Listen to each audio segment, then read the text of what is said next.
Chat guys, back at you again with another stream. This one's a podcast. We got Dahlia, Wizrobe, Joe, and Spicy. We're gonna get right to it right now. Let me unmute them real quick. Skrrr. Hold on, they're probably gonna be loud as shit. Hold on. Actually, I haven't fucked with my settings in a while. Hold on, we gotta do some testing here.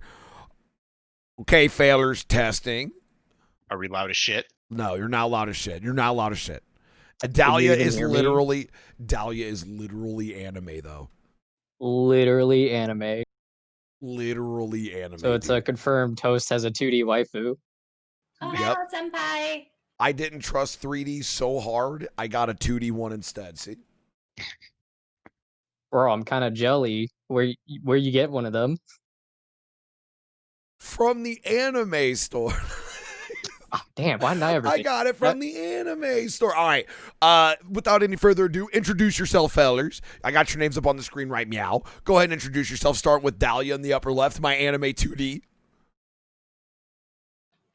Hi, everybody. I'm Black Dahlia 42. I stream occasionally, but mostly I'm just in here modding. So, hi, everyone. Dahlia, turn your mic up a smidge. Like a smidge. A smidge. Everyone's been telling me that. Yeah. Is that any better? That's a lot better. Yeah. Yeah, that's pretty good. Hey. All right, Spicy, go next. Your turn. Yeah, I'm Spicy Hand, former DVD streamer, now full-time college student. Let's Yeah, dog. go. Yeah, I do. I think all three of you are pretty much on sabbatical, right? I think, I think pretty much. You got all the non-streamers in here right now. Hey, the more the merrier. It makes it better. All right, that's Spicy, full-time student. We got Wizrobe Joe, lower left. What's up? I'm Joe. I'm a full-time Final Fantasy player. Hell yeah, we got him addicted. It's my fault we got you addicted. Okay, so you guys got a filler buster. That's Joe, Dahlia, and Spicy. There you go. Anime waifu, real life husbando anime, and also husbando anime. Now, I don't have a topic or any prep whatsoever. My camera's fucked and my layout's fucked. So, stall for me. How you guys been doing so far with all the quarantine? How you feeling about everything? I'm done with it. Yeah, I'm about to say, I'm ready to kick the virus in the ass. I've already said I'm going to seriously, kick everybody's ass if the people can't figure out how to fucking lock down and Halloween ends up canceled. Oh my god. They cancel Halloween, I'm rioting. If we cancel Halloween, I'm rioting. As in, rioting against the people that didn't stop it, because I'm pissed. I will duct tape masks to people's faces, a la Meg. Man, I wanna be mad at the people who don't respect the rules of wearing masks, but then I just realized I went out earlier and I forgot my damn mask. Happens all the time. Or I'll leave mine in the car and I got to do that shameful double back walk of shame to get your mask, and you're you feel like an asshole. Well, everybody I see walks around our new apartment buildings, they're just no masks at all unless they're going to get in their car or something. Even to go to get a package or something from the mail, it's nobody wears a mask to that. Oh my god! I'm starting to see it. I'm starting to see it around me. A lot less people. It's more and more people not wearing it. And I'm like, yay! We're gonna have round 2 and 3 soon. Man, I had just gotten a visit the other day by someone from the homeowners association. Dude came to my door. His mask was on his chin. And he was talking to me. I'm like, why do you even have the mask in the first place? You know why? Because fuck HOAs. Dude, somebody came up to ask me about something with a census, and they were wearing a mask, and I opened the door without even thinking about it too. And I was just oh my god, I'm so sorry, I'm not wearing a mask. And they just took theirs off, and they're whatever. When you see somebody shake hands, you're like, what the fuck? What is this shaking hands bit? What they just hugged? I get a little I look at them. I don't judge because I do it too, but it's it's weird how simple things like that now are what the fuck are you doing, dude? I remember at the very beginning of the pandemic when it was even stupider to not have the mask on. I remember there was a group of people getting dropped off for those BS government phone signups that they have. They had a crew of them that were just walking around our neighborhood. I had my door knocked on 3 times in one day. Not a single one of them was wearing a mask. I'm like, are you fucking kidding me? My favorite thing that I've seen so far is just like this last weekend, we went to go to the mall, like we had to go pick something up. And we were like driving down like one of the main streets, and as we're driving, we just see like all these people standing outside, like wearing, like waving these flags, like American flags, like the Blue Lives Matter flags, like the Trump flags and stuff. Nobody was wearing a mask, and they were all like grouped up like it was a 4th of July parade. And I was like, are you guys like trying to catch stupid too? Like what are you doing? Dude, I was watching these videos. Of like people parading through a Target, like proudly, like it was a parade. Like, we're not wearing masks. You don't have to either. I'm like, damn, dude, why are people so adamant about this? It's crazy. Like, I know why, but it's crazy though. It's like, damn, it's like beyond damn. That's crazy. It's like it's actually crazy. There was a thing on Twitter of like this couple going through Target yelling at everyone to stop wearing their mask. Guess where it was? Florida. Yep. Of course. We have a buddy that's like trying to invite us to a wedding down in Florida, and we're just like, dude, we're not going.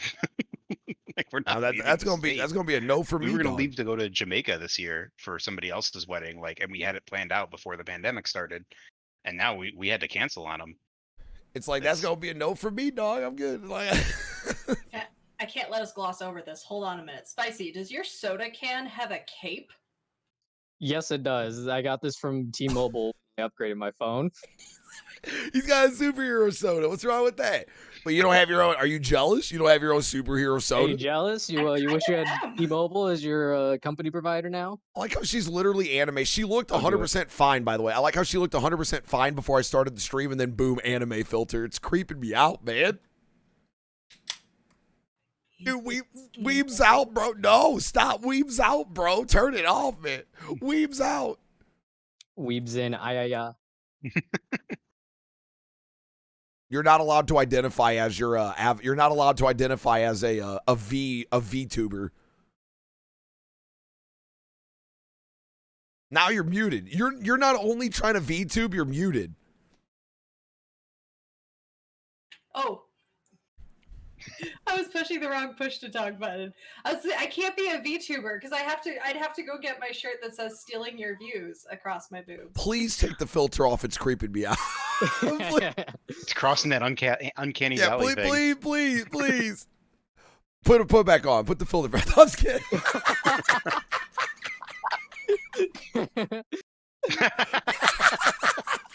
Oh, damn. Little snake. Now little Saki. Little Saki snake. Snack. Little snacko. Yeah, look, she has snack. Dude, now you have so many. So hold on. We got Joe with the fucking pristine collection in the background. I got my man Spicy drinking superhero soda. We got Dahlia looking like a Slither.io snake. What's happening? What podcast is this? No, I didn't want to bring the. I decided to finally expose myself as your real girlfriend. Oh. It's I was gonna say, if you're a snake, fuck. if you're a snake, you look like my past high school best friends. I don't know. Dude, is this TOS? I feel like I'm gonna get banned for this, Dahlia. Nah, she's a bat. Okay, now it's not Halloween yet. Go away, bat. Halloween's canceled because you bad. Hey, it's close enough to Halloween. It is Next week. always- I mean, I have Halloween emotes. Yeah, there you go. I just there. I'm in a clean house now.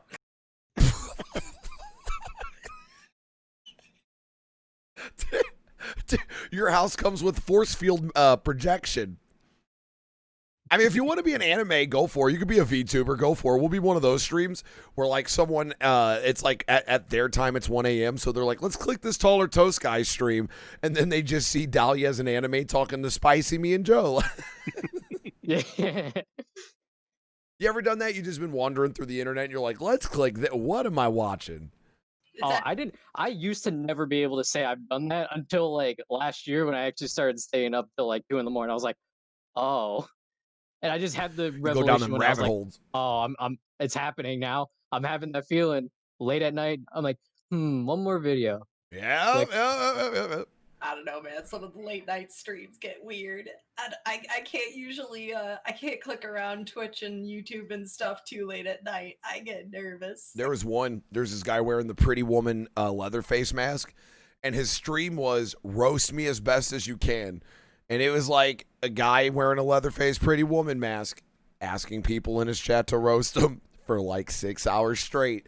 And it was the most fascinating and creepy stream ever, because it's like 2 a.m. and here's a Leatherface mask just talking to Twitch chat. It was like bad lighting and all. Dude looked like I was in a basement.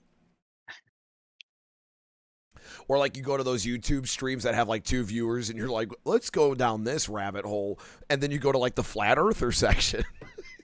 You go to the flat earth section and like you see a guy making his case for flat earth. And then I just want to ask what he thinks on the bottom of the flat earth. And then they don't have an answer. Or it's like the third video of, I'm convinced it's flat Earth now after he's already had 2 different revelations of it is and isn't flat Earth. Listen, YouTube said the earth is flat, okay? Wait, deadass? No, YouTube. Nah, I saw it on YouTube, dude. There was video. Oh, okay. Yeah, video said YouTube was flat, or Earth was flat, and YouTube's What's flat. that? We have pictures from space. The Earth isn't flat. Too bad you can't see the curvature. But did you take those pictures with your own phone? I'm sorry, I can't see the spherical part. I only see a circle. Hey, we saw what happened to the flat earther guy that tried to go to space. He tried to launch a rocket. Oh, man, that was the greatest thing ever. Flat earther tries to launch a rocket to prove Earth is flat. Rocket fails and he dies. I'm like, damn. Well, for the cause, I guess. All right, so DBD, how are we feeling, fellers? Oh, God. Did you guys see the announcement thing that they put on Twitter for the PTB stuff? Yep, I No, did. I actually didn't. No, I didn't. What do we got? Hang on, let me. I can pull it up and then take a look at it too. They're doing like a bunch of big changes from what I saw. There's like a few perks and stuff that they're revamping. I guess they're revisiting Silent Hill completely, like the Pyramid Heads perks and stuff. Damn, they're just like redoing. I know we touched on his nerfs and stuff, but yeah, they're apparently redoing a lot of his like base kit too, in terms of like his M2 attack. I was kidding, by the way. We don't have to talk about DBD. I was just like, yeah, let's talk about Dead by Day. So about that DBD though.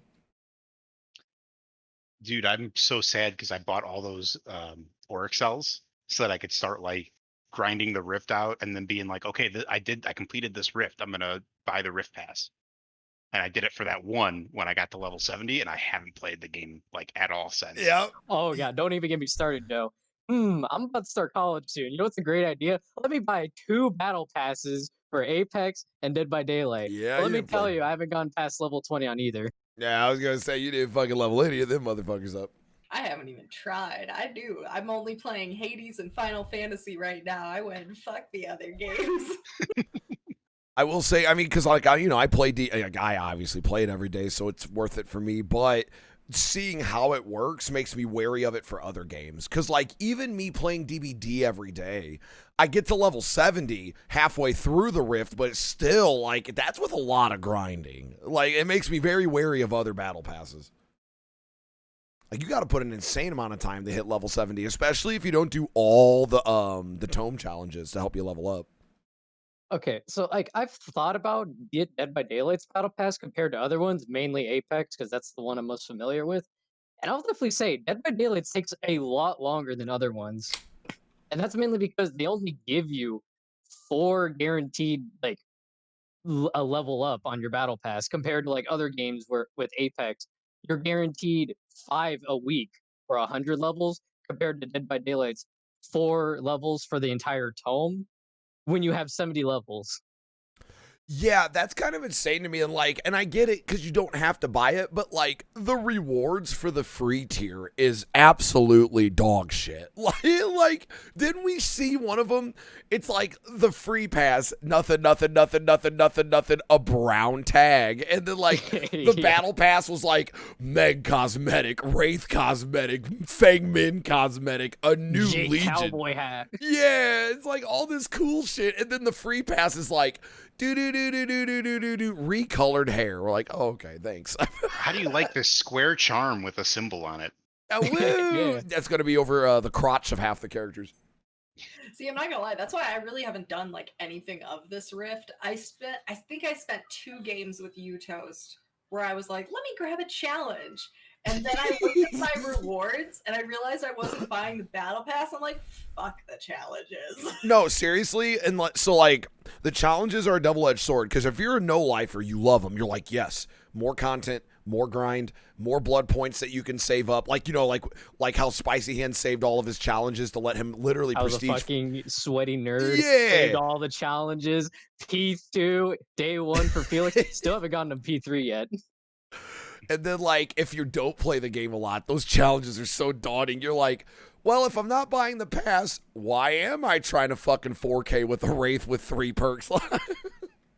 It's really exactly like that. You're like, if you don't buy the battle pass and you don't get the good rewards, there is no reason to ever do those challenges, honestly. Unless you're really that interested in the archives and can't figure out YouTube or Google. Or if you're a no-lifer and you're desperately looking for other game objectives, then I could definitely see the appeal of the challenges. You're like, I know for me, if the challenge involves cleansing totems, I'm like, oh my god, for like 5 matches, I don't even have to look at the gens because that's not my goal. I mean, You know, Also, I was Oh, gonna say, I there's- will talk now. everyone just talk at once. Ah! No, I was gonna say like the ones on like the first tome were really good. Like I liked them. They were easy. They were like things that you could do like just on the side. You didn't have to put like a ton of extra effort into them. And then like now like these like tomes 3 and 4 have just been so crazy. Like sacrifice your mother while playing a game. It's like, come on, man, I don't have time for that. Or the I'll ace, say- the ace one kills me. Cleanse 2 totems, rescue 2 people, also do 2 gens, and I'm like, do you want me to like make your college resume for you? What the? Right. Oh, I'd appreciate that. F- But I'll say, definitely from like someone who plays the game a lot, I liked a lot of the challenges that were like, it was a little bit more skillful, but you could at least get it done in one game. At least mostly confident, depending on some of them. But like, I think it's also nice for someone who isn't as experienced to have those challenges that you can't finish in a single game, but like they're easy to grind. Like even just straight up like doing the gen challenges, at least you're just doing the objective. Like so it becomes easier of a grind and easy blood points as long as you're just playing the game. I mean, it like, as sad as it sounds, like to a degree, it's like something different to do. So it's it's like so bad, but it's like you just can only take so many holding gens, you know. And then it's like I'll just go do 5 totems. Smile. Well, I mean, I'll say fuck that. I'll do gens all day now. New animations, bro. I can stare at that shit for another Oh 3 man, hours. dude, watching them connect them wires together, and then occasionally Bro, that move shit their is hands, sexy. bro. And then Bro, like you they see the grunt. way they pull that lever? Man, the OG animation gets me nostalgic for the old gens, bro. I miss Hillbilly and Wraith being complained about, man. I want to go back. I want to No, go want back. my I want Billy old back. Billy, dude. Oh Bro, I man, did when I said in an endgame chat after I like just struggled so much with it. I'm like, man, fuck Billy. I don't want to play him anymore. Have you seen Dude, that I meme remember, of like- oh, go ahead. I was just gonna say, like, I remember, like, when I used to play Killer, like, I would love to play Billy. Like, even if I had a terrible game and I didn't get anybody, I would, at some point, I would just say fuck it and see how long I could hold a chainsaw around the map. Dude, Like, Billy was like such a good killer because he's fast, he's fun. If you get a good team and they stomp you, you can just practice your saws. That's what I would always do. It's like, yeah, oh, pretty much. I'm getting stomped. I'm just going to practice my saws now and saw around the map infinitely. But now, yeah, new noises, the bugs. This is, He's also just so simple and but yet so complex to play. He's like an actual kind of marvel of game design if it wasn't so broken. I've always said that. Yeah, dude, that's a good way to put it though. Like no memes. It really is because people always would ask me, what's your favorite killer to go against as Survivor? I would always say Hillbilly because not only is he super strong and can one tap, you can still loop him. So it felt fairly unbalanced, and I don't know how to explain that. Because like at any given moment, you can either get one tapped or you could loop them for 2 gens, and I like that feeling. Other killers, you just got to sign a waiver that you're gonna get your ass pounded. He also didn't have that bullshit factor a lot of the killers do. Like Pyramid Head, you can either fake the pallet and just go for They're the fixing M1 that, or thankfully. while they're stuck in the animation get a free hit. Hillbilly, if you did that, you get the pallet break, but it still gave the survivor time to run.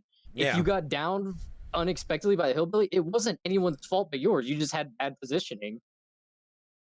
At least they're fixing that with Pyramid Head. They're doing the proper. His M2 has less punishment for missing, but more punishment for faking it.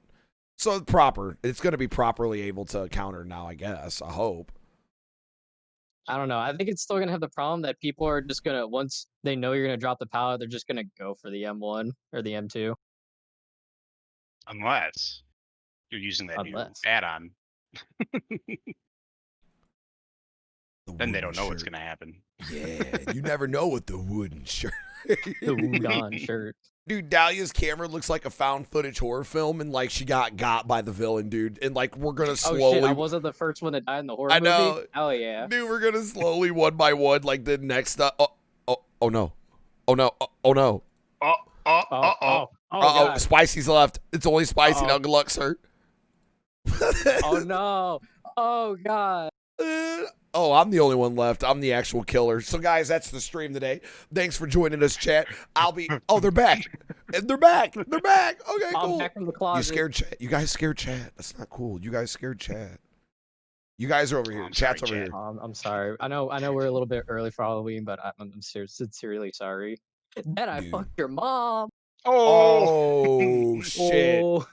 All right, so it's Friday, fellers. I know 14's on the menu for me and Joe. Holy shit, what the fuck? Oh my god.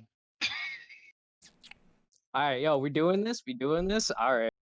You're muted, ma'am. You mentioned the scary thing, so I set it up immediately that when I pulled it down, I'd have a scary thing. That was scary.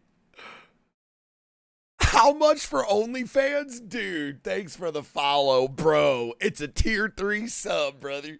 One tier 3 sub, man. You can have all of our OnlyFans. We're a group unit. We're a group act like the aristocrats, you know?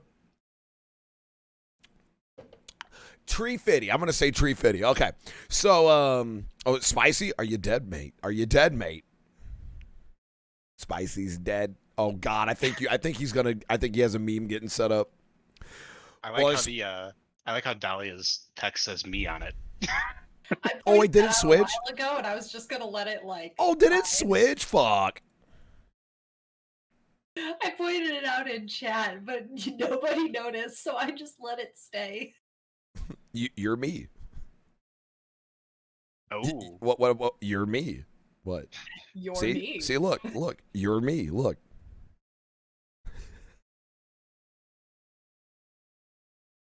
So it's a duplicated reference, so it changes when I change.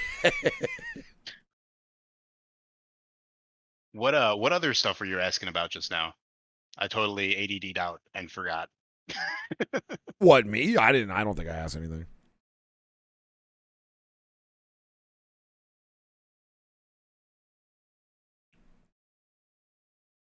Look at Spicy. Spicy's got that professional ass like actual flipper cover for. Oh, you don't. Oh, you think it's professional? All right, let me unveil the secret. This stream is actually sponsored by Amazon. Oh, No, seriously, hell all I do is yeah! just, like, tape this to the front. Hell yeah! Muted. I don't even have that. I just take a Look at that. glove and toss it over it like it's dirty. Dude, hey, Discord. Hey, what's up, Shino? Dude, Discord is such a fucking fit whenever like even just turning off your camera, it'll do a shuffle and then put you back. And I love watching it because it just moves everyone. Well, I swapped cameras because I'm no longer on my Logitech. I am now on my Sony A6100. You know what I'm saying? To pull up to the full DSLR. You know what I mean? I can do like a really close-up shot like this now and be like, "How we doing?" You know what I mean? Damn. Now you need the OnlyFans angle. Hi, warm welcome for Shino Bazu. Dude, you're good, dude. In the lower left, joining us, Shino Bazu, new father of the ninja, baby Bazu. Dude, I'm telling you, man, I'm gonna challenge that kid to a fight later, Shino. Dude, she might get you, man. She's already rolling around the house. She can't crawl yet, but she just does like this, like barrel roll around the house wherever she's trying to go. She already learned urban evasion. pretty much. But does she have I'm proud. sprinters yet? Does she get that extra oomph with the roll? she's right now. I'm pretty sure she's gonna level it into combat role next, and then probably self-res, but I'm not sure. See, no, that's not optimal of raising a kid. Okay, I'm gonna need you to min-max your stats. Okay. Hey, yo, they pick their own stats. They've been like learning from. I was trying to teach her Batman, but I guess there's like this like French superhero show called Miraculous with a ladybug. It's actually amazing. Yeah, apparently she's like super into it already, and she's like, that's her superhero. So I'm like, all right, like I was gonna teach you about like the Batcave and all this other stuff, and she's like, I want parents. I'm like, all right, I guess. Dude, my friend's kid. My friend was like, I'm gonna raise my kid on Final Fantasy games and JRPGs, and her kid's like, I want a Jurassic Park dinosaurs. Dude, my kid feels like very much my kid because he still is into the 90s shit. It's just gotten rebooted so much he can enjoy a new version of it. Yeah, isn't that This the is joke? true. They keep rehashing everything. We're pretty much reliving the 90s. This is That's what because we Boruto came up with is. all the cool stuff in the 90s. This is also true. This is exactly what Boruto is.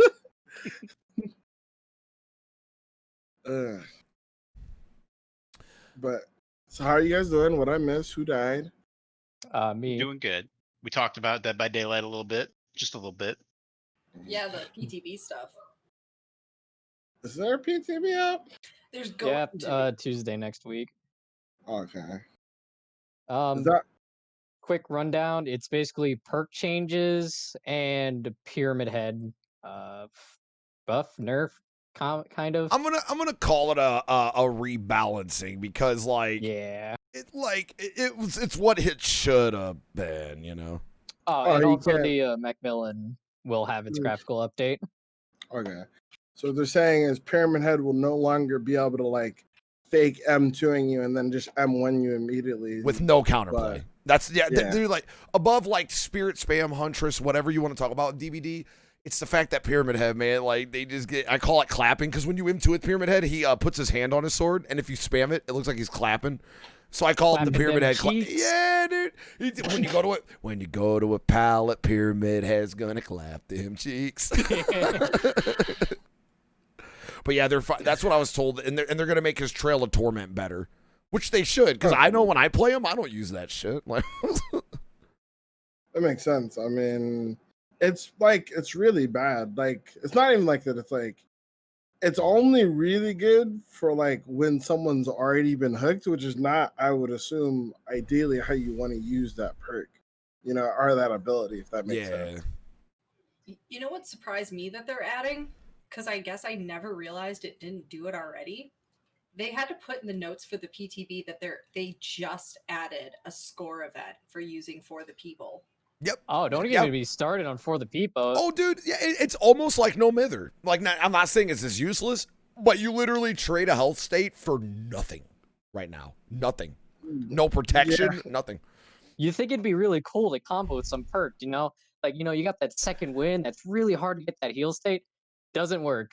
Yeah, like, imagine if you had a perk that not only properly punished you and made you broken, but counted as a heal state for sacrificing yours, Imagine. Oh, man, just imagine the possibilities. Oh, man, it just makes me think, Someone planning on using No Mither for the people, or I mean, not No Mither. Medal of Man for the people. That would be Oh, yeah. cool if using For the People gave you a Medal of Man stack. Yes. Ooh, yeah. It should. It's a actually, yeah, fucking speaking of health that state. too, Like, We're Gonna Live Forever is also getting buffed. Legit buff. yes. Bless. But now Did I'm it? actually curious to see, because I think they said that just healing now and other stuff will also give you stacks for We're Gonna Live Forever. So now I'm curious if For the People will give you a stack for that. I'm assuming not. I hope it does. That'd be cool. Bro. But I'm glad they're buffing it because survivors need a barbecue counterpoint. Dude, I remember when We're Gonna Live Forever first came out, it was 3 stacks. Sure, people farmed each other, but I thought killers were happy to have like a permanent spot in survivors perk slots being point related only. Like, I know if I'm a killer, Yeah. if 4 survivors are running 4 of their perks as point only perks, gimme, dude. Right? I think it was like It was still 4 stacks, but you got double the points for it. It's like you got 200% blood points if you got full stacks. And it was more than 100%. barbecue. Yeah, I think it was more than barbecue. Yeah. Yeah, because barbecue is Yeah. 100%, and then Yeah. like We're Gonna Live Forever was like 200%. It was 50% per stack. So it was like everyone ran it. And then I was just like, hey, could you guys just, I don't know, put on fucking borrowed time? But I don't mind if I'm a stack. No. Dude, you can look at me as a snacky stack, but please borrow time. But see, here's the thing though, on the other end of the spectrum, when you did run both Borrowed Time and We're Gonna Live Forever, and you had that idiot on the hook who, even with the Borrowed Time, it still went Just down before you there. could get the protection scoring event, or the safe unhook scoring event. Oh man, that pissed me off.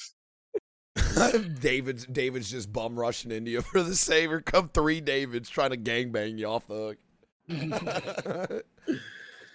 Chino, you're not going to believe this. I actually found myself of the position of defending the ad change that Twitch made. Me, believe it or not, Chino, I defended the ad change because it was one of those, I don't like it, but it was inevitable because we as Twitch streamers should have been running ads anyway. So, it's literally our fault. Like, I went one day bitching about the new ad change, and I know a lot of us want to talk about it, so I figured we'd talk about it now that Chino's here. But I found myself, as much as I hate it, I can't fight against it because we were supposed to be running these ads anyway. Like, it's been a long time coming. You sound like Thanos to me. I mean, it sucks. Well, it sucks because I obviously hate the ads, and now that I have to run them to control them, so I run them between matches because I don't want people getting screwed out of content. But people were like, "Man, that has to, you must hate that," and I'm like, honestly, I do, but I mean, we kind of deserve it because we were supposed to be doing this in the first place. So I mean, how do you? Like, did you guys see the major, the actual major event? There was a bunch of memes on Twitter on what could happen, and then it actually happened to a streamer during the PlayStation conference. Yep. Did you guys see that? No, what was that? No, Because I the haven't seen it. PlayStation conference is basically an ad for their new game lineup. So this streamer is watching a conference, which is technically a giant ad that is hosted by Twitch, and then during it, he got a mid-roll ad. You got like Oh a my huge God. mid-roll. I can't remember. It was like during a really 2 big minutes. reveal. though. Yeah, I big can't reveal, and it was like a remember what it 2-minute was. ad. Yeah. Yeah, I was just like, I wish I could. I was either for it wasn't the Final Fantasy reveal because they opened with that. I want to say it was the Miles Morales reveal or something like that. It was either that or like God of War Ragnarok or something like. Basically, it was like one of the hypest things of the event, and then like he was like, Twitch, did you just give me an ad? Twitch, and I'm like, bro. And it was what kills me is that was a commercial for Sony ran by Twitch, and on top of that commercial, they're running commercials, man. I'm like, damn, dude. Dude, imagine The them running The an only ad. thing that would have been best is if it was an Xbox One X Series X. That would have been clutch. Dude, I was gonna Really? say, Game Pass. like, imagine them running an ad for something that they're not even showing until later. They just ran it out of order, so like you get spoiled by an ad for something that's gonna be played. It's like, oh no, reveal of new God of War commercial. Wait a minute, I didn't even get. I didn't even see it. Natalia, what was you going to say? I heard you about to chime in on the subject, and I know you really wanted to talk about it. Oh no, I was gonna say because I've seen it pointed out too that like Twitch had, and I remember hearing about it too at one point. Twitch had a thing that they were talking about doing, or they actually set up, and it just didn't get big. But they were supposed to have a thing where you could like pay for like a higher grade Twitch that wouldn't have ads. Like even if you weren't subbed to a channel, it was just no ads. Oh, And it was Twitch like Turbo. They never promoted That's it. Twitch much. Turbo. Oh no, yeah, you're right. That's not just like they've had. That's been a thing since before And Twitch they've- Prime. They never Just- promote it. Yeah. Yeah, In it's fact, you can use your Twitch Prime to get Twitch Turbo. Which- I found that out. Which this would Oh, hurt that my I need to channel. know. I was gonna say like this would hurt my channel, but yeah, that's actually like the optimal way to use your Twitch Prime is on the Turbo. By the way, that's the optimization right there. Because I think Turbo by itself is like $8. Yeah, nine. Normally. $8.99. Yeah. So That's where I'm like the forcing of the ads. It's like, why don't you just promote your shit? That would probably get you more money than like a lot of the ad revenue seems to be doing. I think a big part of it is Twitch hates the Amazon Prime thing, and it fucks with them in terms of their total income. And the rumor is you're going to see more and more, like, because of Twitch Prime, either A, Twitch Prime slowly gets phased out of the free sub, or B, more ads like this are going to happen because Twitch kind of wants to make up for that revenue loss they're getting through not only just Twitch Prime, but like a lot, like people like me that don't run ads and stuff.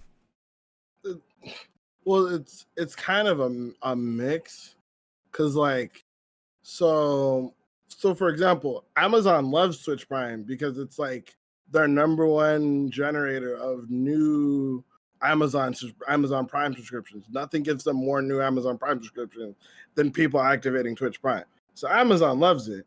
But like you're saying, Twitch on the other hand, not a huge fan. They're like, hey man, what the fuck? Where's our cut at? Right?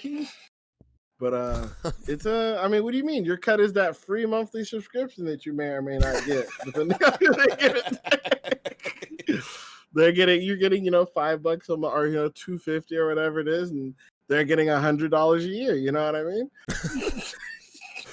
Dude, I started I also accepted the ads are going to happen, and my stance changed when I was talking to someone that was bitching about them, and it's like, goddamn, I had a command at one point that was like 3 different ways to avoid the ads. It's like you could sub, you can get Twitch Turbo, you can use, I used to advertise uBlock, and it's like, it dawned on me, it's like, damn, at this point, just you can either A, shut up about it, or get like one of the 5 options to not have ads right now, but yeah.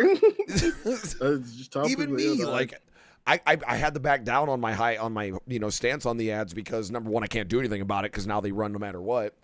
But 2, I don't know, I kind of like that they still let you control it. Like Convo Breaker was pointing out to me, if I ran a bunch of 3-minute segmented ads at the intro of my stream, that builds up 3 hours of ad-free viewing. So they give you the choice, which I You only like. get a certain limit. Yes, though, right? and no. Yeah, yes And no. So Okay.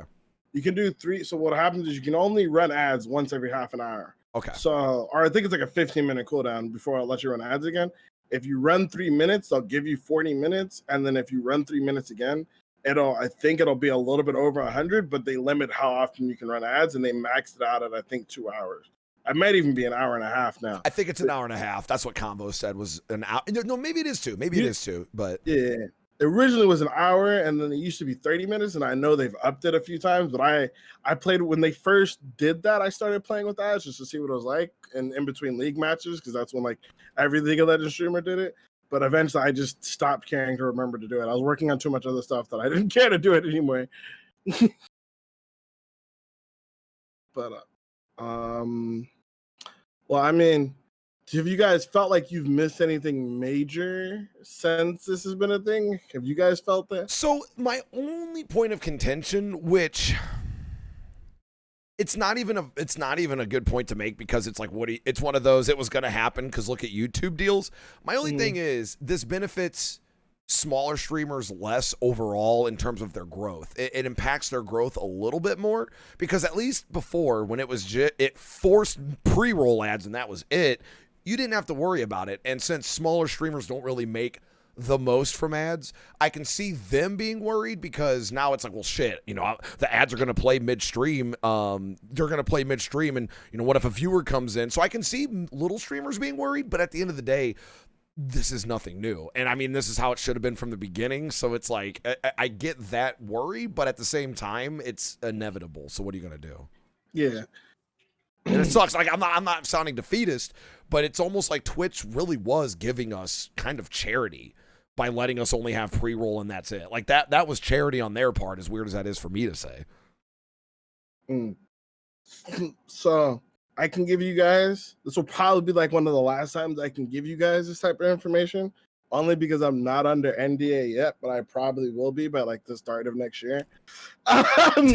So this is the exclusive. Yeah, based on as you guys know, I've been doing some agency stuff in the back end along with streaming. So I've been working with a lot of people I didn't used to work with outside of stream coaching and stuff. And a big conversation even before this came up was this whole Twitch ad situation, which in case you didn't know, Twitch did back down on the ad thing, so they stopped doing it. I'm pretty sure they're going to try to re-implement it again soon, but they didn't stop doing it. So if you did want to stop running ads, you do have it, but I it will did. be back I quit. again. So Yeah, I quit. Yeah. yeah.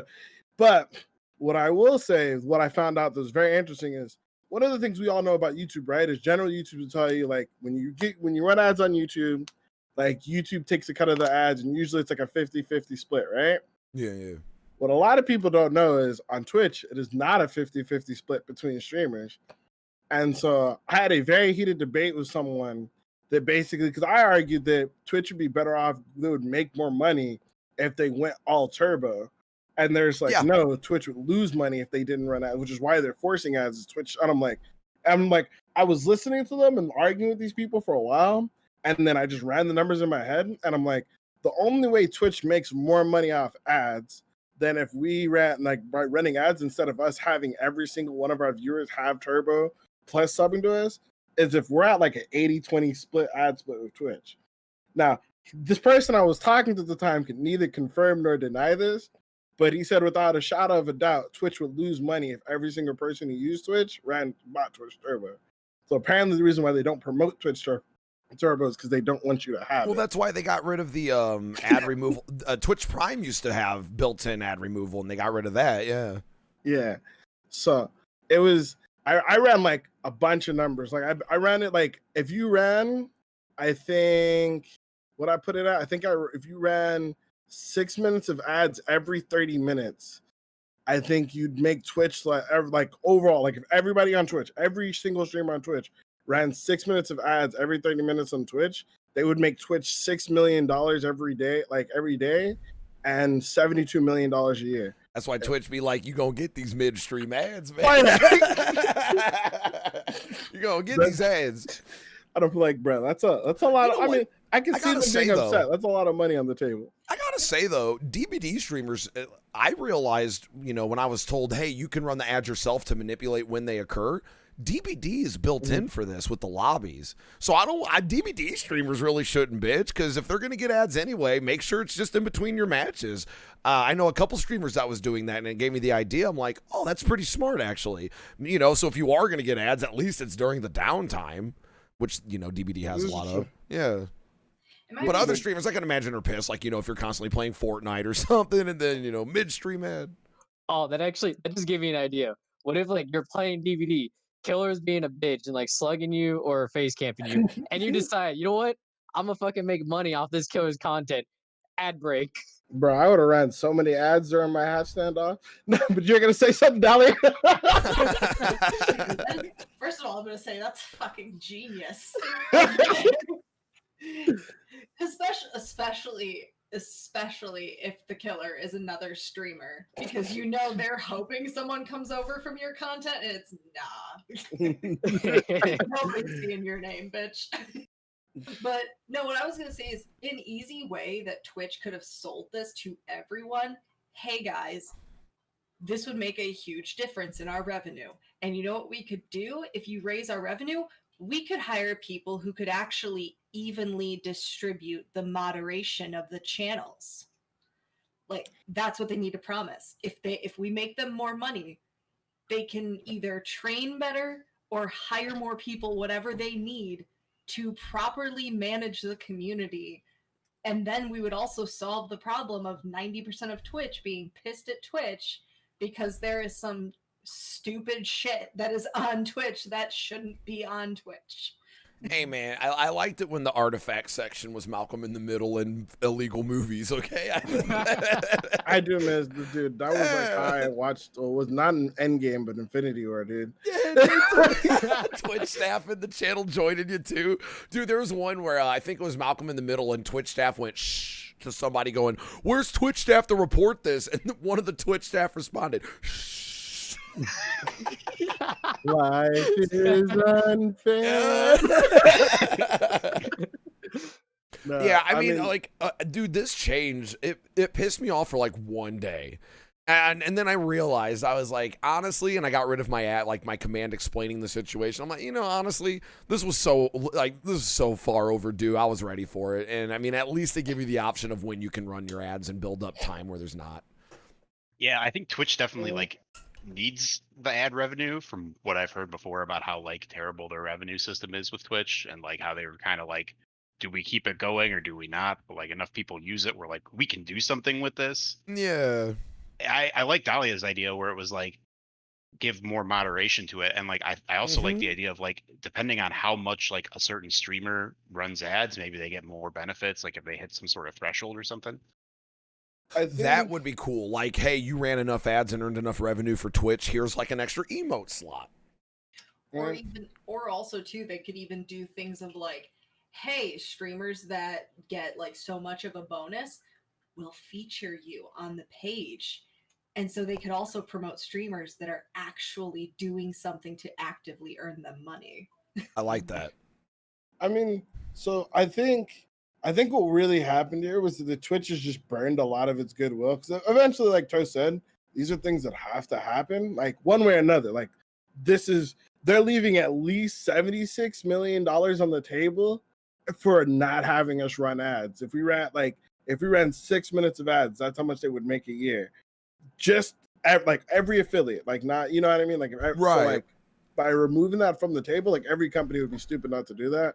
But I think the problem is Twitch is just, they've done so little to gain goodwill from the streamers. There's been so few features they've added that have just been for the benefit of the creators that people have been extremely irritated with them whenever they try to do anything that might even benefit both. Like, for example, to be real, running more ads makes you more money. Even if you're only like, if you're a 10 viewer streamer, running ads makes you about $4 a month if you stream like 20 hours a week.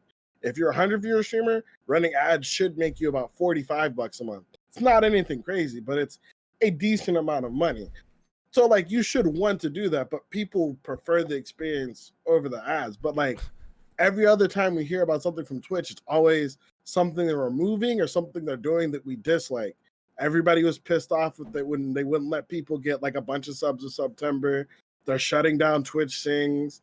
They're like, Oh, that it's dude, always I don't them- even play Twitch Oh my Sings, God. and that stings me because there were so many people having fun with that. Dude, there are so many streamers that just started building communities and their whole community revolves around music, and literally removing Twitch Sings eliminates their ability to do anything on this platform. There's a streamer I know in particular. She's one of the new VR streamers, but she has like a whole like VR stage. So instead of doing like the regular Twitch Sings like stage, she has her own stage. She uses her VR avatar, and then she's got like a area for like her, you know, Patreon subs to hang out after the Twitch Sings show or whatever. And they've got like a live audience. Like you said, they've people who've built their entire content around being able to do Yeah. Twitch Sings. So it's like it just kind of sucked to just see that go, essentially. You know what I mean? But For continue on with your point, though, Shane. I derailed that, though. My bad, dude. So as you were saying, though, like they're getting rid of like Twitch Sings. They're yeah, if they yeah. did, you know, if they did more positive stuff for streamers or things Yeah. that just seemed like they would actually help content creators, they would have more goodwill to do things like this to like add more, basically add more value. Like I'll give you an example. Right around the same time Twitch did this, YouTube made a similar thing where you used to have 10-minute videos to have a mid-roll. Now you only have an 8-minute video to have a mid-roll. And all the YouTubers celebrated because they didn't have to make their videos 10 minutes anymore in I order for remember them that, to but run you would free see ads. those fucking weird as like, okay, instructional video, how to make a 3-cheese pizza, and it, you know, it's 3 cheese, some sauce, and dough, but like now I got to stretch it for 10 minutes to get ads. Anyway, yeah, dude, I remember that there was an awkward phase of YouTube where everything had to be exactly 10 minutes. Yeah, or The you'd best have part those is all the YouTubers who'd have that were meta black about it. It was screen. like, well, gotta make this 10 minutes.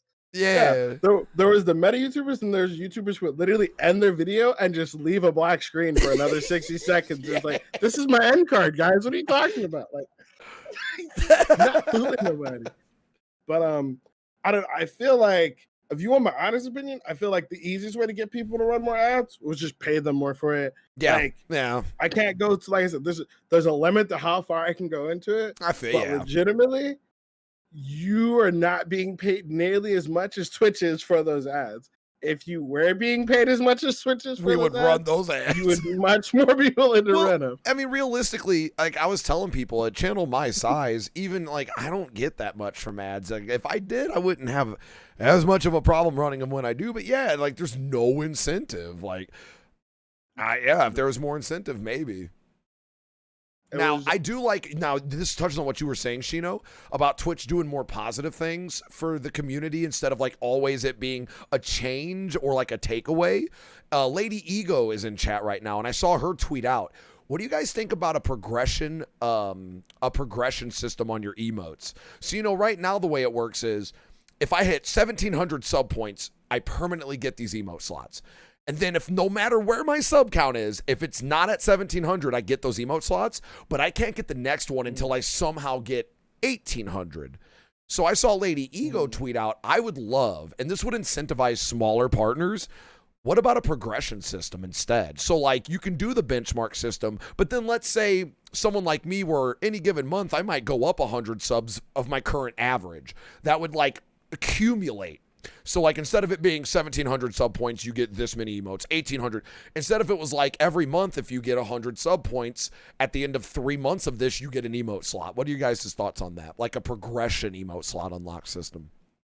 Like just showing that you're keeping a consistency going on. Yeah. So instead of like, I mean, and I guess that would be a little bit of a takeaway from bigger streamers, but I feel like those bigger streamers were going to unlock that stuff anyway, and it would give more medium streamers stuff to shoot for, maybe. Like maybe bigger streamers unlock stuff faster because they have a higher sub count. Something, yeah. Hear me out. I almost fell into that trap too. Like mentally, we're like, that would be a takeaway from bigger streamers. But to be honest, no, it's not. Yeah, it really would.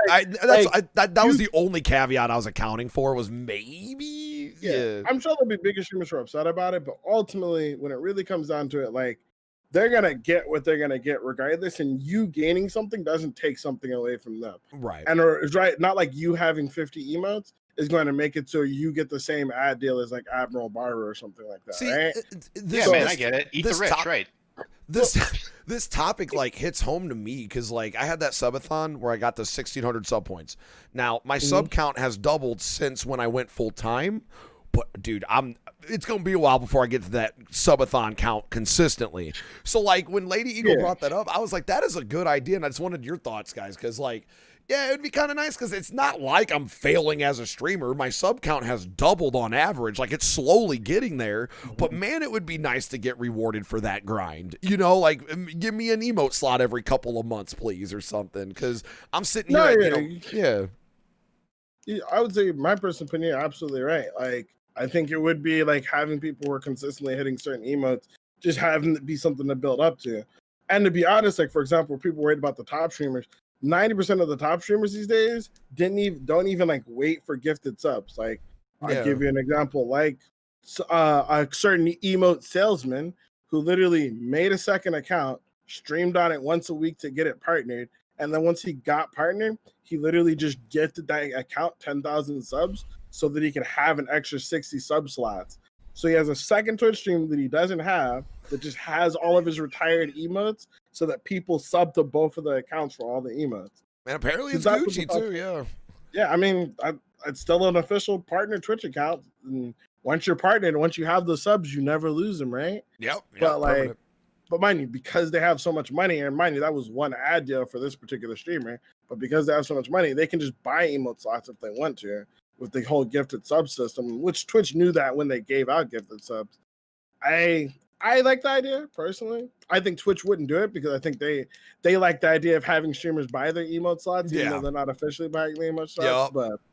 But I mean, I would personally think it's an awesome idea, and I would personally agree with it. Like if you're managing, even if you're only managing 20 subs, if you're getting 20 subs a month, have that build up to something to show that your community's.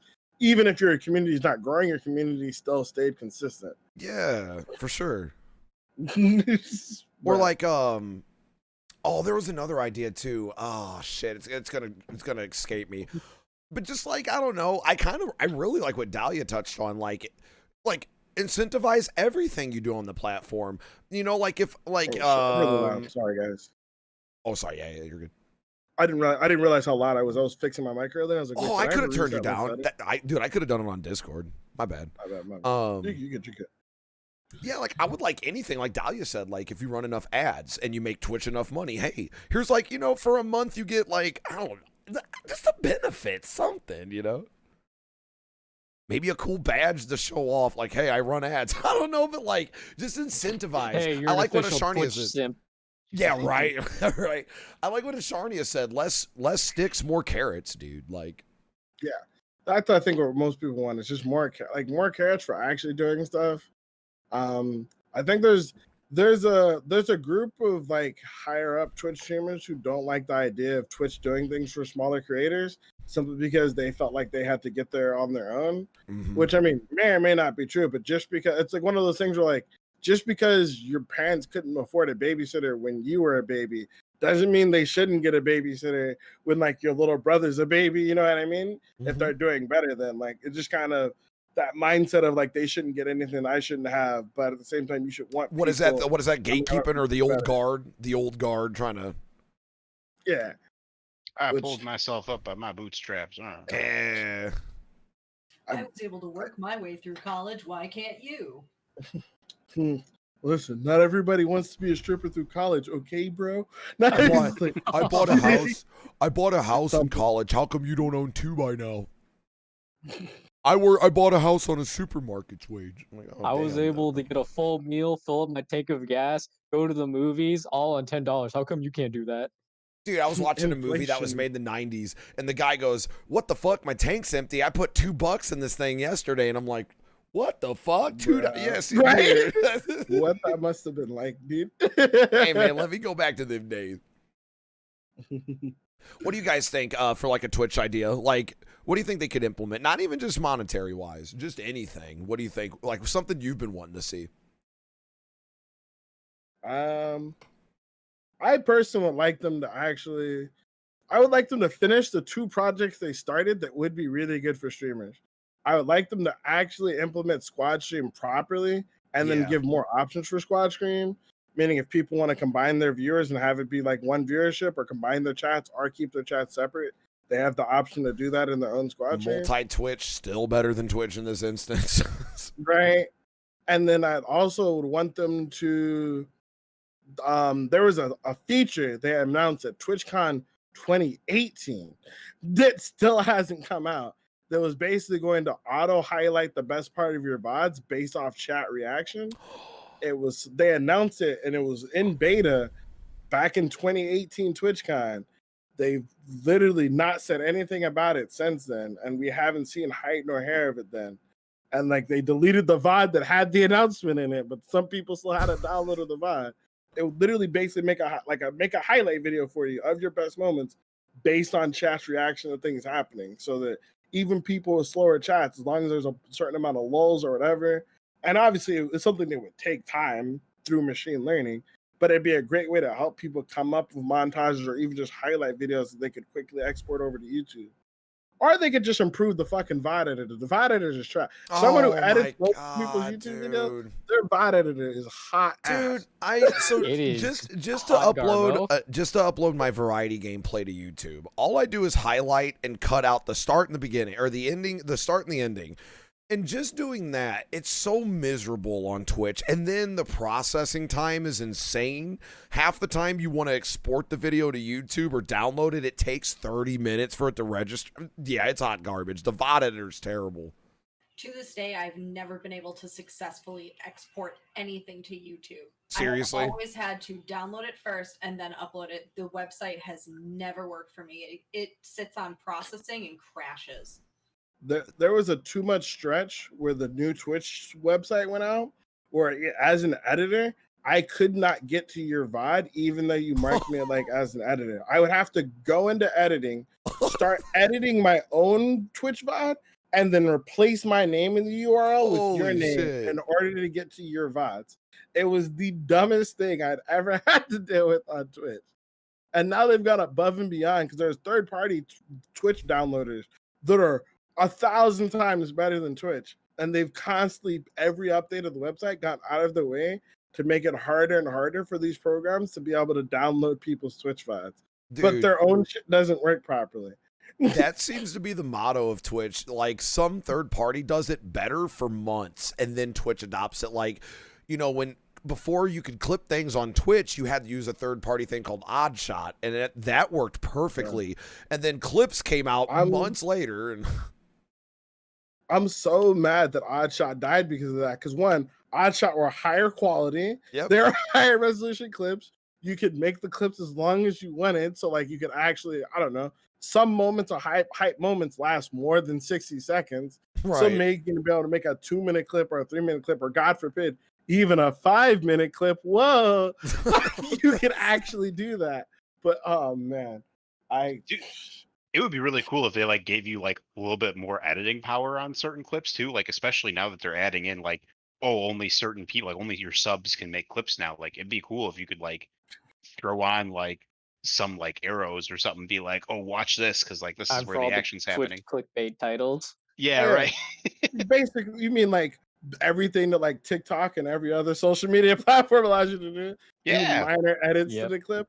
You guys are just you're too big. Bro, Too big when is Twitch Big brain. when is Twitch gonna get the thing that's been on YouTube for 5+ years, live rewind? Ooh, Whoa. yeah. Man. Whoa, Oh my whoa. That big revelation, boy. I That cannot was- tell you how many times I've tried to go back because I like missed a moment that happened in your stream that I knew was clippable, and I literally have to leave your live stream, go through Yep. the video, find Yeah. it, and I'm like, Oh yeah, it's And my you have to favorite. wait for it. Not only that, because I may or may not know this from checking out streamers' streams on weekends when I dominate them on DVD, but you have to wait, and I go and check to see if they're live. You not only have to, like you said, Dahlia, back out and go to their videos, you then have to wait a solid 10 minutes for that last bit of it to process before you can even view it.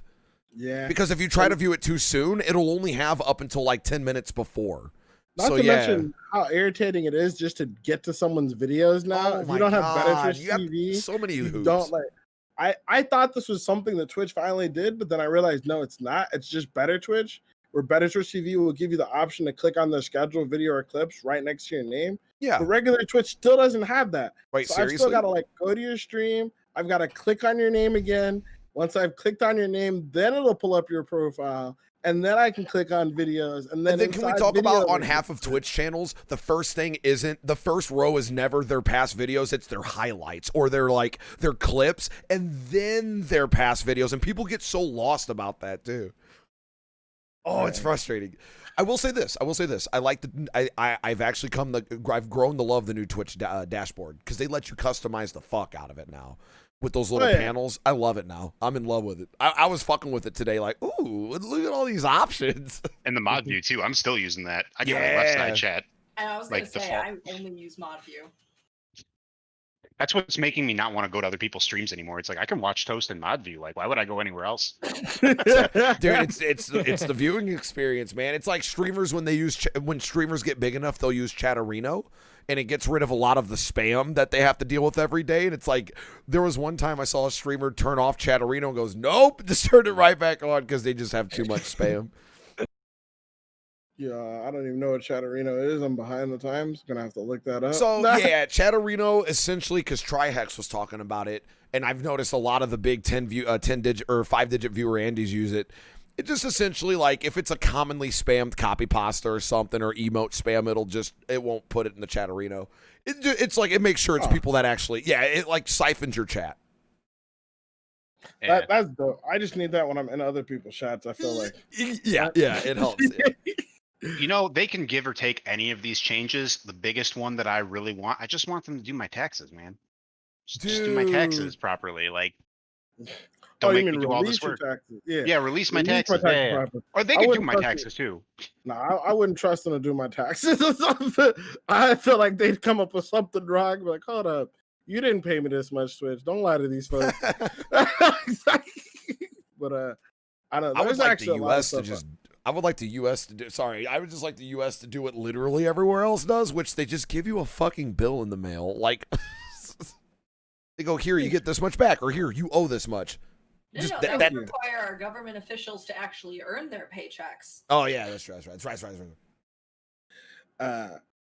That's a. I was like, that's a True. whole nother debate. I did a deep dive on taxes after having to do it. Like I legit did my taxes myself this year. Like no, like TurboTax or nothing. Like I did it by hand with the actual free tax tool that exists. And I learned so much about taxes that I'm just like, if you've known how many times there's been like actual government, like senators and representatives and even presidents who've tried to enact that policy and found out who blocked them, like I feel like everybody would just like probably go anarchy. Yeah, what is that? Don't peer into the looking glass. Like, keep that one covered. Keep it for your own sanity. Don't look into the Don't look into the void. There's some dark moments there that I just see some dark things where I'm like, man, I understand now. but yeah, nah. I don't know, man. There's so many things Twitch could do that I feel like the one last thing I think I would like is for Twitch to stop copying people and then claiming it's their thing. Like, and then people praising them for it. Like the most recent new Twitch edition that we're gonna be getting soon, if you haven't heard, is basically I think it's called Twitch it's basically like a Twitch rivals for everybody type deal. But I think it's called like Twitch Esports or something like that. Essentially what it is a beta that essentially allows you to do like Smash.gg or to create a tournament on Twitch. So then like you can create a tournament on Twitch, other streamers can sign up for it, or even if they're not streamers, people can see essentially your own personal Twitch rivals. It's actually a really cool thing. Don't get me wrong. I think it's a dope feature. The only problem I have with it, especially everyone giving him Twitch credit for it, is the fact that Facebook released this 6 months ago. I steal. It might not. I steal. Yeah. I was like, I just got like, it's literally just I made this. I'm like, literally, I got into this huge argument with this other stream coach the other day because he was like, Mixer was a mistake. And I'm like, Mixer gave us our last 6 major innovations. Like, what are you talking about? Even if Mixer was trash, the only reason we got all this free shit on Twitch is because Mixer did it. Like bro, can't ask Twitch to think for themselves, dude. Come on. Like, I don't know. I just wish they would come up with like an individual, the only reason why I have a problem with them stealing someone else's idea is if for whatever reason it doesn't work out, they just stop. They don't try to improve on it, like squad streams. It's been out for over 2 years. You guys haven't probably never used it. Can I get it's supposed to be out for affiliates like after the first year, but no affiliates still can't use it, over years later. And it's just like they've done absolutely nothing with it. They barely even talk about it. And generally, streamers only use it like when they're playing squads in like Warzone or Fortnite or something. But even then, it's like a rarity type thing when it really could be something that people use all the time. Like, you know what I mean? If you're playing with other streamers, instead of having to use multi-Twitch. But the problem is, things like multi-Twitch are still a better product because they've done nothing with squad streams for over 2. You know what I mean? It's And then the limitation of squad streams only being partners, like almost, in my opinion, gets rid of who would use it in the first place. I mean, yeah, you have your big streamers that do the big collabs, but I'm sure a lot of affiliates would like to partner up and share communities and stream together. Like, that's how a lot of us got our start, And it's like, I'm sure a lot of people would enjoy that.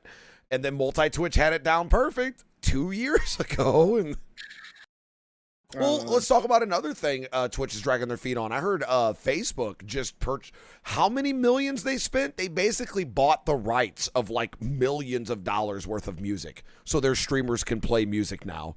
And I'm like, where's Twitch on this? Where's Twitch on this? Didn't we just go through a DMCA wave scare? Like, where's Twitch on this? So to be fair, my understanding is that DMCA scare was basically Twitch Sings shutting down and that DMCA scare were basically both side effects of Twitch trying to do this. Essentially, Twitch was playing hardball with a couple of companies on pricing and something. That makes sense. That's why they DMCA'd them to show them, like, I guess to like, I feel like that'd be like a very bad faith thing to do, but apparently that was like the rumor on that. And supposedly that was also the reason behind Twitch Sings is they were trying to basically extend their Twitch Sings contract out to the rest of Twitch. But the way the licensing for music and gaming is different from the licensing in like music and streaming. And the licensing deal that Facebook has is more akin to like a licensing deal that like a mall gets to play music, basically. But it's still a big deal because that's supporting their streamers to be able to play more, like relevant music. Yeah. And like we were just talking about, like, I would love to opt in. Like, I can pay however much a month for this artist's music all month and stuff. And like Facebook's now making that a reality. So that's exciting to me, at least like for future like deals. Yeah. Like at least there is a streaming platform aware of the DMCA issue. And they're like, yeah, Facebook's like, we'll cover our streamers. I think that's pretty cool.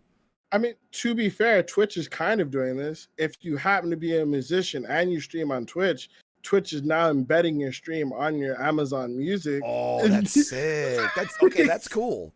That's good. You know, it's great for Logic and T-Pain. Like, Oh, dude, yeah. I just saw a clip from T-Pain. He goes, "You know what I asked flat earthers? What's on the bottom?" He goes, "What's on the bottom?" They never answer me. He's like, I get it. If the Earth is flat, no, I get what's here. What's on the bottom? They never answer. You know What's up, Dahlia? What? I was gonna say, what's really funny is even the people who think that the Earth is on top of a giant turtle don't believe that the Earth is flat. Even they know that it has a curvature. What do you mean? Think the world is on a turtle? That's real. That's real, right? Are we doing this? Did you hear that tone? That was the immediate. I'm already sick of this. No. You and I both well know there is no way the Earth could be on the back of a turtle, because then how would the Earth be hollow so the reptilians have somewhere to hide? The turtle is a reptilian. Excuse me. Yeah, excuse me. Excuse me. Are you being specious? Are you being specious right now? Because I feel like in 2020 you're not allowed to judge a turtle like that. Like, I'm sorry. But a bunch of other reptilians can't be inside the turtle's shell because it's part of its exoskeleton. What if the turtle? What if the turtle was 3 reptiles in a man suit? How do you know? What if the turtle has a giant zipper and then it has 3 reptiles in it? Have you ever opened up a turtle, or are you only believing what the scientists tell you? No, hey, Mario has shown us what a turtle without a shell looks like. Okay, Mario has shown us when you get that Koopa out of his shell, he looks naked. All right.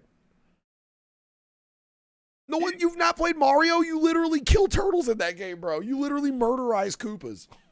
I only know of streamers who murder Yoshis.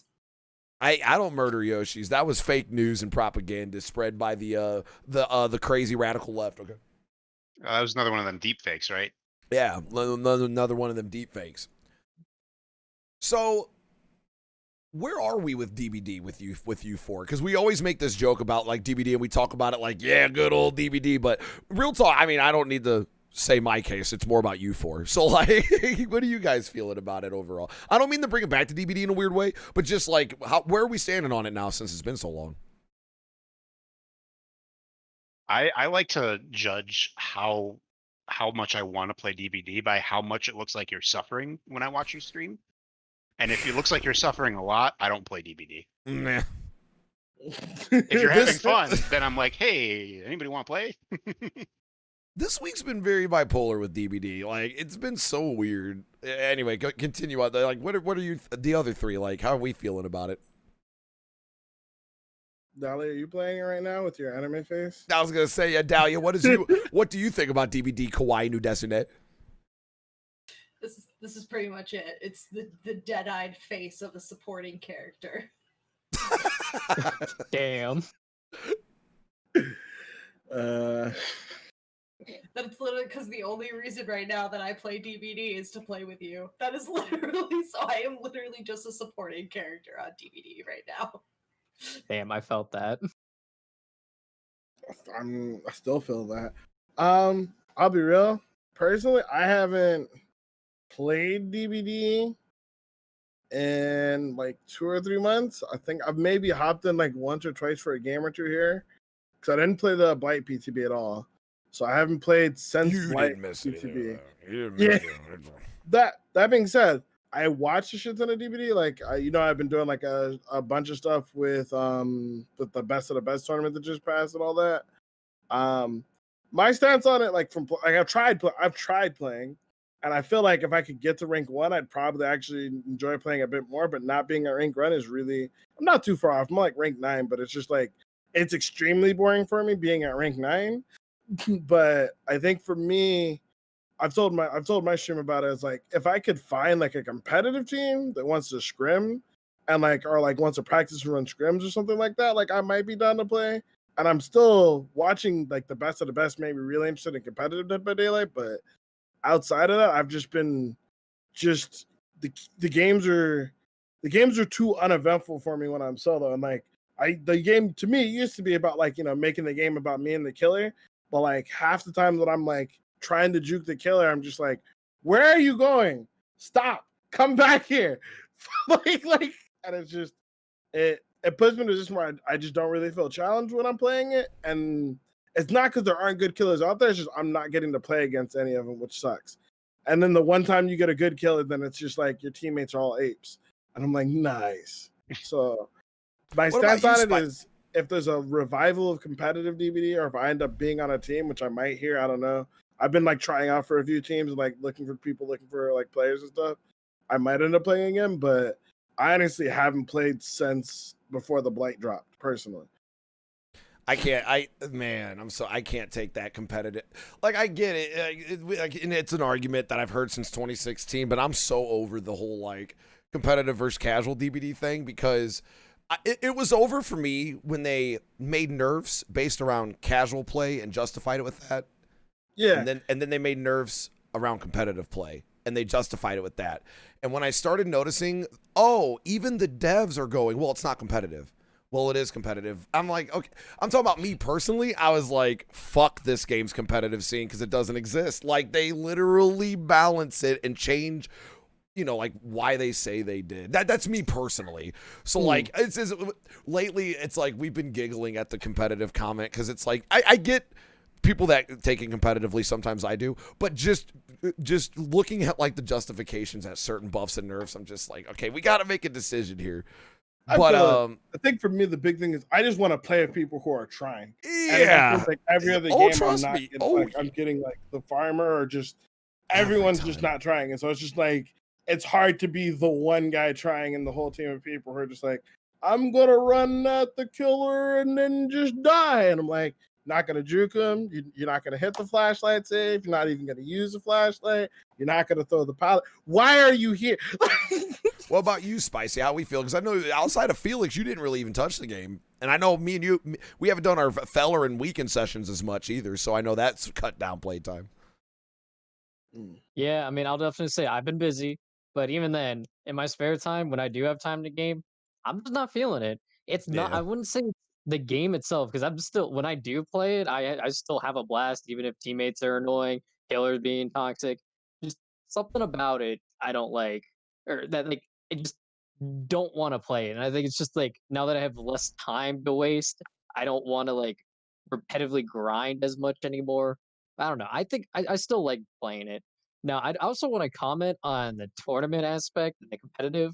I think another reason why that it's just the competitive aspect is kind of iffy is that a lot of tournaments that people hold input all these weird or dumb rules like no perks, which is unrealistic to what the actual game is like, or some bullshit like currency system. You're only allowed certain points that you can spend on perks and stuff. I think it's just that we haven't found like the perfect way of implementing DBD's own competitive standards. You want to know what game I went through a decade of this with? Smash Brothers. Holy shit. Dude, Smash Brothers was the most... You guys think DBD making it... See, when people...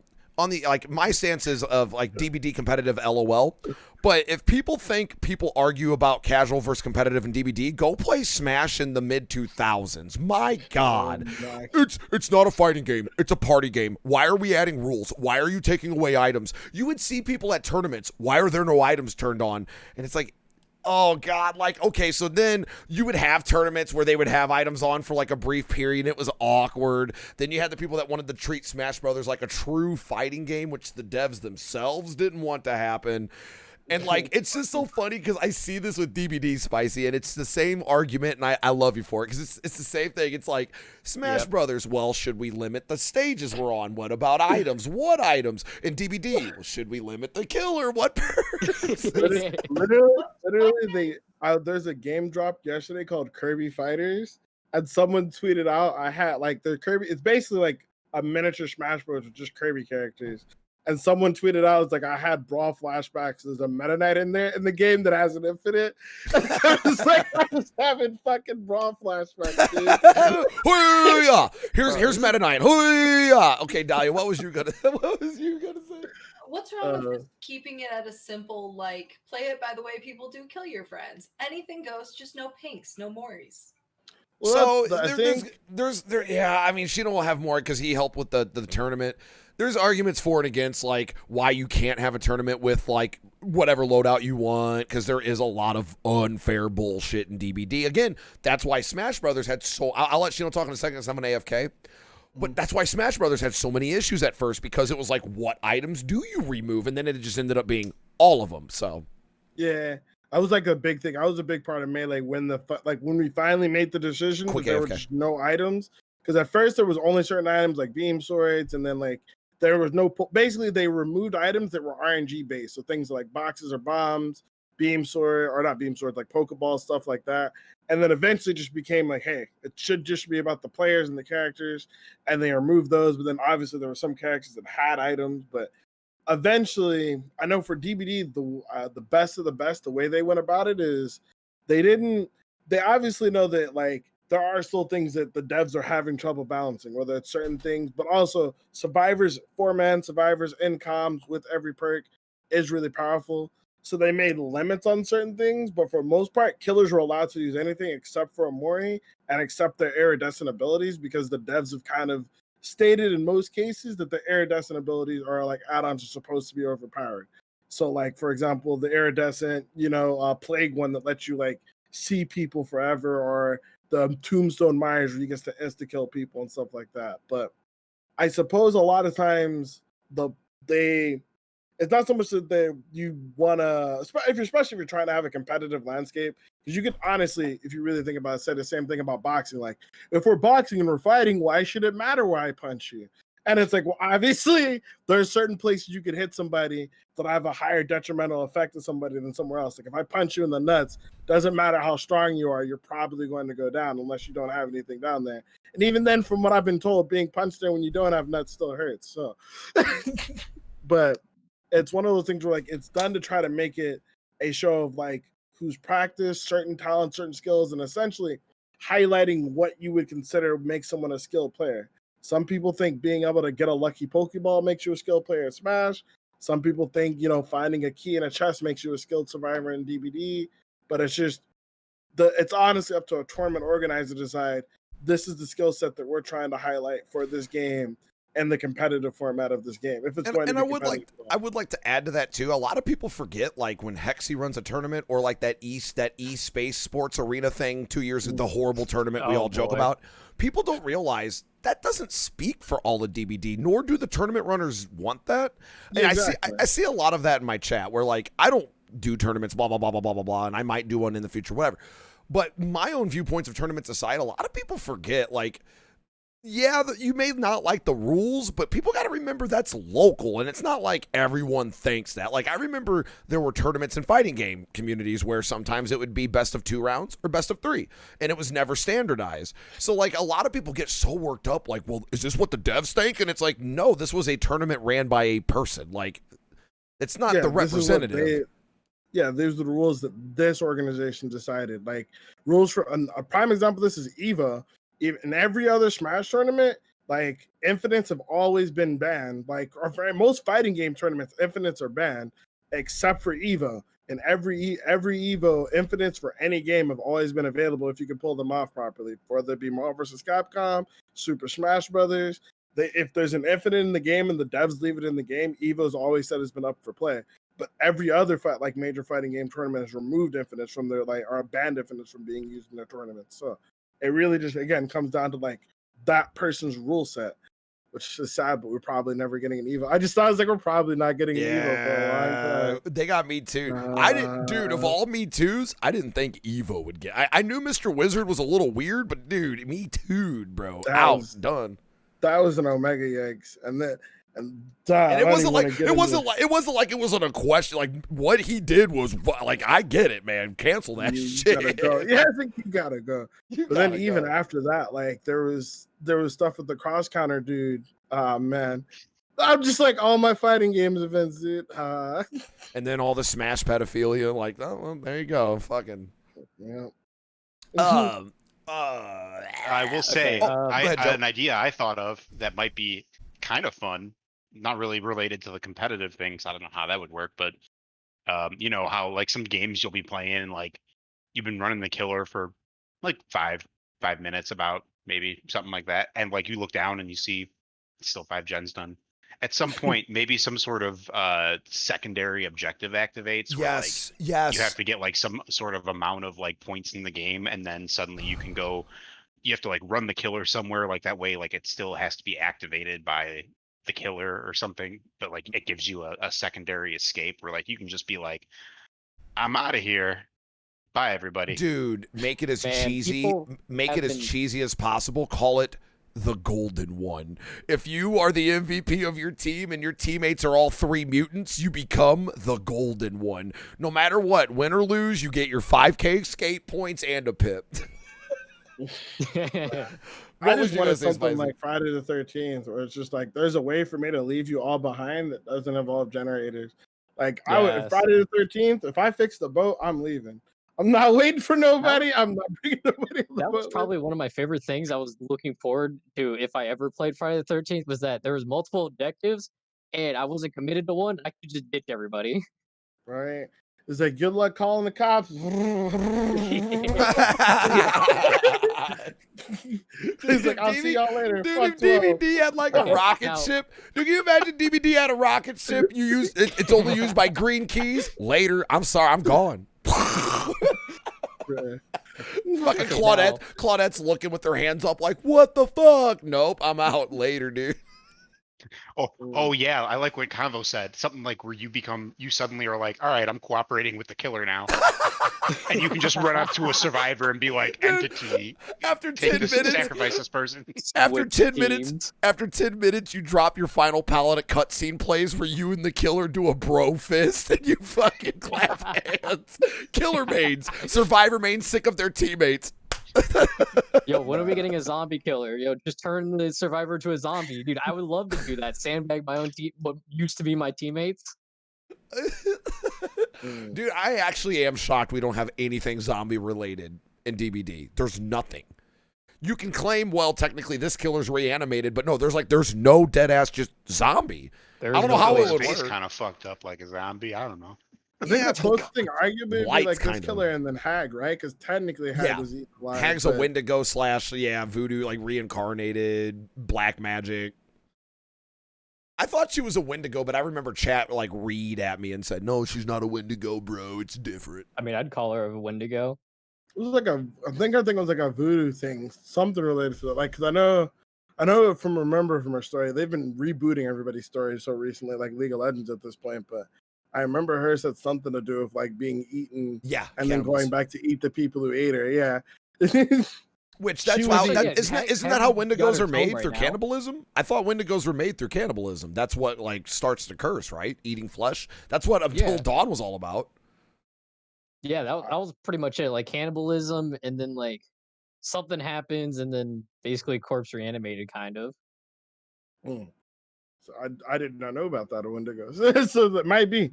It might be. But yeah. I mean, They well, better- I'm just if they're- saying, if they're Until redoing Dawn, lore- 100% accurate. If they're redoing lore, they better not get rid of the fact that Jake was a rich boy that toughed it out until he got pulled into purgatory. People don't realize I'm that. My boy fucking Jake is humble as pissed. shit. Listen, my boy Jake is humble as shit. All right, my boy Jake was a millionaire and he decided I'm going to rough it, and like people make fun of him. Go ahead, Spicy. Dude, I'm fucking pissed. We've got every single OG character now getting tome lore except Jake. Yeah, Nia gets one before Jake. Yeah, she was the first released character, and she got one before Jake. They better Adam, who has the least amount of cosmetics in the game, is going to get tome lore before Jake. good. Go, dude, good. Cowshed's gonna get lore before Jake, dude. Come on. Probably did. Dude, Shaq gets its own chapter. Shaq gets its own lore piece. The entity never truly had a home, so it created its own. Dude, what kills me is like someone in chat the other day was like, who decided generators?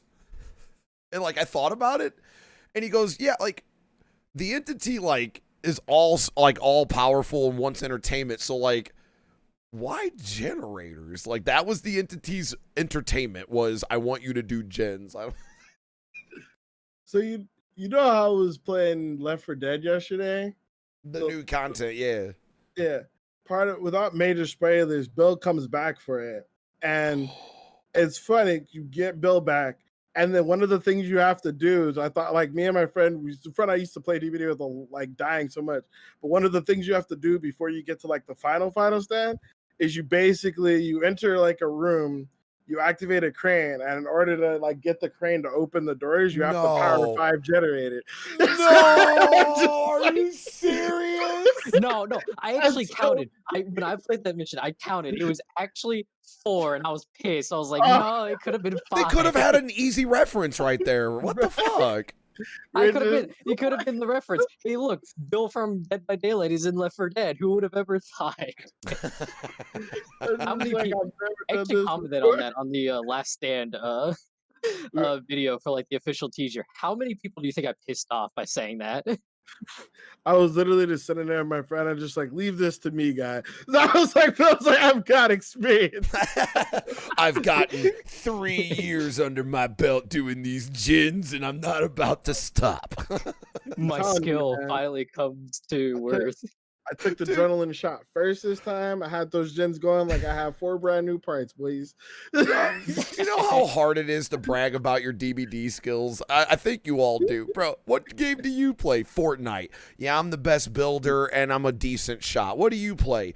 I play Apex Legends, bro. I'm a god with the shotgun. What do you play? Dead by Daylight. What are your qualifications? Bro, let me tell you.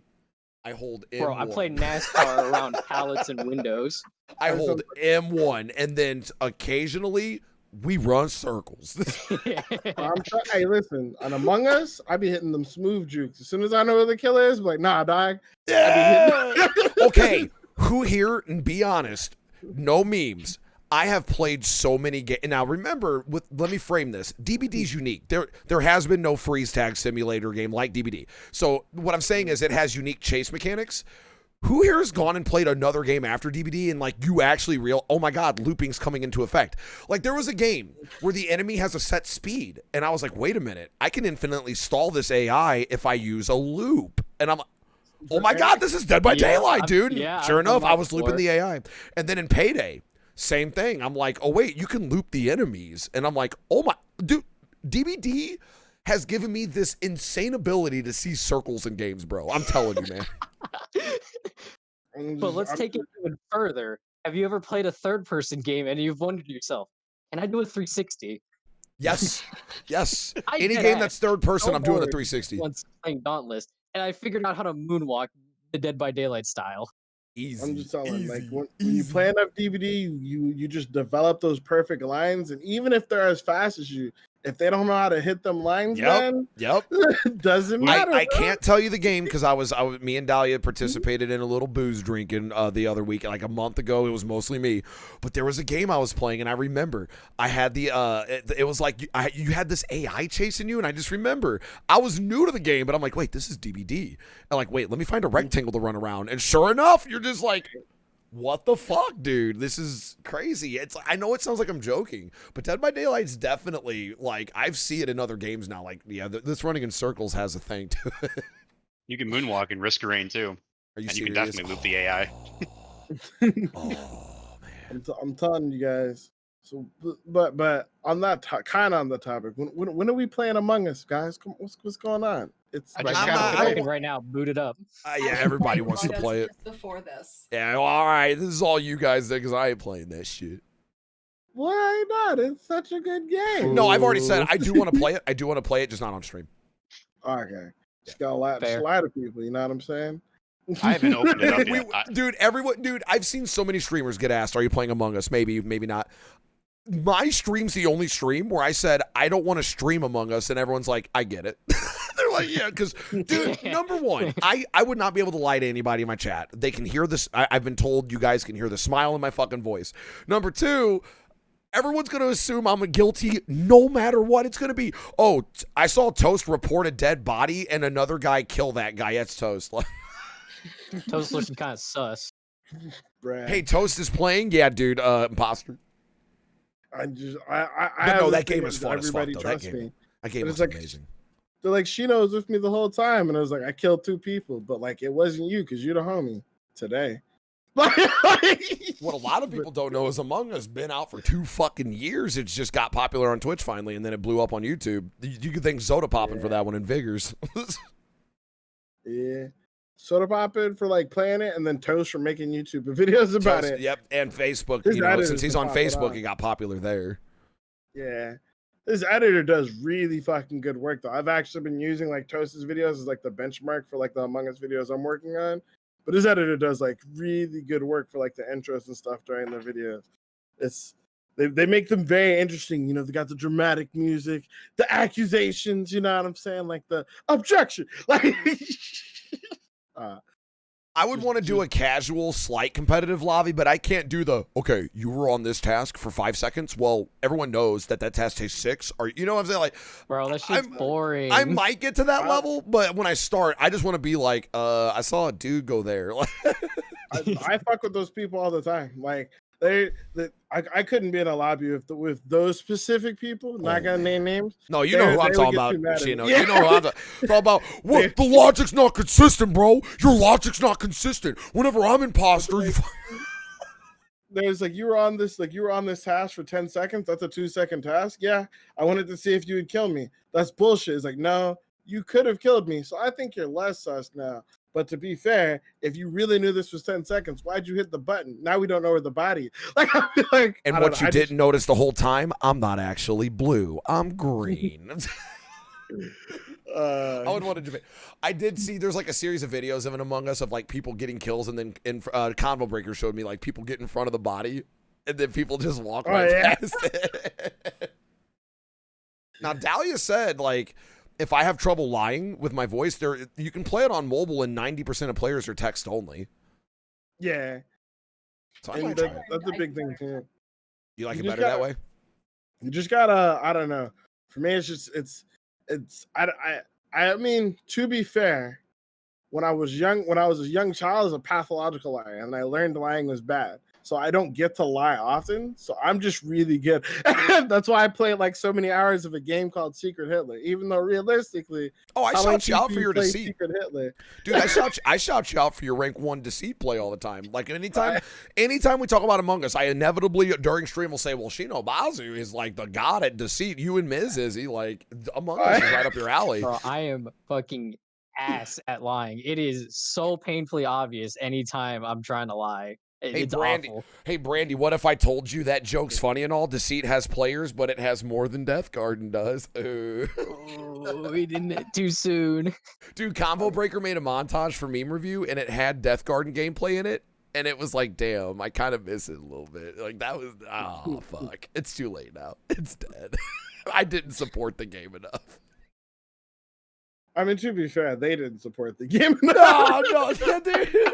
And you know what is such a shame? They actually balanced what needed to be changed, but it was a week too late. I remember there was a big hype wave, but everyone complained about 3 major things in Death Garden. They fixed those 3 things a week later, but it was already too late. But there was just no way. I was thinking that one hillbilly dude from Family Guy. He's like, I told him I fixed those 3 things, but there was just no way. Dude, Dahlia, your daughter almost looks tall. She looks taller than you. Yo.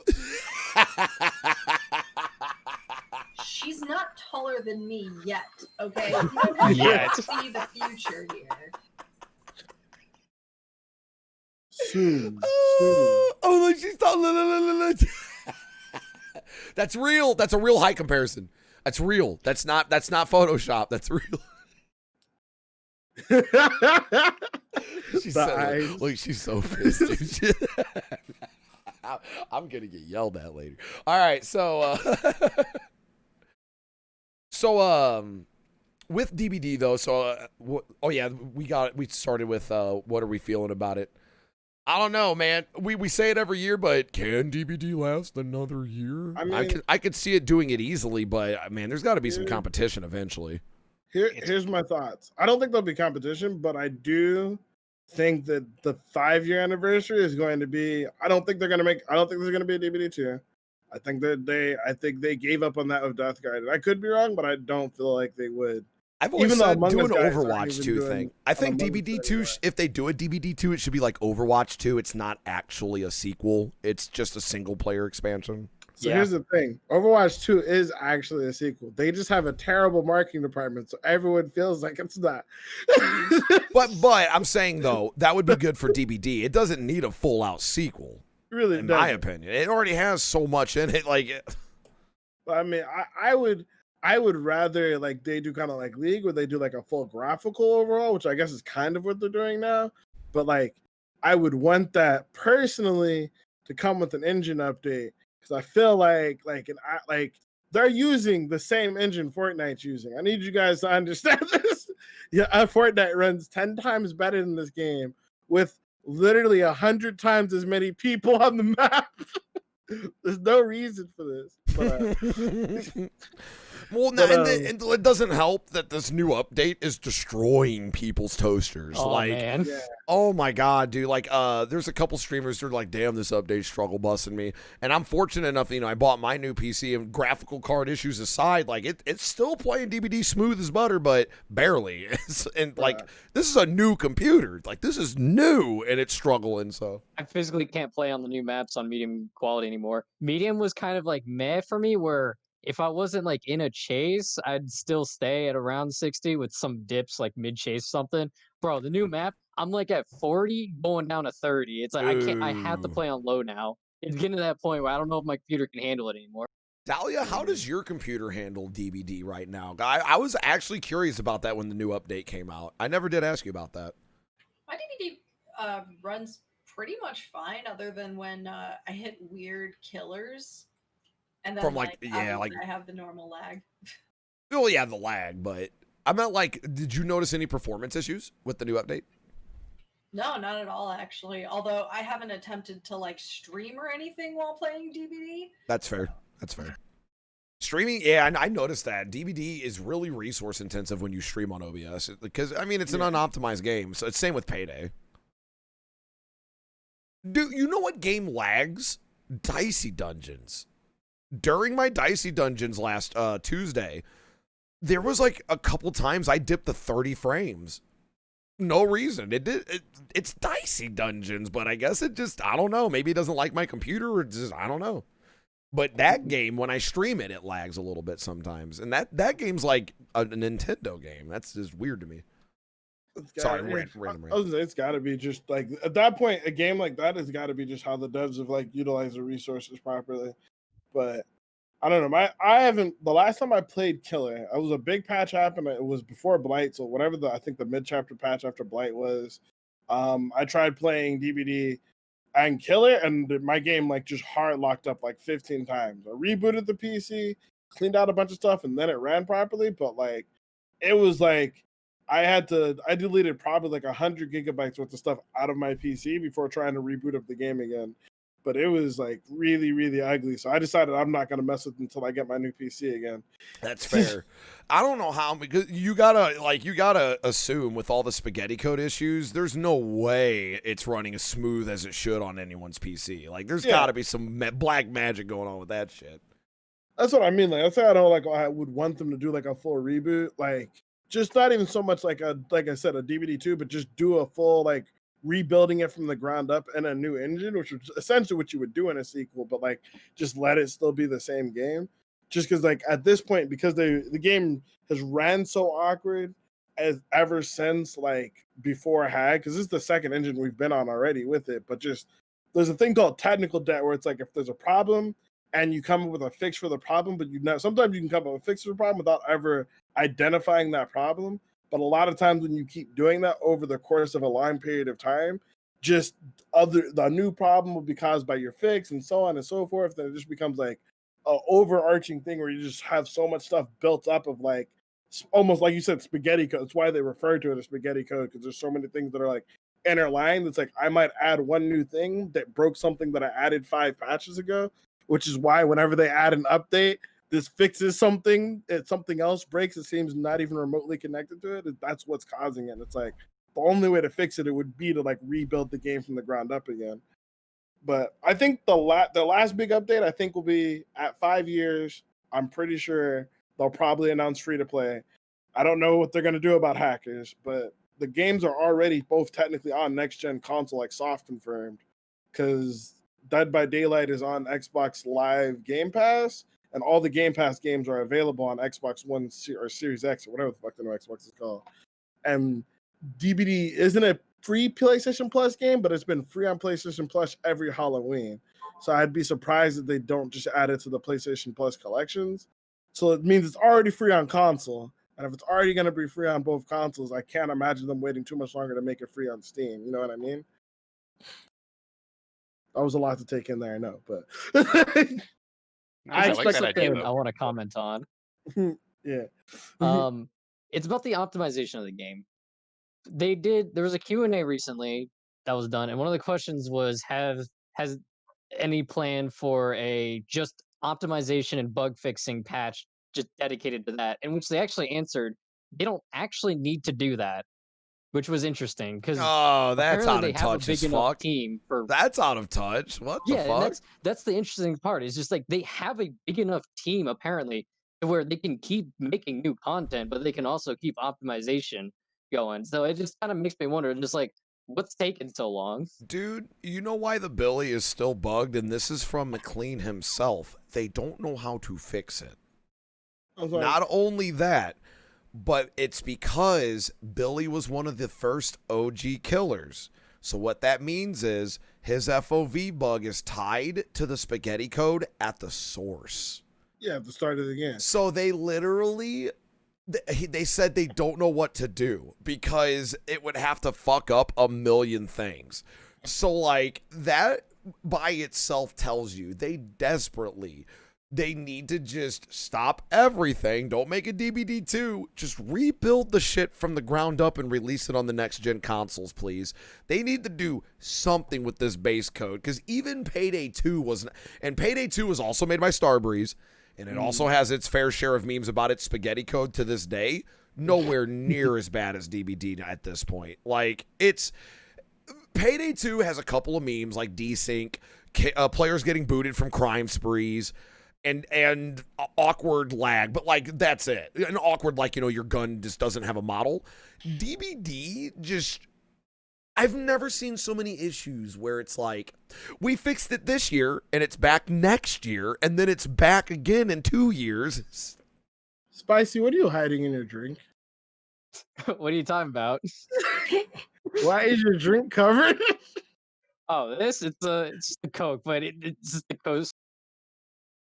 So yeah, I don't understand how they Man. can say there's no health patch or anything because literally the devs themselves know there's problems tied to the root, and it's just going to keep getting worse with like every year we see it, the amount of shit they run into. Yeah, No that's what I mean, behavior. like, I'm free. the time to do Can hire me as a consultant. that. He's like, I've got some skill. I've got the skills to pay the bills. Hold on one second. I'll be right back. Quick, Muted, everyone muted, call Gino muted. while he's gone extremely sexy. What's up, Dahlia? I was gonna say, why don't they just get the guy who fixed Yandere Dev's shit? I'm sure he'd be happy after he got fired by the psycho. I'm sure he'd be very happy to have a job again. So I don't get the Yandere meme. Like I don't get it. The Yandere Dev, like the code for Yandere is so spaghetti that like you literally somebody was hired by him to help fix the coding of the game, and he said like it was literally he had no idea how the game was even going to attempt to run. That's how bad the code was spaghettied everywhere. Wait a minute, is that the game where they literally had to have modders mod it to make it playable in certain like portions? No, completely. It is an unplayable 100%. Hang on, honey. I need help. What? It's a completely unplayable game unless you find a modded version. And he hired someone to help with the coding, and they fixed his code. And then he went nuts on them, and he fired them and changed the code back to his craziness because he thought they wanted to steal his game by making it so he couldn't understand the Oh, code. he's one of them he's paranoid. He has a persecution complex. Everyone's after him. Yeah. just want to point out that Yonder Simulator took longer to release than it did to give Left 4 Dead 2 a major Uh-oh. Okay, so I thought it was for a second my computer doing its reset bug again, and I got a little nervous too. I was like, so you froze a little bit, Spicy. You're good. What'd you say again? Sorry, it's No, been you're doing fine. You're it a couple fine. times, but just Yonder Simulator is taking longer to release than it did to get Left 4 Dead 2 a major content update. Damn. Wow. Dude. At this rate, dude, Left 4 Dead 3's coming out, Half-Life 3's coming out. I think, if I remember correctly, Left 4 Dead 3 was in the making, got canceled. I don't think Steam or Valve believes in thirds. I don't think they believe in They triples. don't. Fucking Portal They 3. apparently think like Netflix. Portal 3 and Half-Life 3 were supposed to have a crossover event tie-in. Neither game happened. Left 4 Dead 3's not happening. What else? Oh, Payday 3. I'm surprised Payday 3's happening. That one's still Allegedly. rocky. Yeah, allegedly. It's still... Apparently they reconfirmed it, and I'm still like, I don't. We'll see. I still think they're doing all these DLCs for Payday 2, and they're just going to take the money and dip like they did last time, dude, because they've already done that before. After the Ultimate Edition of Payday 2 came out, that had all the DLC attached to it and like a couple of pay-to-win things, I just remember that they made an update saying no more Payday 2 updates forever. We're done. This is it. And then a year later, we have new updates for Payday 3's. We need Payday 3 money.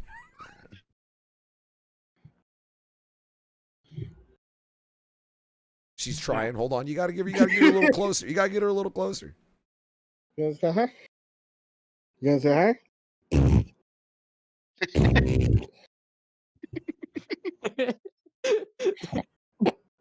You There gonna we eat it? go. There we go.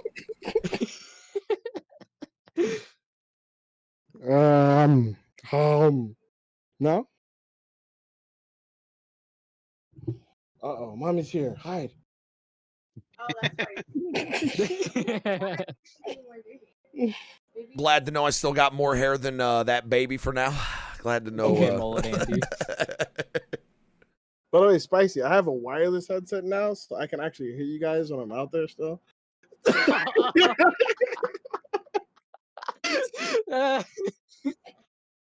are you looking at, huh? You gonna say hi anyone, or you just gonna stare at me? I told you Fucking guys, got my ass. she's in like full rolling mode, so she's super loud. I don't know if you guys can hear her in the background, but she like screams throughout the house and rolls around. Hey, look, there's a bat. Hey, look. Hey, look. Man, that baby I'm ain't gonna not a look away. bat. That baby ain't gonna look away from the screen. The moment that baby sees that, she ain't gonna look away from the screen. Look. Look.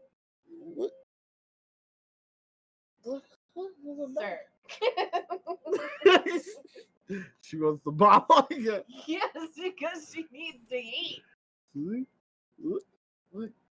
Look. Look. You're Look. not- So as you can see, the newest partnered Spirit Main takes her mantle at the stream. There she is in her natural habitat, sucking the Reddit milk of survivors being overpowered and killers needing a buff. And now the Spirit Main gets back in her natural habitat of being fed by mommy. Being I fed wish, you know, you by should be. I What's should she be the eating, one totem being called perks? out. They were the ones that didn't say it. Hey, you. Apparently, Miraculous is coming to New York. Oh, what, really? I don't know what that is, but for all you Miraculous fans, of It's course, I know this. a good show. Are they trying to make it more American? Why? Just leave it in France. Look at how easy it is to farm these Keck Leos, dude. All I do is throw a Spirit Main joke and they just gobble it up like hungry fish. Look at them. All you do is throw a spirit joke out there. They just take the bait. Look at them. Look, DBD memes. Look. Nobody really likes Spirit. Dude, there's streamers now I've been watching. They'll just let the spirit grab them off a gen. They're just like, fuck it. They'll just be doing it. Oh, it's a spirit. You can grab me. I'm cool. I'll Man, die. I've had those moments. You just absolutely Yeah. give up on a game. Oh, dude, like there'll be games where you have like 3 rough games in a row, and then that 4th game, and it's Ghostface, and he yoinks you off a gen. I just get up. I'm like, hey, man, yeah, enjoy the free hook. I'm gonna go make a sandwich. I'm done.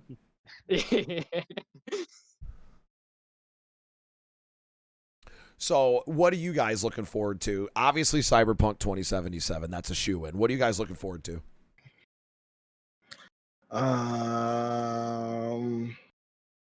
Damn, that's a good Honestly, question. good question because like I got most of the shit I wanted. I got Like, a lot of Halo answers. 3 ODST The just new came God of out. War, got the new Harry That- Potter, got the new PS5. Shadowbringers 5.4. The entirety of the PS5's launch release. Like, dude, like the PS5 sold me on its release titles. And I've never been impressed by a system's release title before. Like the lineup it already has is pretty sick. But like everything that's coming to PS5 will also be on PS4. So I'm like not really sold on it yet. So probably God of War for me. You mean Just PC or PS4? Hmm?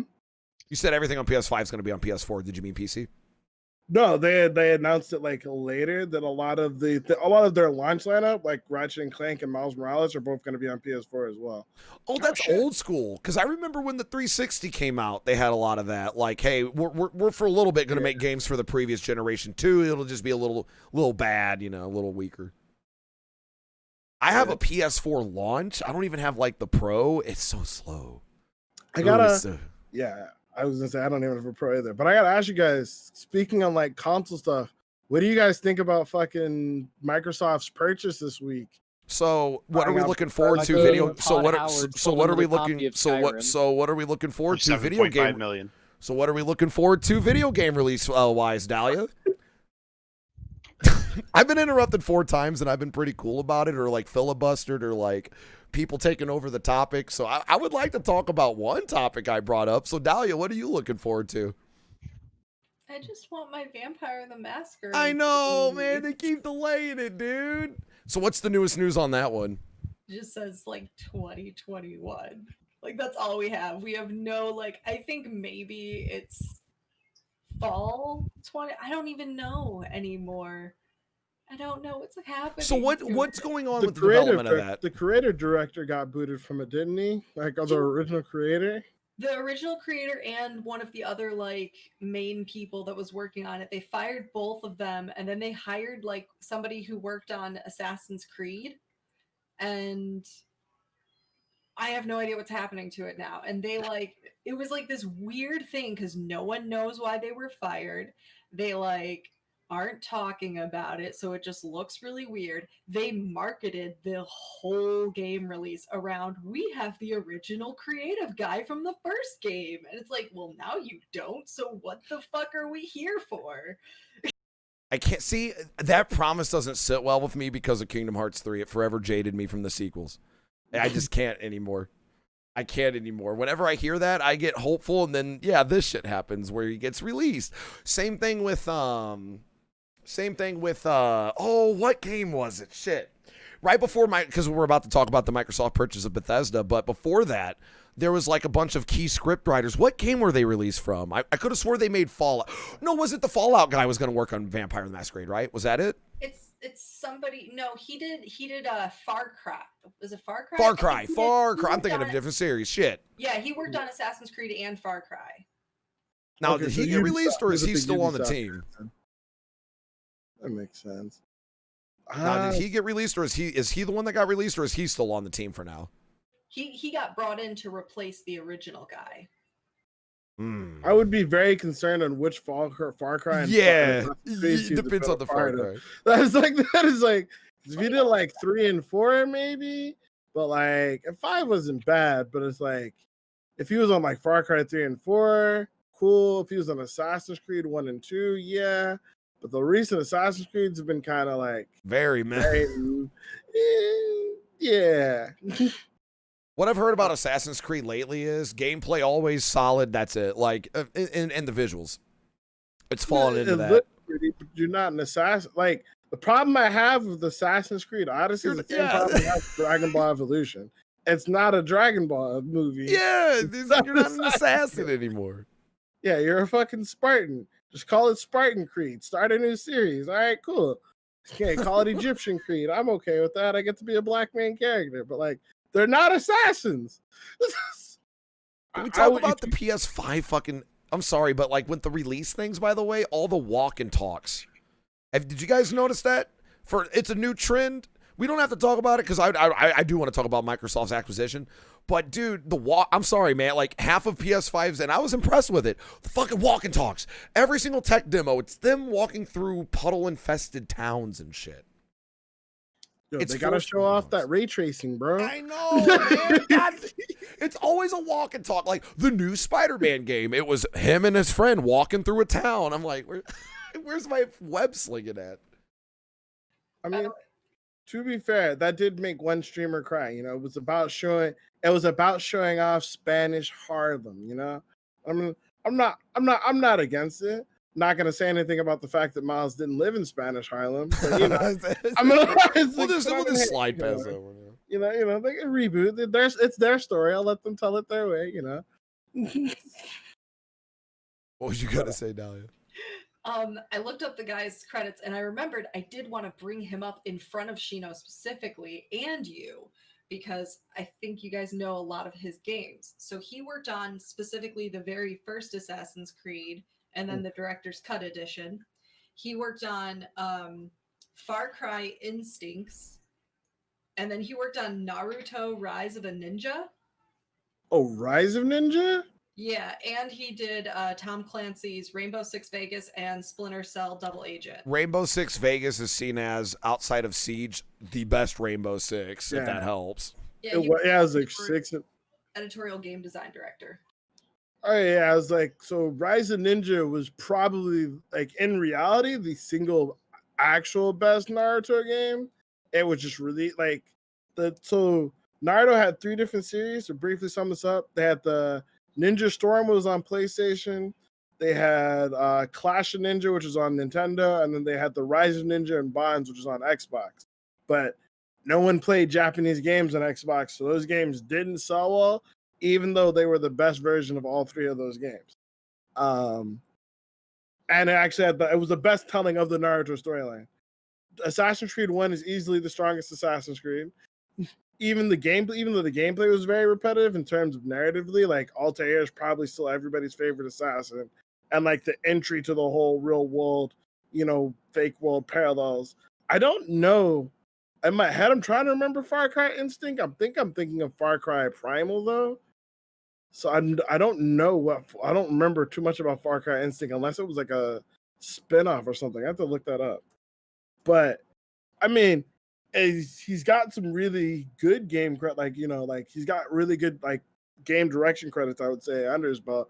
Rainbow Six Vegas, both narratively and multiplayer wise, was one of the best Rainbow Sixes since Siege, and Siege is an entirely new game. But I don't know.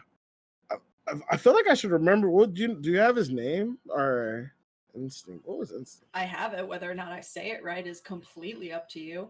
Alexandra Mandraka. Alexandra Mandraka. Roll your R and it probably fixes some of the mispronunciation. Just say Mandraka, like you're good. Like you got to cover, you know, like Ash does, like you know. Well, I think it's a Russian name. Yeah, I don't so know how to it's say that. Alexander. Okay, yeah. So he was the very first Far Cry. So Instinct is The best one of the best ones. Yeah. Yeah, basically. Yeah, I was like, this is the very first Far Cry. So It was this like guy got in on the ground floor. So you're in good hands, Dahlia, for Vampire 2, because that's literally ground floor Assassin's Creed, ground floor Far Cry, ground floor Naruto, ground floor. What was the last game we mentioned? What was Rainbow Six? Yeah, Rainbow Six, one of the best ones, which was Vegas. The best narratively, yeah. It's like narratively, it was one of the strongest Rainbow Sixes for sure. Vegas was my first one. Like I like that. It got me to play the series, and I didn't like it before that. So. As long as narratively he's good, then I'm fine. Because the narrative, I mean, I don't give a shit if Vampire the Masquerade has the worst fighting mechanics in the world. The narrative is all that matters in those games. Well, it's like Fallout. Fallout's not really prided on its battle system, even in the newest one. So yeah, like give me a good story. So speaking of that, then, what is your guys' opinion on the Microsoft buying Bethesda? I think it's funny.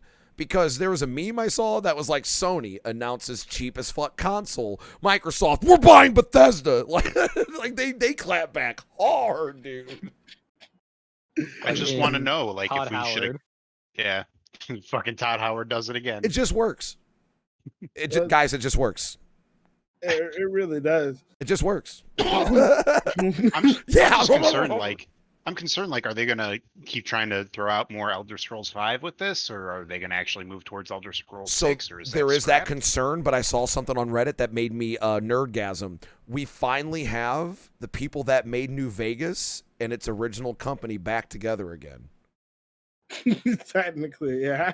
Technically, both studios. we finally got them back. So hey, that could be a good thing. Maybe we'll finally get fucking Elder Scrolls 6. We'll see. It's like we could get New Vegas. We could. They maybe even bring on like Fallout Miami, which is like a fan made mod. It's like Oh getting it to call up yeah, up it's to really hype. good. But I mean, so like here's the thing. Last generation, Sony won simply because everybody said they had like the best exclusive games, right? And the only game people would say would compete with something like Dark Souls or as hype as those were basically like Skyrim, which we've been playing since 360, and Fallout, which I think Fallout 76 was terrible. There were 6,000 people playing that game yesterday on Steam. I don't know why. It's a subscription-based game now. Like, wow, and yet 6,000 people are still playing. But I mean, hey, Hey man, those 6,000 people are having a blast, bro. That or they're all having clan wars with each other. There's also like 15,000 people still playing Fallout 4 on Steam. So it's like, ideally, it seems as if, especially with them announcing that Final Fantasy 16 is going to be, we're at 16 on Final Fantasy, is going to be a PlayStation exclusive. It very much seems as if like we're going to get the Western RPGs from Microsoft now, and then the Japanese JRPGs from PlayStation. Because I can't think of another really good RPG outside of the Fallout and Skyrim, except for Avowed, which was Obsidian, which Microsoft owns, and Outer Worlds, which is by Obsidian, which Microsoft owns. Unless it's like any. Oh, I guess there's still Cyberpunk, but which is still an RPG. I was gonna say, Sharnia, yeah, how it used to be. That's how it used to be. PlayStation 2 had the JRPGs, and the Xbox had the Western games, like the more action-based RPGs. It's like we're going back to that. I'm not mad about it. Because even the JRPGs are more action-based now. 16 looks like it's going to be a goddamn fighting game, goddamn near. Yeah. You have the people that made 14 working on it, so the story's going to be solid and the music's going to be phenomenal. And then you have the 15 battle styles, so I'm not mad about it. It's just I'm just glad we're going back to old times with Final Fantasy 16. Every Final Fantasy, like 15 tried to be like present day, 13 tried to be futuristic. I'm glad we're going back to like dragons. Like, thank you. Motherfucking Chocobos. Behemoth. Yeah, Behemoth. Chocobos, please. Give me the good shit. Ride the shoe puff. Yeah. Ride the, oh man, so ride the soup. If you want to ride the soup. Don't worry, I remember that. But yeah. Are you guys excited though for like I know Joe, you're a huge Skyrim fan, and I know you play almost anything by Bethesda, but like what is this like? Are you excited? Are you worried? All of you guys. Yeah, I'm a little worried. I'm curious to see like what'll happen. You know, I hope Microsoft I'm forces waiting them to to see. update the engine. Yeah, aren't they still using like Oblivion's engine for all this? Like it's unchanged, right? That's the big like issue, correct? Because that's what I heard is like it's an unchanged That's been the engine. big meme, basically. Yeah, they've been using their oldest fuck engine, and it's just I mean, I think the IP crossovers could be cool because now we've technically got Doom guy and Halo guy under the same publishing house now, and then also like they have other games besides even just like like the two big ones are obviously going to be Elder Scrolls and Fallout, but they've also got like Dishonored. They've also picked up Doom. They picked up Evil Within with this. They picked up what are they not Nuna class? What is their name? They picked up all of Wolfenstein because of this too. So like they've got like a bunch of like other like I would say probably nicher, but like still pretty big heavy hitter games like that do relatively well in their time slots, if that makes sense. So I mean, could we get like a shooter that's got Doom guy versus Wolfenstein guy versus Master Chief? Super Smash Bros. Xbox? No. Super Gun Bros. I'm just throwing it out there, don't have to play Smash. Just make a battle royale shooter with all the shooters dropping it. I'm sorry. The Elder Scrolls VR, That is a thing already, isn't it? Is I'm it? pretty sure. I'm pretty sure Skyrim has a VR and PlayStation. Oh no, BR. Battle Oh, Royale. BR. Dude, they might actually do Skyrim together. They might actually just make Hasn't that that been promised for years? I've heard about Skyrim together as a mod for years now. Is that even a thing? That I is a think it's a thing. It's actually in Patreon like Yeah. it's in beta right now, I think. Like they have people who can use it, but like it's pretty fucked. Like there's a lot of like quests where you'll basically like have to, in Final Fantasy terms, like leave the party to do a duty, which is like getting an escort quest so that the main Mhm. NPC walks along, and then once everybody's NPC has walked along together, you can all join back up. That's kind of a clever way to work around it. And it's all modded, right? It's all like Yeah. fan made. All fan made. But that's what I mean. Like Microsoft could be like my hope is that Microsoft pushes since they're willing to spend money because it's first party, they force them to cut out a lot of the money grubbing stuff they put in Fallout 76 and Fallout, since that's not what Microsoft wants for these games. You know what I mean? The focus you got I just feel like Phil Spencer's done a really good job. He's the head of Xbox right now, for those who don't know outside of industry. He took over Xbox in probably its lowest point and is like seemingly almost completely turned around. I feel like hopefully he would push them to move away from like all the shit that they did with Fallout that people hated, like from Fallout 4 and stuff like that. You know what I mean? And then just focus on making the games good, which would make more people happy and then make more people want to buy an Xbox. But I think the biggest thing of all of this just means that whenever a Fallout game or a Skyrim game comes out, instead of having to buy it, you can get it for $15 a month with their Game Pass thing, along with everything else, which I don't know, dude. That hearing about being able to I can buy I can spend $500 and get a brand new PlayStation 5 and spend another $70 on a game, right? And then another $50 or $60 on a controller. Or at the same store, I can spend $35 and walk out with an Xbox and every single game that they've released in the last 3 years. And every EA game. And fucking Skyrim. That's only one game I need. No. It seems like this year's console wars is very peaceful too. I saw when PS5 was going live with its show, Microsoft tweeted them like, "Hey, good luck," and PS5 did the same thing. It seems like consoles kind of know they're being dated, because look at the models they're coming out with. You have the disc driveless ones now that are like $200 cheaper. Think about how many Christmases that's going to fuck up, by the way. A mom that doesn't know better sees the cheapest console, so this kid's going to open a PS5 with no disc drive and did 7 games. That's going to happen. That's 100% going to happen.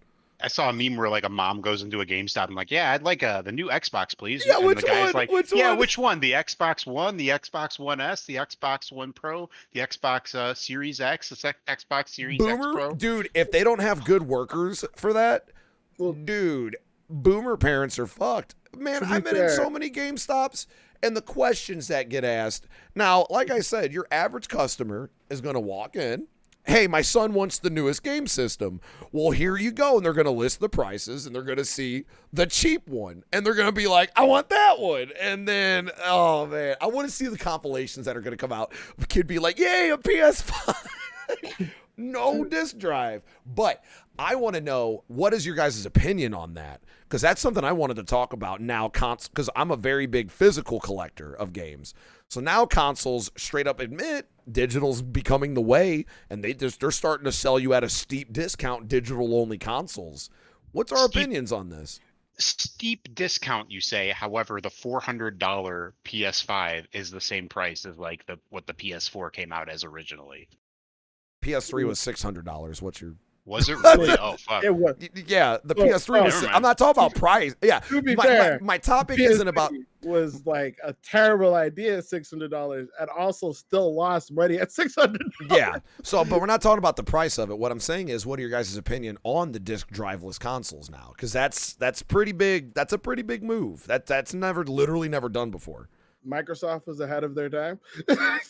That was essentially the discless consoles, what they were going for with the launch of the Xbox One, because you would, in the original Xbox One, you would buy the game, install it, and then you wouldn't need the disc anymore. But everybody hated it because they wouldn't be able to trade in their games anymore. But essentially, yeah, I mean, my opinion on Microsoft is early. Sony is crazy by still charging $70 for their first party games, which is what they said they're doing, even though the games are going to be all digital. Even if I think the game is worth $70. Now the digital, yeah, I was gonna say the digital being 70 is enough, but people forget N64 games used to be $90 in the 90s and the early 2000s. Yeah, that's not new, but $70 for the digital version's a little nuts. That's what I mean, because like if it's digital, they're not sharing a cut with GameStop, they're not sharing a cut with Walmart, and if it's a first party game, they're not even sharing a cut with Sony because it's their game.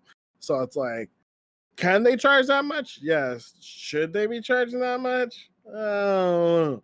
What do you got, guys? What's your opinion on the no disc console options for the rest of you three? I think I'll also say too, I don't think they should be charging that much for discless games, especially because then they don't have to make the cases, the box art, and the disc for it. So that's just even less going into those. So it should at least bring the price down on the games itself a little bit. Yeah. It's like usually they would sell them for that high because it's like they have to go through like GameStops and stuff, and like now it's just going directly from the PlayStation to you. It doesn't need to be that high. I'm really curious to see where things go, like industry wise, like 5 years from now. Because that's what's got me worried. Because I'm a big physical collection guy, and this is literally the first nail in the physical copy coffin. You know. Well, I don't think. What was you gonna say, Di? Hold on. What was you gonna say, Di? No, I was just gonna point out, but like in the same vein of like, who the fuck uses records anymore? Some people say those come back, yeah. Exactly, those came back because people realized people like to collect those kinds of things. They remembered that, so new bands even release music specialty on vinyl. So I mean, I would have understood if they like new games, you pay more for the physical copy, and part of it is because you're getting the collector edition of the physical copy. Like they could sell it just as a collection piece and charge that much for it. There is and like it comes with the download code. There is one small thing about that compared, because you're right, but there's one small thing about that comparison. The reason why records came back is because of the quality. It doesn't diminish, and it's different. When you play records on a needle, that's a completely different visceral listening experience. CDs and DVDs don't have that going for them. They're very disposable, and the moment a CD's fucked, it's fucked. So what I'm saying is, you're right, but records have a little bit more appeal because different quality, different sound. It's a different, medium. With video games, I can see why people may not even like the physical copies because CDs and DVDs are so fucking worthless. So that's my one devil's advocate point is like, I agree with you. It may come back in vogue, but it's going to be less like records because records have a functionality to them. That's all my point is. No, that is I hadn't even thought of that. And I thought that same thing. I'm like, well, records are still a thing, but you don't see, you know how records are still a thing, but old music CDs aren't really a thing? Mm-hmm. Because it's because of the physical quality of the media it's on. It's kind of terrible. That's coming from someone that made CDs for 6 years. It's just the amount of I would say like in 5 years I'd be interested to see where the industry, and the only reason why we're in this big push now is honestly because of the pandemic. Yeah. But like I know a large push against going all digital was brick and mortar stores. Yes. Like, GameStop's fucked. Well, not even just GameStop was like fucked, but like for example, when Xbox originally was going to go like discless at Xbox One, but Walmart, GameStop, and Target all said we will not carry your console if you do not have it. Like if you do not have disc here, they simply said we will not carry your console. Which for most like gaming consoles, like in the US, it would be a death blow because like at the time Amazon's huge now, but at the time and even now, oh yeah, you needed physical stores back then. Yeah, so like they basically said like if people because they don't. The thing is, wait, really quick to interrupt. I'm super interrupting, but you would know this. Is that why GameStop quit selling PC games? Because I remember they used to sell PC games for years, then they just quit, and all their stock was gone.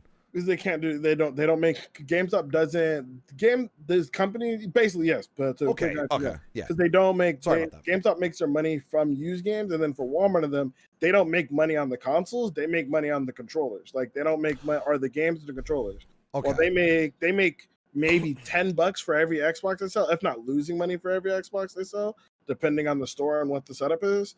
But they gain like $25 for every controller they sell. So it's like if you don't have, and then like I think it's like 15 to 20 bucks for every game they sell. So if you don't have games for them, like physical games for them to sell, they make $0 off that, and like they don't care, they carry it. That's the whole reason for it. So like they basically said, if you do not have physical copies, we will not carry your game. Now maybe in 5 years the companies think, or like say Microsoft, because everybody's on, so many people are on Game Pass, they don't care if Walmart decides not to carry Xboxes anymore. I would say, and because they have their own Microsoft stores and stuff like that, maybe it gets to that point, but I would feel like very unlikely. My concern is, one, I like collector's editions. So whenever a good game comes out, like Gears of War, like The Last of Us or God of War, I always like getting the physical collection edition. So I have the disc, but then I stature or whatever with it because I like to collect. But my other concern too is like, what happens to your library if, say, like something goes on with either PlayStation, like say Sony goes under, or like that's like an extreme situation, or like say, I don't know, Sony banned you. Like there was a big example a while back where a guy got his credit card stolen, or not, he didn't get his credit card stolen. Sony like basically leaked his credit card information. Oh, I've been victim of that. I was victim of 2 Sony leaks of your CC information. Yeah. So I got a bunch of free games for that. Go ahead. Yeah, I was there for that too. Yeah, but they leaked his information. Someone bought games on like V-Bucks or something, or bought games on his account that he didn't want. They wouldn't let him refund the games, and they told him that if he blocked it, because he told him, it's like, yo, the guy spent like $1,000 like in games and stuff that he didn't want, and it was their fault, mind you. So he told them like to block the charges, and they said they weren't going to refund him. And he's like, if you don't refund me, I'm going to tell my credit card company to cancel the charges. And PlayStation told him that if he has his company block the charges, they're going to ban his account and all his games. Jesus. Is kind of like a shitty situation to be in because it was their fault to begin with. But more importantly, it's like, it's cool to have digital copies of all your game, but like what happens, let's say for whatever reason, whether it's for like something you did wrong or maybe an ideological reason, like with Facebook and stuff down the line, if Steam decides to ban you, right? And you lose your entire. You can play it offline. That's the biggest draw of discs. You can play it offline. You don't have to be on the internet. Yeah, at least for most games, every game's got a day one patch now. Now, yeah, well, not in Call of Duty updates every day. Like you couldn't like play like certain games because they get, even single player games get patched every fucking day. Yeah, well, that would be my concern. They could sort of circumvent it by giving you like removable media for it. So that way you can like put it on a hard drive, and then like you own that hard drive now after you bought it. Like it becomes your property or whatever. But then you always have to always play offline though, you know what I mean? Like I guess as long as you have it installed, but if you don't have it installed, just like, having the option to play it offline, period. That's all I ask for. It's like, yeah. And Dahlia, to go back, like with all this, you mentioned, I wanted to touch on it. You mentioned about maybe with this new thing, they can offer the physical game copy with a code. Sony will never do that. No company will give you 2 games for free. That's what they'll see it as.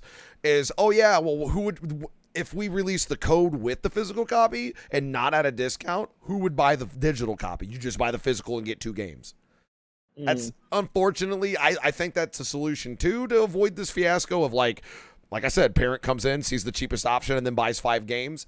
But that would essentially be like 2 games a purchase. So what I'm saying is, I can see companies baby raging about it. I want to try to bring you back in on this one.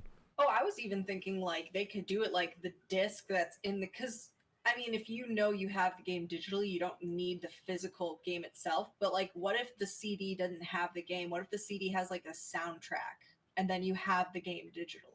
So you're saying like as a fail safe. You're saying like as a fail safe. Yeah. Like you're still getting to collect something, but without them needing to include a physical game. It could even be the new collector's edition thing. Is that you get a CD that has the game soundtrack, and then you get the code for the game digitally. Off topic, aren't there some games they're selling now where it's literally a paper disc? Like you buy the physical case, but they give you a code and a paper disc. Has anyone heard of that? I had a physical copy of Titanfall 2, and it just came with a code. It even had like a disc slot. Really? It just came with a code for PC. I can imagine that with games. Like, wow. I can imagine. Oh, go ahead. I was going to say, I can imagine that they do that for games that are like online games where you're not even meant to have like a physical copy of it. Okay, that makes sense. And speaking to like the double game thing, I know Call of Duty did this during the transition from the 360 to the 1 gen, basically like last gen, we're already on a new gen. But based on the last gen transition, where like if you bought in the game and you had the digital version or whatever, they would basically, it was a pretty contrived thing to do, but essentially they would let you like send in your disc or send in like your thing from your disc, and they would give you a code for it. Now, If you that would needed be a cool, okay. Like, so let's say that Christmas fiasco happens. That would be a cool, like, I guess, last ditch option is, okay, let me send the games back in and give me the codes then. That'd be Yeah, okay. I know Activision is willing to do that. I don't know if I don't think every Right. company did that, but I do Right. know Activision and a few other Microsoft companies did it. Shino, can we talk about the fucking shitty naming practices of Microsoft consoles? Listen to your sentence. You said when the game went from 360 to Xbox One, whichever one that was last one. Wait, which one are we? Like, Xbox One. No, Let's Xbox. talk about how the Xbox Xbox One 360. X is literally Xbox just One. Xbox. Xbox One X. Xbox One S, X, One X. I don't know which one we're on.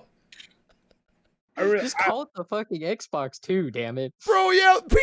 PlayStation got it right. 1, 2, 3, 4. They kept it simple. I won't lie. I disagree with the Series X and the Series S. On the bright side, to make sure that someone doesn't go and pick up like what happened this weekend, someone doesn't go and pick up I heard bunch of the about wrong that. Xboxes. Yeah, I heard They're about that. discontinuing, like they're currently discontinuing the Series X or the Xbox One X and the Xbox One. So the only thing you can buy now is the Xbox S, the Series S, or the X, or Series X. But I still Shino, do you need a glass of water? You sound exhausted. yeah, it's still stupid as shit. My Like man Shino's got a book. Like, okay, hold on. Let me go back. I used to work for the fucking company. I still can't get shit. Like I'm like, man, I'd be so mad, dude. Will you guys miss discs? Am I alone? I'm going to miss physical copies, man. I just don't trust these companies. Like I have not trusted Steam since the moment my brother got me the silver box. And like ever since that, I haven't trusted Steam. So like every time, if there's like, oh, like if there's a game I care about, I might get like for Last of Us, I got a digital code to play the game, but I have a collector sitting in the other room. I have a digital if I ever needed it, I can open that box up and just play the game myself with the PlayStation. I don't need Sony's permission. I don't need their day one patch. I don't need their approval. I literally It's so weird how much of a culture shock that is. Like, I'll go back to the Game Boy. I put in a game and it starts, and I'm like, whoa, there's no updates. Oh man, no, Brett.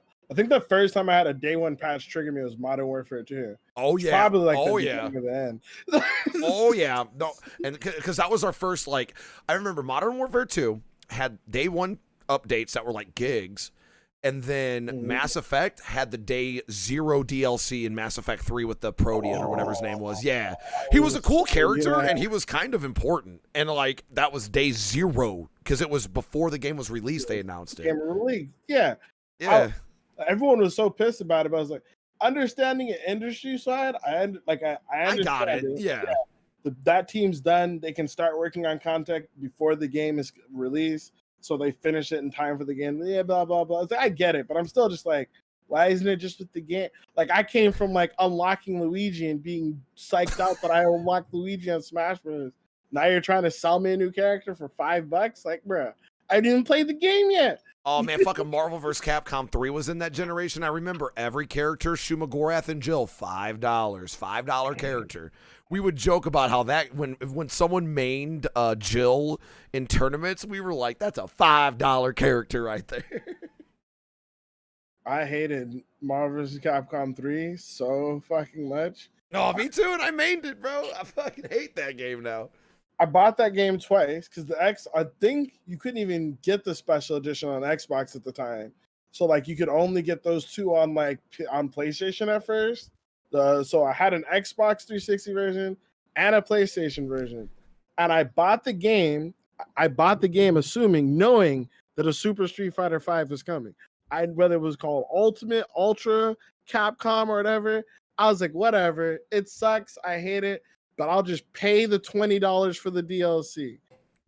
6 months later, they re-released the game. It's $40, but it's not available as DLC. The only way to get Ultimate Marvel vs. Capcom is to buy a brand new game. Yep, I have both. Yeah, that was the saltiest purchase. People who showed up after I did, paid less money, got a better experience than I did. That's a great way to cheat your Oh fans. no, dude! Marvel vs. Capcom 3 was the most busted piece of shit. I mean, Ultimate was busted, but Yeah. 3 had like Wesker chaining like guns from full screen in the I don't want to talk about it, man. This dude could literally full screen shoot, teleport, confirm full combo death. Like, that's why I mained him.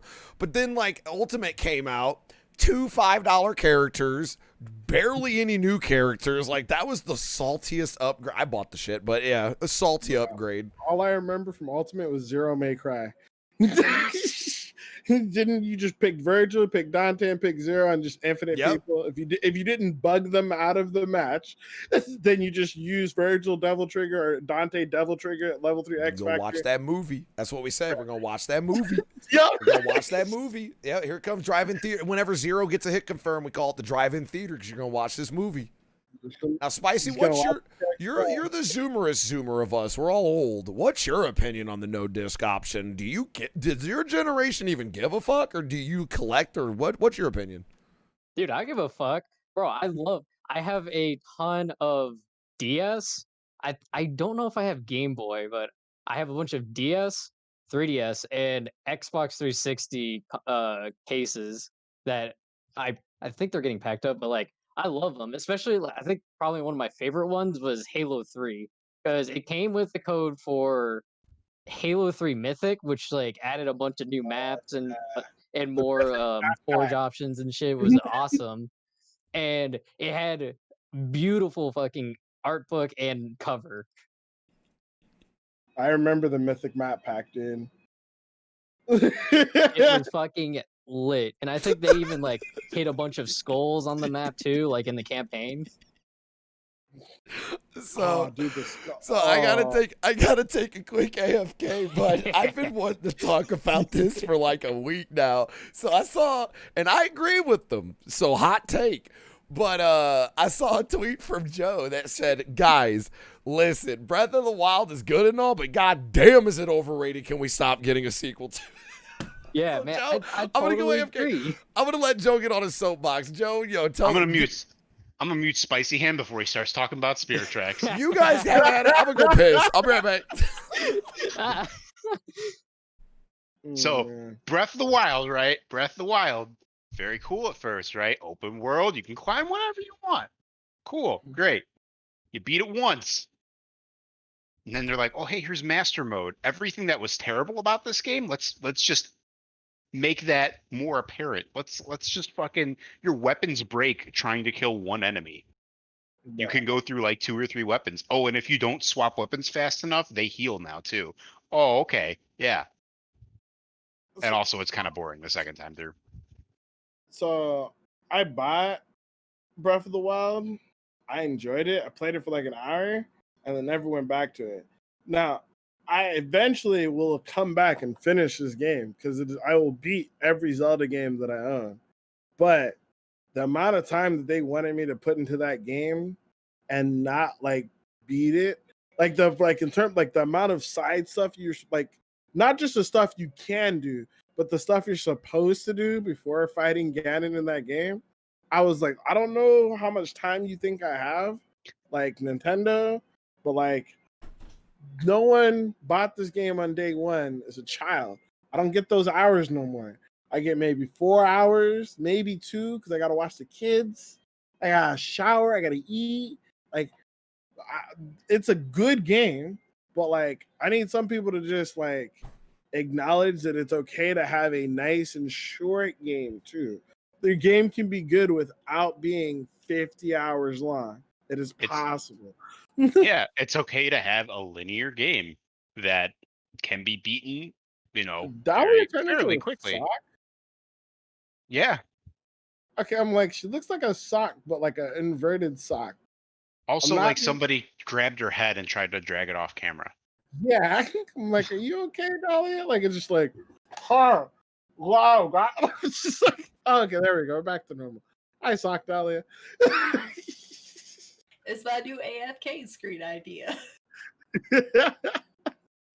I was just concerned. You were looking a little stretched out, It tried to follow me leaving, and then I wasn't here anymore, so it didn't know what to do. I don't know, man. I feel like the only thing that Breath of the Wild taught me is the easiest way to kill the launch of your game is launching it 2 days before a Zelda game. Because Horizon Zero Dawn is also an amazing game, but literally nobody knew about it. And it's not because it wasn't on PC until now. It's because it literally came out 2 days before The Legend of Zelda and Nintendo's new console. So nobody played it, like, at Dude, all. I own it and I still haven't played it. Yeah, I owned it and I still haven't played it. I bought both of them. I don't even think I installed it before I was able to play it, dude. They was like, "Are you gonna get the new DLC, dude?" No, like, I didn't finish the game.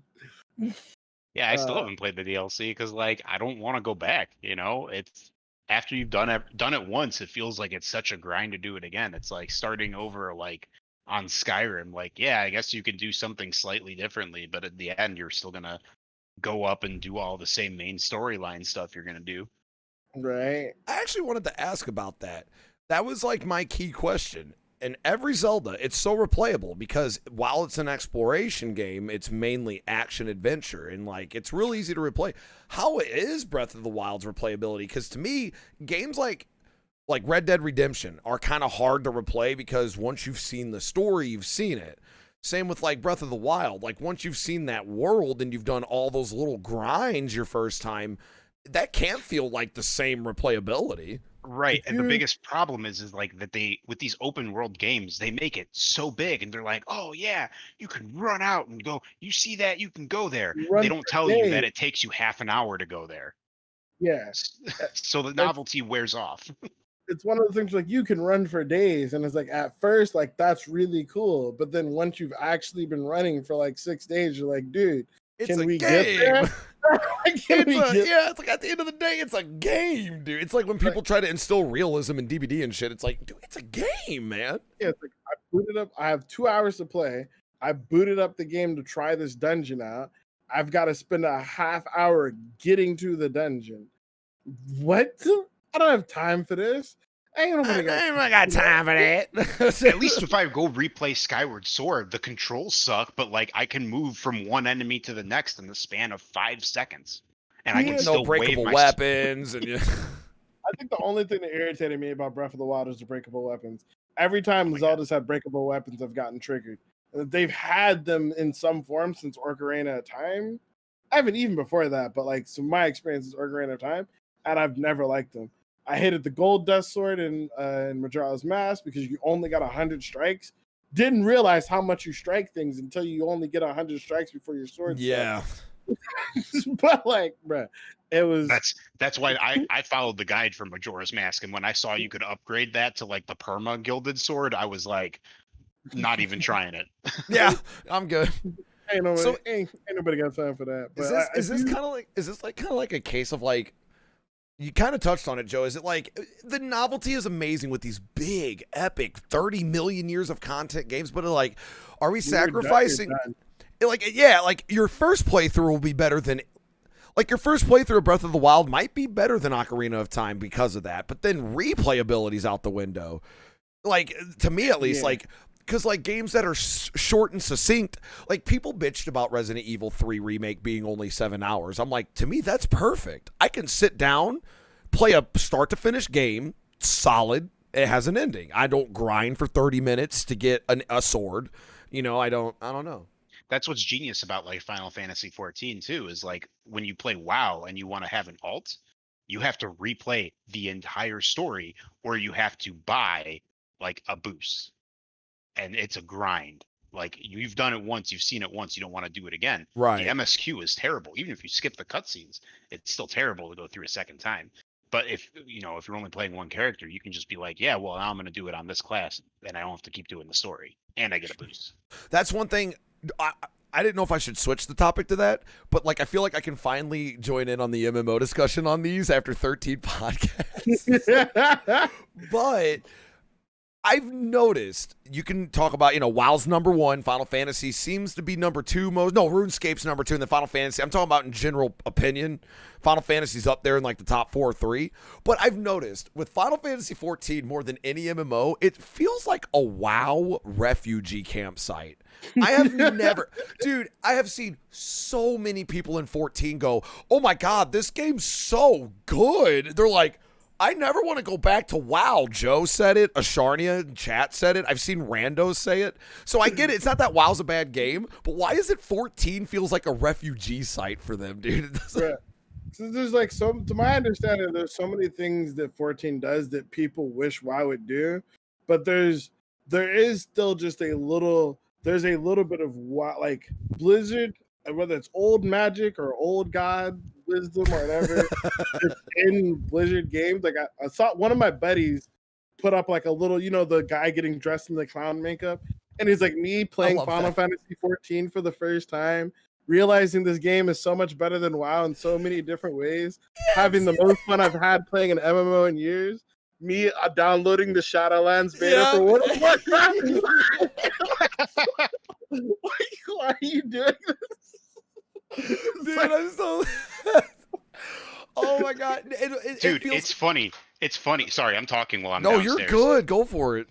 I have a buddy who I used to like raid with for 6 years in WoW, and he just messaged me because I have Final Fantasy open in the background right now, and he's like, I see you've been playing quite a bit of Final Fantasy. Are you okay? And I'm like, dude, it's better. You want to come play it? But here's the free trial. Bruh, I mean, I'm not gonna lie. I am downloading Shadowlands because like I don't know, man. I like the cinematics. I haven't had outside of Phantasy Star Online. I haven't had a world that like I could just kind of play by myself and RP in my head in, and just kind of like actually like role play in. I think the way they even set up a lot of the WoW storylines, 9 times out of 10, it makes it feel like you're coming out of retirement. Like Yeah. I was showing a bunch of my buddies the one cutscene from Warcraft. For those guys who played Warcraft and probably saw seen it, where like the dude goes to get Thrall to come back to battle, basically. If you haven't seen it, it's a dope cutscene. It's one of those things like they make good cutscenes even for people who have no idea what context of the story is. The guy comes, he's living on a farm, basically like how they rolled up on Thanos or whatever. He's sitting on a farm. Oh, I've seen it. Is it the old orc and he fights the rogue?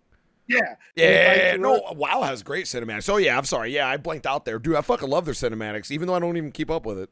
Yeah, and it's just like, but it's just the one-liners that aren't even meant to be one-liners. Like they fight the rogue, he's all pissed off, and he's just like, he fights the rogue, he's all pissed off. He's like, "You were followed? How dare you bring them to my family?" Like he's all ready to get mad at him, and he's just like, "No, friend, I followed them. They were already coming to kill you." Like it's just like, oh shit. It's just like you don't. It's when you hear something like that, it's like you don't get a choice to not come back, bruh. They're gonna come for you, and it's like you're right. Let me get my account back up. Yeah. I mean, I feel that with MMOs because I started, 14 for the first time in 6 years. I just remember I'm like, okay, so I remember this and this, but what is all this? Like, whoa! I felt like I was coming out of retirement. Like, okay, this job's a little different. I do say it's unfair. Like a lot of people will compare FF14 and WoW and stuff, but like 14, at least musically, it's kind of not fair because Final Fantasy's music, you can't touch it. Like, what are you gonna do? Oh yeah, Music is amazing. Yeah, like I mean, you can. They And they have the orchestra. They've got good sounds in Yeah. Warcraft, but like they just Square Enix in general has OST on point. And it's never Absolutely. it's never like you can be like I argue even the worst Final Fantasy, you can't point to any of them and be like the entire soundtrack was bad. It doesn't exist. Like you can you'll go back and listen to one's original release on the NES because they've remastered the soundtrack a million times. You can go and listen to the 8-bit version of Final Fantasy 1 and you will bop your head. Like it's good music even back in the 80s. Like trying to think of who was it. It was Final Fantasy 11 was an MMO too, so it was Final Fantasy 12. The dude's not even the main character. He should have been the main character of the game, but like he had like a banger sound. The whole time I was like, yo, this guy's the main character, right? Yeah, It yeah. was like Vaughn or something. It was either Vaughn was the actual main character name who I didn't like, or there was the other guys. But it was like he's basic. I'm like, this guy's basically the main character. It's like, what do you mean? It's like he's got the best soundtrack. Was it the Sky Pirate? Yeah. Let me trigger is you. like- Let me Yaps in the chat. Let me trigger you. So everybody said the same thing when the game was released. Baltair, the Sky Pirate with the bunny Fran, the Vieira, they were supposed to be the main character. Yeah. Those two were supposed to be. They were advertised in the original promo. They were on the title card of the. So I remember when 12 was announced, they had like a little promo piece. They were in the front of it. A year before it's released, Japan says, or Square Enix goes, we need fan service. Pinello and Van were added in post-production and given a storyline. It is the most egregious case of the game was almost done and Baltair and Fran were the main characters. So yeah, there's a reason you thought that. He was the main character. And then they decided, fan service. Van was added. Anyway, yeah, his music, like, it was main character worthy, and then He was the main character. He was as much a main character as Snow is in 13. And I don't even know, like, Snow is as derpy as he was in 13, still the main character. And then they ended up making the story about, like, two others. yeah. It wasn't even Lightning. Like, the follow-up game, the end of 13 was about Vanille and Fang, I think, end up being, like, the chosen ones. Or Yeah. was They all turned into weird. crystal. They turned into crystals. I remember because they fucking they turned into like a column that separates the two worlds. I'm like, what the fuck is this Disney shit?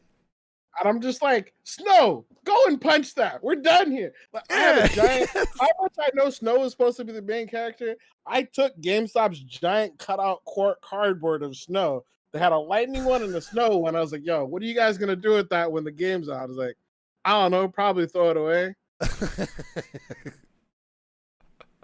So I'm gonna just take that. Yoink! Like, That's mine so now. funny.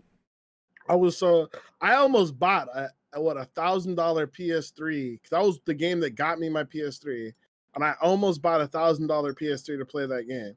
I was gonna get there was an $800 all white PS3 that had lightning space. Yes, etched I in it. wanted that so bad. Bruh.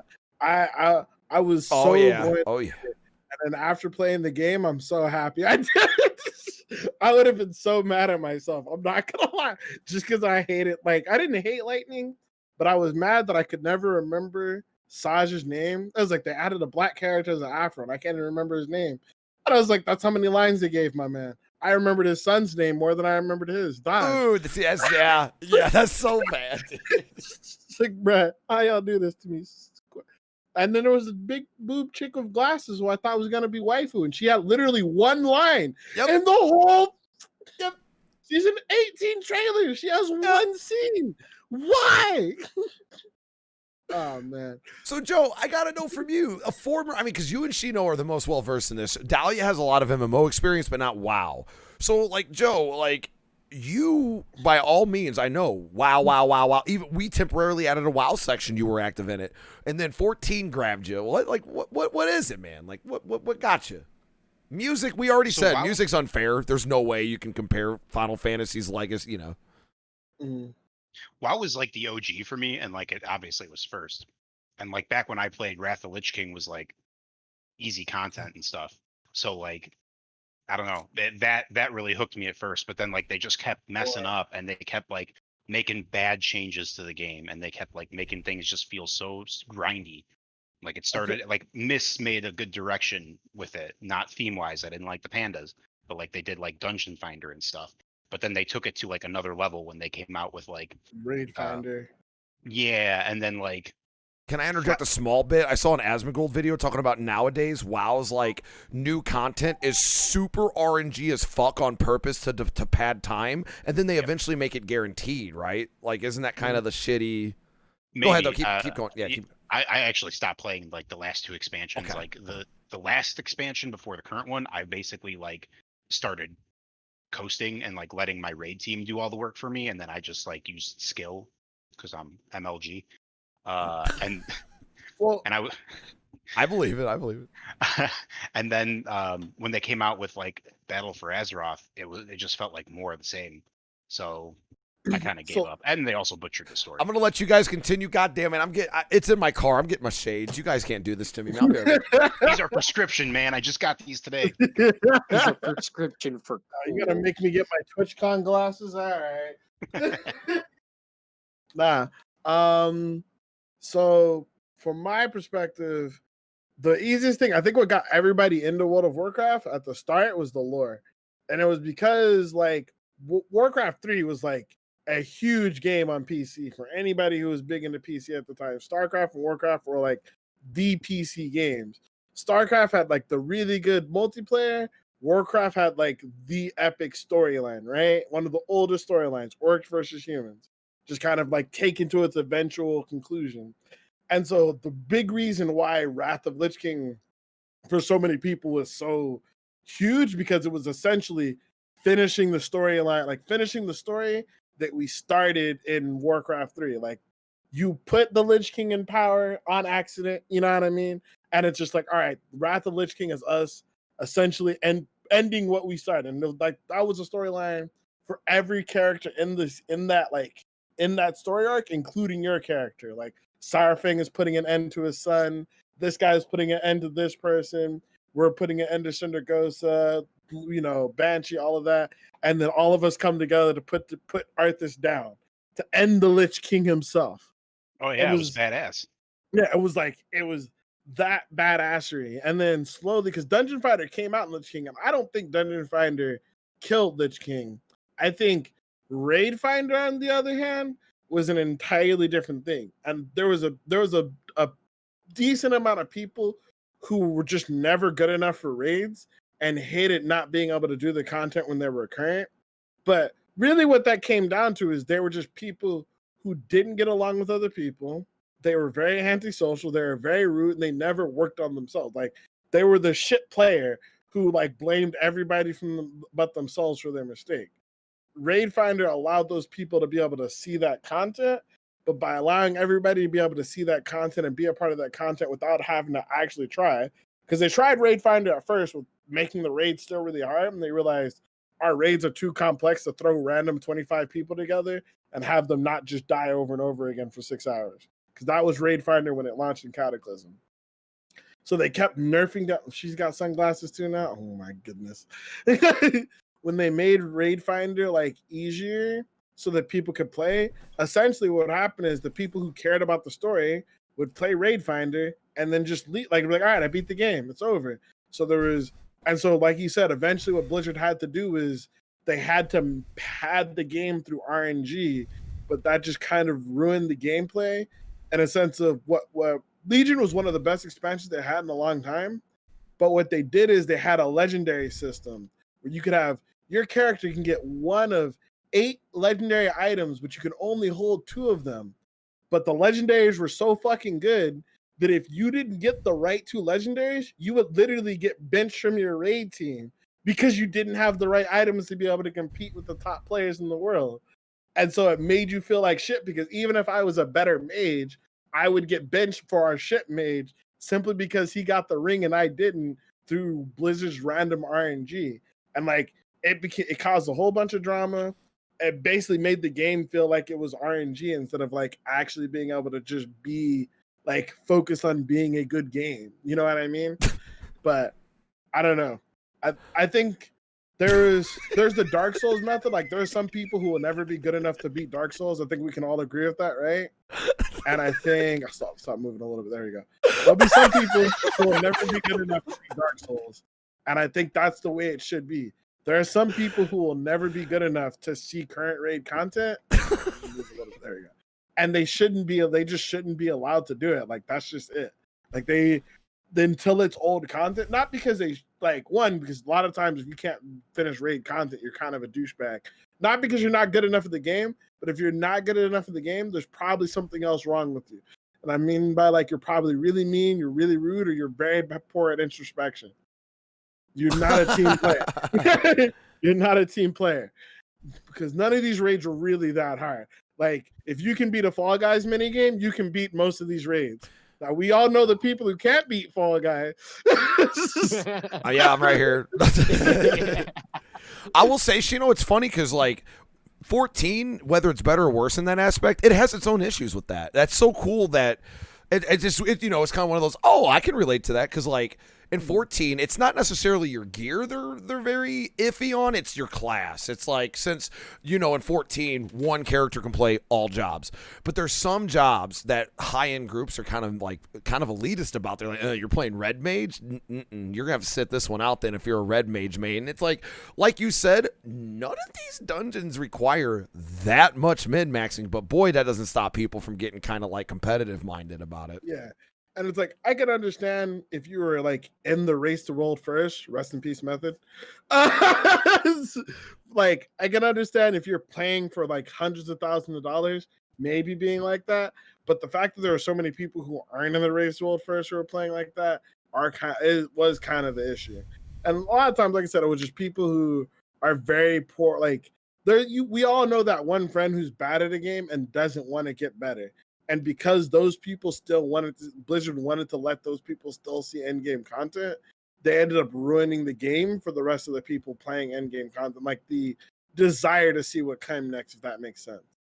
Like how they were nerfing things in DBD centered around like everyone bringing items, when personally no one like you said, they were nerfing it around people not bringing items, and I'm like, if more people brought in items, this wouldn't be a problem. And it's like they're sending, just to equivalent it to something. Yeah, I hate it every time they was like, we're nerfing this, and I'm like, people never bring items when I am solo queue. It doesn't happen. I'll be raging and another Franklin's buff. And then the three times I see someone's like, my whole team brought toolboxes. This is gonna be great. I get to the end game lobby and they have like 3 brown toolboxes with like brown add-ons. Like, what are you doing with your Fisher Price toolbox? Get out of my game! Can't even do half a gin looking bitch. I just want to point out too that while we still have the sunglasses on, this is the squad that fucking rolls up on you. All rank 1 is gonna bully your ass. She knows the killer. She knows the killer. The last thing he sees. She knows the killer. She knows the killer. The last thing he sees. The last thing he sees. Listen, man. I just came here, grab my glasses. I'm here to pop your gen and fuck your bitch. And the gen's already done. I'm here to let you know that I'm going to style on you, and I don't want to see it. I'm just letting you know. You hear the 4 brand new parts go off. Ding, ding, ding, ding, ding. Sup. I miss old BMPs. That was the best thing ever. Like walking into a lobby. You guys ready? Yeah. 3, 2, 1. Bling, bling, bling, bling, bling. DC. Bum, bum, bum, entity displeased. Oh man, that's why, like, to this day, Shino, I'll reference your Twitter video I saw you make. How if you're a killer main in 2020, I understand your frustration, but if you are still bitching about being underpowered, boy, let me tell you. And it was like, you bitch about gen speed, I introduce you to 4 brand new parts. You bitch about survive with friends, I bring you to actual infinites. Like, the amount of maybe last year still you can argue about bitching, but they gave Blight a buff. They gave one of the best killers that's been released a buff. Like, bruh, I'm just everyone's like, yo, gens go too fast, and in my head I'm like, you realize gens used to be 50 seconds, right? Like, buy yourself a gen was 50 seconds when this game launched. You are at 80 seconds now. They have almost doubled the gen time since the release of this game, and doubled the penalty for working on gens with other people. And there's like 20 different gen perks.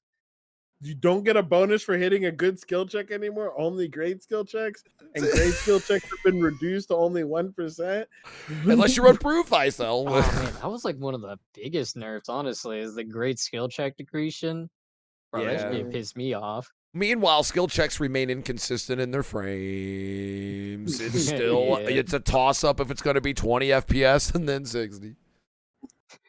So at the very least, it's not DVD mobile skill checks. Good fucking lord, good luck trying to hit that. That latency filled as a motherfucker. Now, with Final Fantasy and WoW, the main things I hear about Final Fantasy is the community is so nice, and they are, for the most part, they are very, like, 14's random player base will just walk you through extreme trials, and they're real nice. But WoW would do that if you're a girl. Yeah, well, yeah, ain't true. But No. I was wondering, Female avatar in game, not actually a girl. You have to be avatar. is this a product? Oh yeah, dude. Oh, the day spent night elf dancing in the middle of fucking Hilda or whatever the starting area is, getting gold. Goldshire? Oh yeah. Goldshire, bro. Oh yeah. But I'm wondering, is it because 14's community's nicer? Is that a direct correlation to they're not the number one MMO? Because I feel like if you're the number one in a category, you're going to attract the tryhards, you're going to attract the toxic streamers, and the like you're going to attract more toxic people. So I'm wondering, 14 may have the nicer community, and I don't know if you guys touched on this when I went to go get my epic shades, but is it a product of this the community actually being nicer, or is it because it's not the number one MMO? I think that there's more. I mean, like we were talking about, like there being competitive things in games earlier, right? Yeah. I think it has to do. Cause I don't think the 14 doesn't have anything. Cause I think Method did do like a race to world first for one of 14's most recent things. Yeah. Rest in peace, Method again. But I think they're trying to build that community as opposed to like WoW has had a pretty hardcore like community for like a lot of different things for a while, whether it's the race to world first. Its PvP is outstanding compared to 14, by the way. WoW's PvP far destroys 14. And then even now they've got the Mythic Plus Invitational, so it's got like this whole new like realm of people competing in like different things. So I think there's just, it could be just that there's like, maybe it's the number one MMO, maybe it's just because there's a lot more competition being held in different ways. Like even if you're not in the race to world first, you might just know everyone in your server really well and still be like, the race to server first. Like that was before I was really involved in the race to world first and Cataclysm and stuff like that. Before Reckful and them were even big, because he got big in Cata. It was just about being the number one on your server. Like everybody knew who I was because I was like the only paladin tank who didn't have who wasn't in a good guild, wasn't in a top guild. And then I made my own top guild. And then I made a guild making fun of the top guild because the top guild was bad. And so we came up with a guild that was number 2 on the server and we called ourselves Worse. And just like, if you think they're bad, we're worse. It's the meme, but stupid as shit. But like, it's essentially like, there's the competitive aspect of like, there's always something to fight for in World of Warcraft, I guess, if that makes sense. Whether you're RPing super hard and you're fighting Alliance or you're fighting Horde, whether you're fighting for the race for world first boss kill, you can even get like server first, like level 90. Like when you get in the first person to get the achievement on the server, it sends out a notification to everybody on the server that you got that achievement. So there's like so many different things for people to compete for. I guess maybe that, in my opinion, I feel like maybe causes the like toxicity. Like they don't want to, sometimes people be willing to help people, but it seems a lot more like people only willing to help people that they're working with towards their own goal. As opposed to, like you said, a lot of people who are playing 14 are people who've left WoW and are kind of looking for a different experience or something a little. That makes a lot of sense. And I've always kind of felt that about 14 and WoW. It's like 14 feels like, I'm not saying it in a negative way at all. It's just casual. It's very much more casual. Yeah. And like a lot of stuff in WoW was like more telegraphed stuff, whereas 14 is like, here's the danger zone, and like there's a little bit of telegraphing once in a while, but that's what everyone was joking about me with. They're like, well, 14's kind of easy mode on its battles. I'm like, yeah, I can see that, because they give you a big giant thing. Hey, you're gonna die. Yeah, but it gets harder. Like 14, like as you're doing earlier game content, like depending on how much you've over leveled and how much you've geared, like your gear, it may scale you down, but it does not scale you all the way. Like you can still solo stuff early on, like even if it's your first time doing it. When you get to the actual late game content in 14, it does start getting harder. Like I hit 80 before I even got to Shadowbringers, and I got a full set of Shadowbringers like late game gear, like 20 item levels below the max. Things are still hurting. It's difficult. In World of Warcraft, it started off as like really simple commands to avoid stuff. Like it was back in the day, it was literally in Lich King, it was don't stand in the fire. You can clearly, unless you had a shitty PC, you can clearly see the fire. We forgive those who have bad PCs. Right.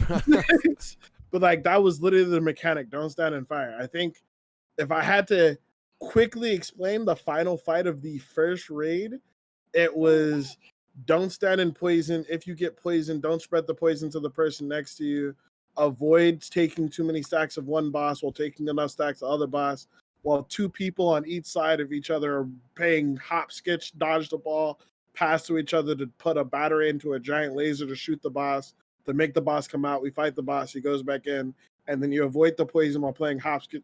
It was like a current end game WoW fight is like trying to fight 2 or 3 of any other final game bosses at the same time while coordinating with 15 other people. It's And like dude, I'm hearing Final Fantasy 14's finally catching up to WoW in that aspect. What you said, Shino and Joe, is one of 14's biggest complaints I have is, I mean, where I'm at, bro, not only do I can do it all solo in terms of solo queue into randos with no communication, still where I'm at, I can just no prep. There's some fights that are optional that are a little harder, but what I'm getting at is I think 14's finally reaching that level of where you have to have comms and it's actually difficult and you need to rotate your like pulls and your aggro. But that was 14's biggest complaint was up until the later expansions, it was kind of easy. Yeah. Yeah, I was told until Shadowbringers that there hasn't been a lot in, because people, my people have been trying to get me into Final Fantasy for a while, but I'm just like, it's free till level 60, which is a lot. Level 60 is big, so it's like half the game. They're like, try it out, and I'm like, but you guys know I only play endgame. Right. And you can, I mean, you can do it like WoW. They have like a potion skip where you can just whoop get everything, but. Yeah, that's what I mean. It's like for me, it's just like I just want to play endgame. It's like, what's the end? I'm just like, what's the end game like though? Like that's all I care about. It's sad to say, from what I'm hearing, even Brandy admits it. Final Fantasy 14 just as of like last year recently found its stride in its end game. But now, like, it's nonstop bangers. Like, it's a good stride. Because, like, from what I'm hearing from Joe and everyone, like, every raid gets better and better and better and better. Harder and difficult. I mean, to be fair, like, that's one of the things I try to tell people is, like, it's not fair to compare some of these other games a while. Because, like, Final Fantasy 14 is maybe 5 years old, give or take. World of Warcraft is hitting its, like, 16-year anniversary, I think, this year. 16 or 17-year anniversary. Like, Blizzard had 10 years head start in most of the MMOs that people are playing today to like get it right. If WoW Classic taught people anything, like the original boss fight in WoW Classic was one tank this, one tank these, taunt on 2. And that was like the hard fight in the original WoW Classic from 10 years ago. So it's like they've had a lot of experience. Man, so Shino, there's a fight that Wizrobe and Dahlia were privy to. It's called the Mogul King. Okay. Oh. Now in this fight, there's an order. So you were talking about how like the hardest thing in WoW at the time, and what Classic showed this, which was LOL tank here. This fight is literally 5 ads and a boss, right? 5 ads. You literally, no, it's 8 ads, but you only have to count 5 of them. There's only 5 that matter. In this fight, you simply list 1 through 5 and 3 cancel symbols. So that's pretty simple, right? You count to 5 and ignore the 3 cancel symbols. It's really not that hard. So the enemies show up in a certain order, and you can label them before the final fight. So you can say this one you attack 3rd in the final fight. This one you attack 1st in the final fight. But we're attacking them now, but in the final fight you attack them 4th. You know, stuff like that. We wipe. Okay. We go again. Wizrobe Joe's like, guys, I'm going to mark the enemies, attack them in order. So we wipe again. I now step in with my DBD salt. I'm like, what the fuck, guys? It's literally counting to 5. Joe has a screenshot this is Final Fantasy 14's greatest. There's a screenshot in the Discord where Joe goes, I am going to mark enemies 1 through 5. It's literally only, it's me saying this. I go, guys, Joe is going to mark enemies 1 through 5. Right below me, the guy types, there's too much going on. What do I do? It's literally 1, 2, 3. He's like, dude, there's 5 markers. I don't even know what you mean with all those. What? Listen, music has taught me anything. Counting to 5 has been so hard. Just put 1 and we focus that 1. And see, like, that's like that's like a boss for you guys. That's like literally like one of the starter dungeons in the last expansion of World of Warcraft is a boss where you have to do that, but you have to have all 4 people attacking 4 different spots at the same time and make sure they all hit 0 simultaneously in order to be able to fight the boss. And if any of them die before the other ones, then they all reset back to full health.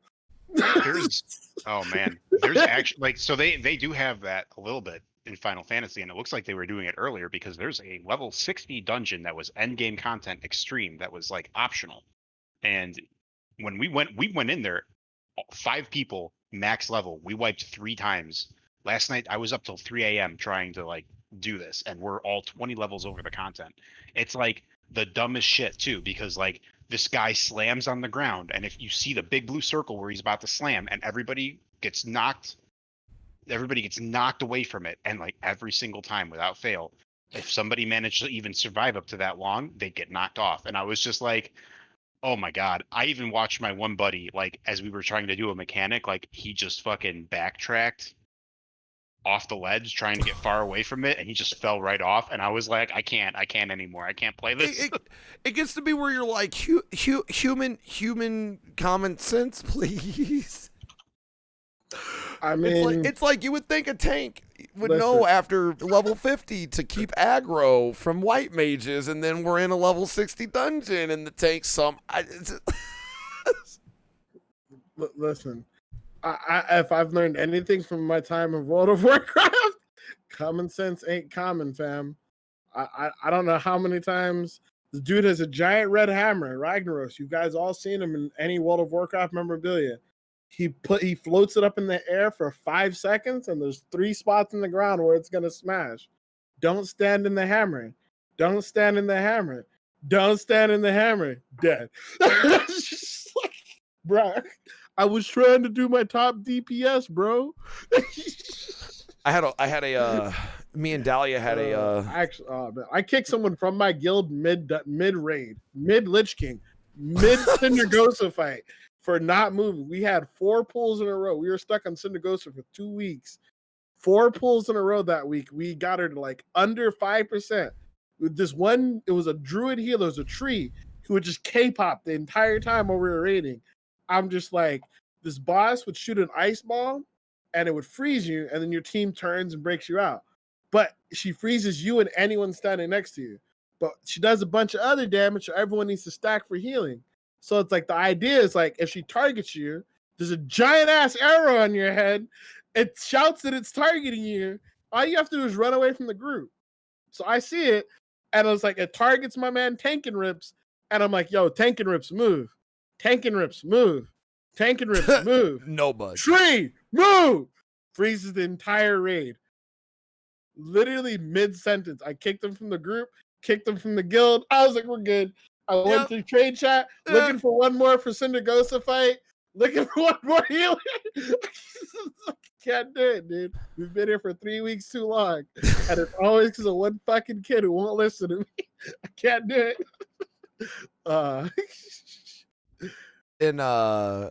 In 14 one time, Dahlia and I were running a dungeon, and she was DPS. I was healer, and we had a tank that had less HP than Dahlia. Now, number one, for those keeping track at home, in MMOs, your tank should have the most HP, or at least something to mitigate damage. So they not only had the least HP of 2 DPS, they almost had less HP than me, the white mage. And then when they go down, they go, oops, forgot to bring in the right gear. Anyway, so white mage, if you want tips on healing efficiently, and I just went, oh, I'm going to fucking kill you if I find you. In a video game. I was like, if I see you, oh my. I hit him to like. That's when rescue comes in handy. Oh, yeah. That dude, if I could reach through the screen and strangle a player in a video game, it would have been that guy. I would have been like.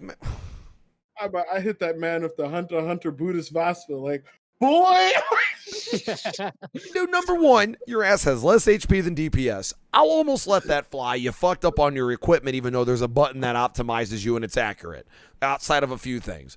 Number two, don't go down and then go, oops, I fucked up. So anyway, here's a TED Talk on why you fucked up. Like, oh my God, dude, I was done.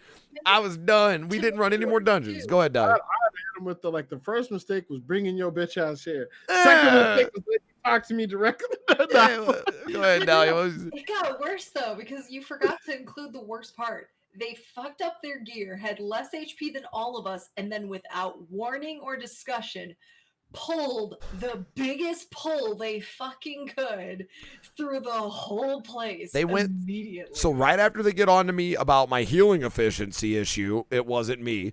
They go into a big boy pull. Now, as a white mage in this dungeon, the fastest I can heal, and this is if I'm using my cooldowns I'm supposed to save for bosses, and I was doing this during mobs. I was cure, quick casting, cure, presence of mind. Presence of mind gives me 15 seconds of sped up casting, but it's a 2.5 minute cooldown. It's a long cooldown. I fucking proc that. Heal, heal, heal, insta-cast, which is a 1 minute cooldown. Heal, heal, heal. He still dies and then tries to say it's me. I'm like, dude, I'm using boss level moves just to keep you from dying, and you're dying. This is a you issue, so we all voted. At the end of the match, you can give commendations. He didn't get a single one. Fuck that guy, dude. But you know what they did? What they did in World of Warcraft? They gave us a vote to kick. Like Yes. You get that in Final Please, Fantasy. we need it. Yo, yeah, you get that in 14. You do get that in 14, but I think you have to wait, don't you? Don't you have to wait a time? now you do. No, Like, that's abandoned. if you vote people a lot, you have to wait. If you don't vote people a lot, you don't. Okay. I have to wait 15 minutes before they'll let me kick anybody. Because if you die in that first pool, I'm like, hey, Blizzard, hey, we need another one. Send them back. Okay. Okay, hold on. I ain't gonna lie. Cut this bitch off. I ain't gonna lie. Next tank. Cut this bitch off. So I ain't gonna lie. I may or may not have been a little elevated, allegedly. You know, I may have been a little high, You're and I not was running. pushing the elevated one. Listen. I was a little high, okay, but not here in my apartment where it's illegal. Of course not. So I was playing 14 at a land center in Illinois. Anyway, I was doing Ifrit Extreme. Now, for those that don't know, Joe knows, and Dahlia I think knows a little bit. Extremes are the hard. So there's fights. Then they have hard modes. They quit doing this. They took out the hard mode option. But there's fights, they're hard mode, and then there's extremes. Now, extremes are as if you were fighting these beginning bosses at the end game content level. So they're rightfully hard. They have patterns, you got to learn them and stuff. Probably Mythic Plus level at a certain time. Yeah, it's essentially old fights with a new coat of paint. So Ifrit is a bitch on extreme, and I was running it with a pickup group, and it's 2 hours before my night stream. And I remember going, I need to get a walk in. I still need to fucking jerk off. God damn, I can't be in this level forever. And I just remember, dude, I did the biggest taboo ever, but I did my first rage quit. We wipe on Ifrit. Okay, we wipe on Ifrit. Me. Guys, you need to attack the nails he throws down, or else that's how we insta-die. We go a third time. 2 of the 8 players join me in attacking the nails. Me in all caps. Guys, and now you can do these things called sound effects. So you can type bracket SE dot and a number, and it's a sound effect 1 through 15. I start copy pasting because you could do like old school DBD dick spam. I go with a noise effect now. Guys, attack the nails. So if I repeat this macro, it would go bling, bling, bling, bling, bling, bling, bling, bling, bling, attack the nails, attack the nails, attack the nails. We go a 4th time. I'm the only one attacking nails. I just remember you can't leave a duty ever, and you can only vote to abandon. If you're not the party leader, you can't even do anything. You have to vote to abandon. I just remember going, yep, I'm done here. Alt F4 shut down, went for my walk. I was like, yep, I'm done here. I think I got like a 30-minute penalty or something. Also, But wait, man, you're telling me that they're playing that boss on expert mode? They don't know how to attack the fucking nail? so in the base fight, you got to attack the nail or he does nightmare and he'll kill you. He kills you one shot. In the hard mode, there's 3 nails. In extreme, there's like 17, but you could still attack them all. So yeah, it's like, how did you get to the 3rd version of this and not realize you got to attack the nails? Not Now- not to Saying, mention the it fact took- that the boss is fucking invulnerable and takes no Yeah. damage during this entire time. Like, why don't Why y'all would you just- not be my attacking the nail? First. My first I- ever time playing that boss. I got confused because I didn't know you had to attack the nail. They said gotta attack the pad nail and I did it. We did it. I gotta pad my stats, all right? I got Yo, I'm going for gold and DPS, bruh. Nice zeros, bruh. Okay, I will be honest, Joe. There's a raid in 14, one of the 24 mans, and in one of the mid bosses, there's one that's invulnerable to magic and one that's invulnerable to physical. And I ain't gonna lie, dude, I kept seeing my alliance shouting at me, and I didn't know why. My ass was casting DOTs on the Invulnerable the Magic one, and I was sitting there quick casting Stone 3, and my guys are like, homie, do something. Is that the one where it reflects the damage back at you too? Yeah. So I got revived twice. I got revived quick cast by a white mage, and then a red mage had to do their swift cast on me and the other mage a second time. And that's when my alliance was like, homie, stop attacking it, dude. Please stop. Did I ever talk about my first time through Praetorium? No, because I didn't join you for either. Remember, I didn't get to join any of these, so I didn't get to experience your memes. Everyone goes through memes in those dungeons. Go for it, Spicy. What do we got? Well, I was about to say, I joined it. We had the 8 people. I think I was with Brandy and like one Evilish, other I think. person. I don't You were remember with who it Evilish, I was. think. Yeah, maybe Evilish. Or And- probably Sothasiller, though. I start off and I immediately said, "Hey, I'm new to the dungeon." You know what the rest of the people proceed to do? Run past everything. Oh no! My first time through Castro, which is the predecessor, and then Prey. For those that don't know, these are base game vanilla. So imagine WoW before Burning Crusade, the end of vanilla WoW. This is the end of vanilla Final Fantasy XIV. There's 2 dungeons, Castro and Praetorium, and these things have history apparently. So they're very vital to the story, and they are. They tell you about a lot of shit with the main bad guys and the main evil empire. They tell you about both because they're separate groups. Basically, Organization 13 and Shinra, to put it in Final Fantasy and Kingdom Hearts terms. So you get to these dungeons, and there are long cutscenes. Some of them are timed out to be. What is it, Joe? You said you followed a guide that lets you know, or is it Brandy? There's a guide for one of the 2 dungeons. It's like during this cutscene, you can make coffee. During this one, you can smoke a joint. During this one, you can make a sandwich. Like there's literal guides to how to waste time during these. You can Well, go these make microwave mac and cheese. Yeah. Well, these dungeons have unskippable cutscenes, and they're the only 2 that do this because they're not only the main story centric, they have 40 minutes of dialogue, and they're pretty important. But you can imagine people that have to rerun these doing their daily roulettes. They're like daily challenges in Dead by Daylight. Sometimes the daily states do a story dungeon, and if you're unlucky, you get Praetorium. Now, you get a bunch of EXP and gold for this. It's worth it.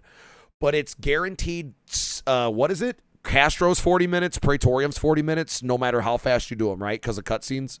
Something like that. Something like Pretty that. much. So what I'm getting at, this is a long yap. What I'm getting at, every newbie goes through a set of memes in these dungeons. Mine, I remember in Castro, our tank said, all aboard, everyone hands inside the roller coaster. The roller coaster dungeon's in effect. I go, what? Everyone hits sprint. And it's literally from start to finish. The tank will end up aggroing between cutscenes 30 enemies.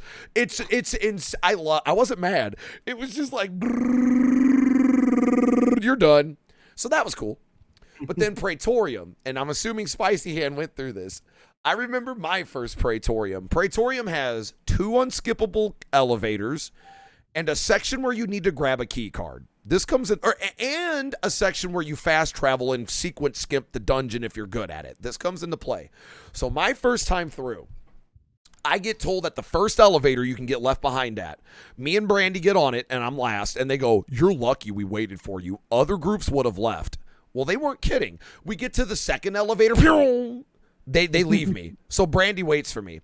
Then we get to the ID part. You got to grab an ID and go up an unskippable elevator. If you forget the ID, there's a cutscene you can't trigger. I totally forgot the ID. You got to go back, grab the ID.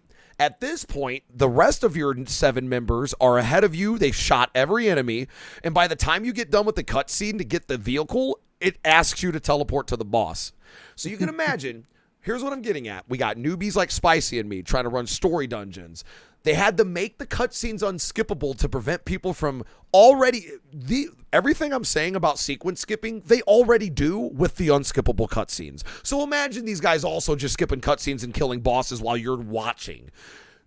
It's a miserable dungeon, and I'm glad to know I'm not the only one, Spicy, because seriously, these guys go, hey, Any other group would have left you. Proceeds to leave me at every station possible. Just goodbye. I didn't know what the story was. I didn't know what the bosses had me teleport to them with 25% of their health left. I was like, There's Yeah, one I had part to- in that where like you specifically like have to go run past this door and sit in your ears just like, we're gonna need something more powerful to get through that. Keep going. And like I was so far behind, by the time I got there, they were already coming down in the robots to blast the door open. And I was like, all right, I'll Jeez. just follow them normally, I guess.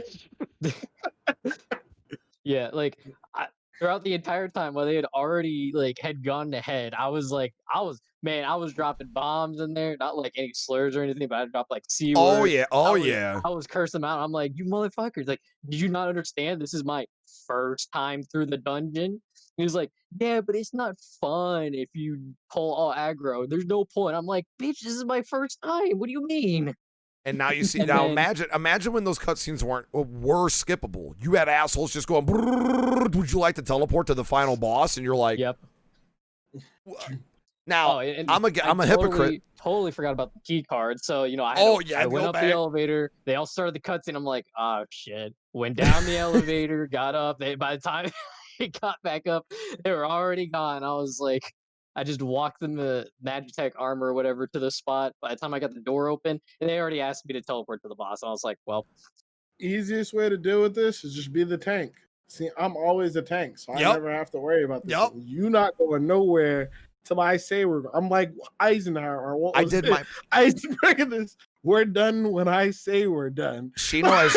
So I'm a heal purist in any MMO. Always have been, always will be. 14 is going to be the first one I venture out the DPS and tank. I'm going to do it eventually, but I do my part as a tank supporter. You know the meme. In 14 you can accommodate anybody but yourself or your teammates. So the healer always accommodates the tank and vice versa, right? There's the meme of like the bro fist. We got each other's back. I did my part, Shino, for my fellow tank mains.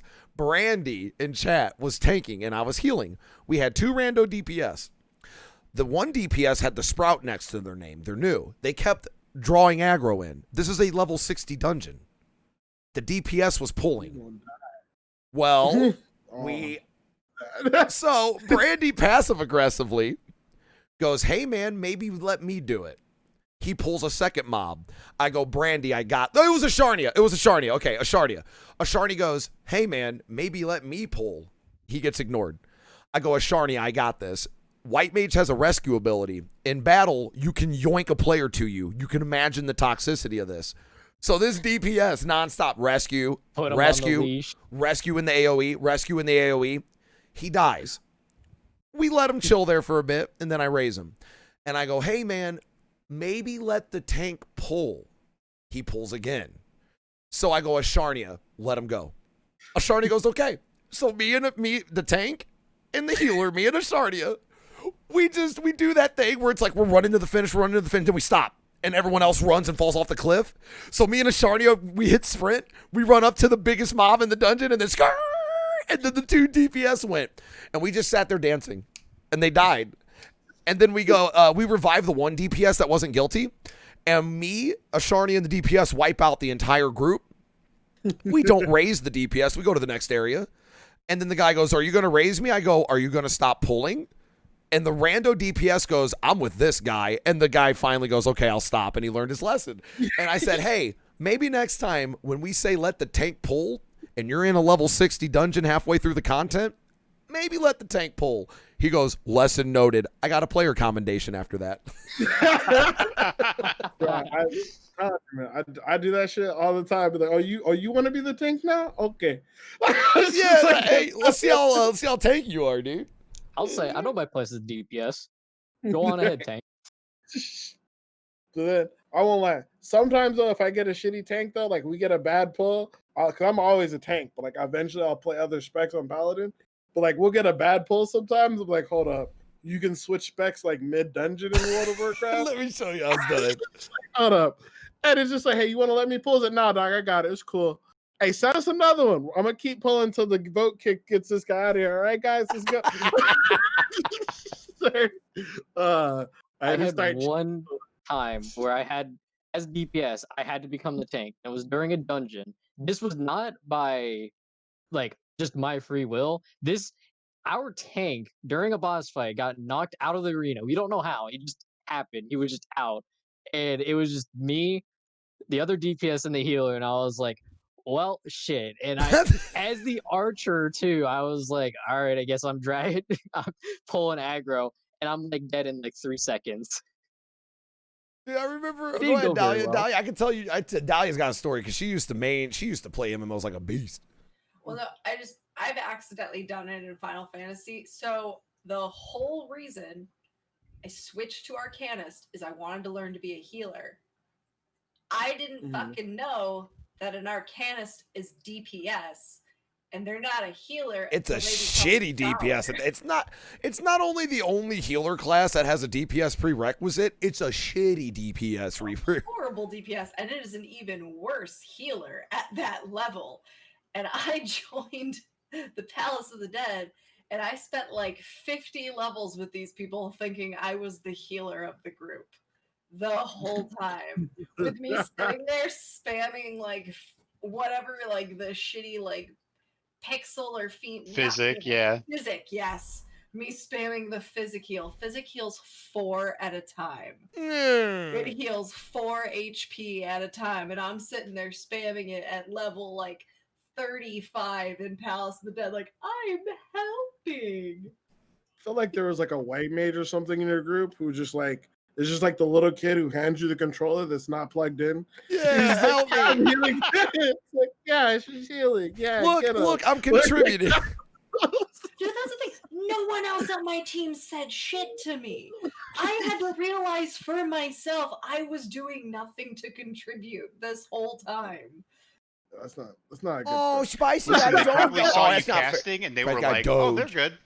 Right? Spicy got a little doggy. Look at little doggy. First time on stream, I've been able to get the doggy. Is that a Chihuahua? Yes. I knew it. No, Dahlia, that's a Doberman. I'm sorry. No, that's one of the few. Nah, this is a fucking wolf. Like, you see this? No, you guys See don't what I'm understand. It's not that it looks like a Chihuahua. It's just Spicy is gigantic. So that's actually a real size wolf, and Spicy is huge. It's the type of Yeah, animal I'm, you find in the battle.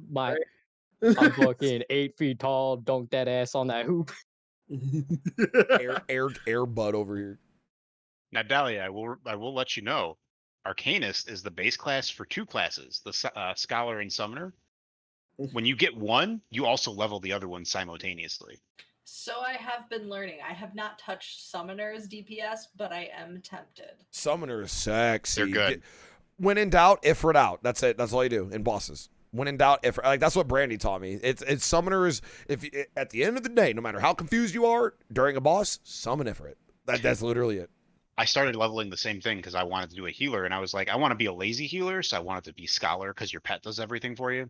And I did have to go through the same thing as you, and like I was like, oh, I'll level this with my girlfriend who's playing, and I'm like, how am I supposed to heal her in this stuff until level 30? I was so disappointed, and it was really slow for DPS. But you eventually learn like a couple moves that are off the global cooldown, and then it feels really good.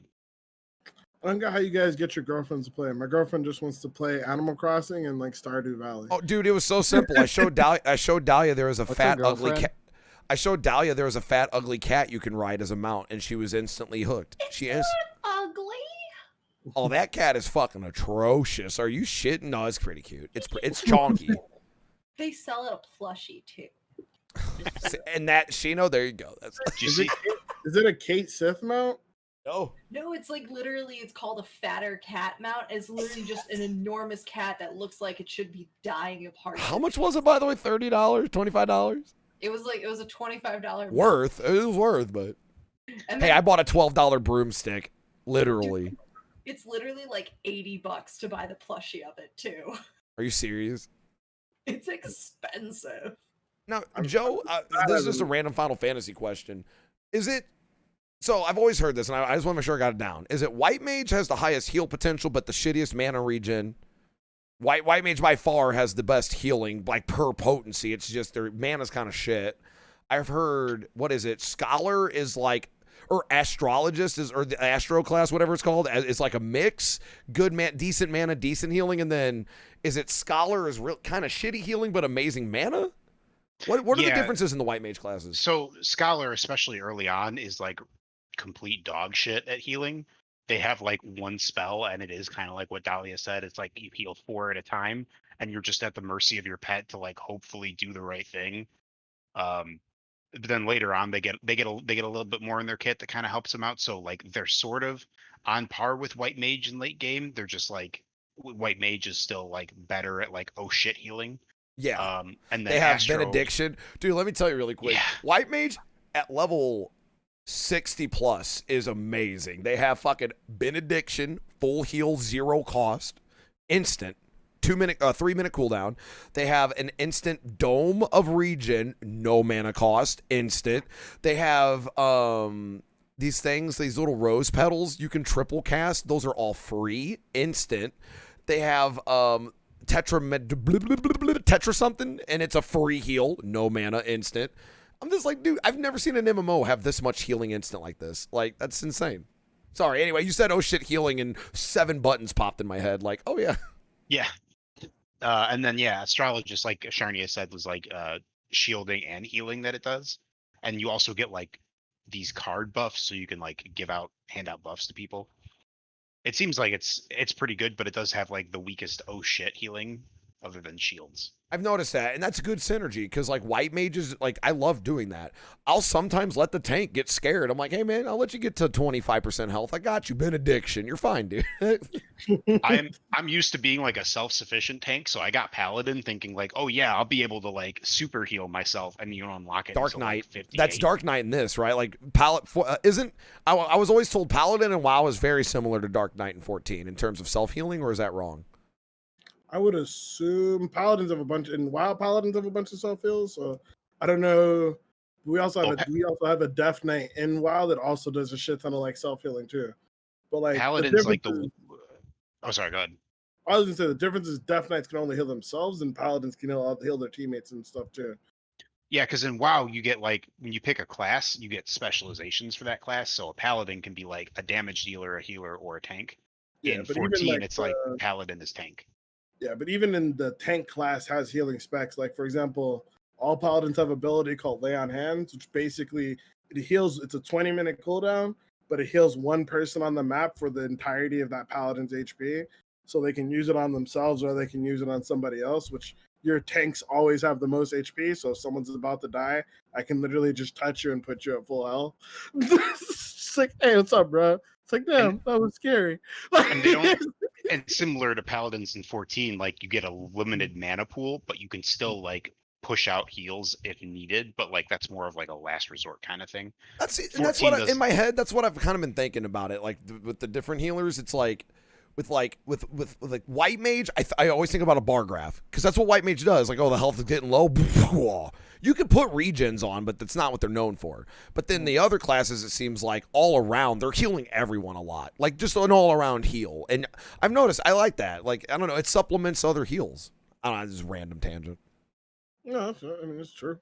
Yeah. This is all new to me. Like I said, like I tell you guys, and I mean it. I've never had a community to play Nimrod.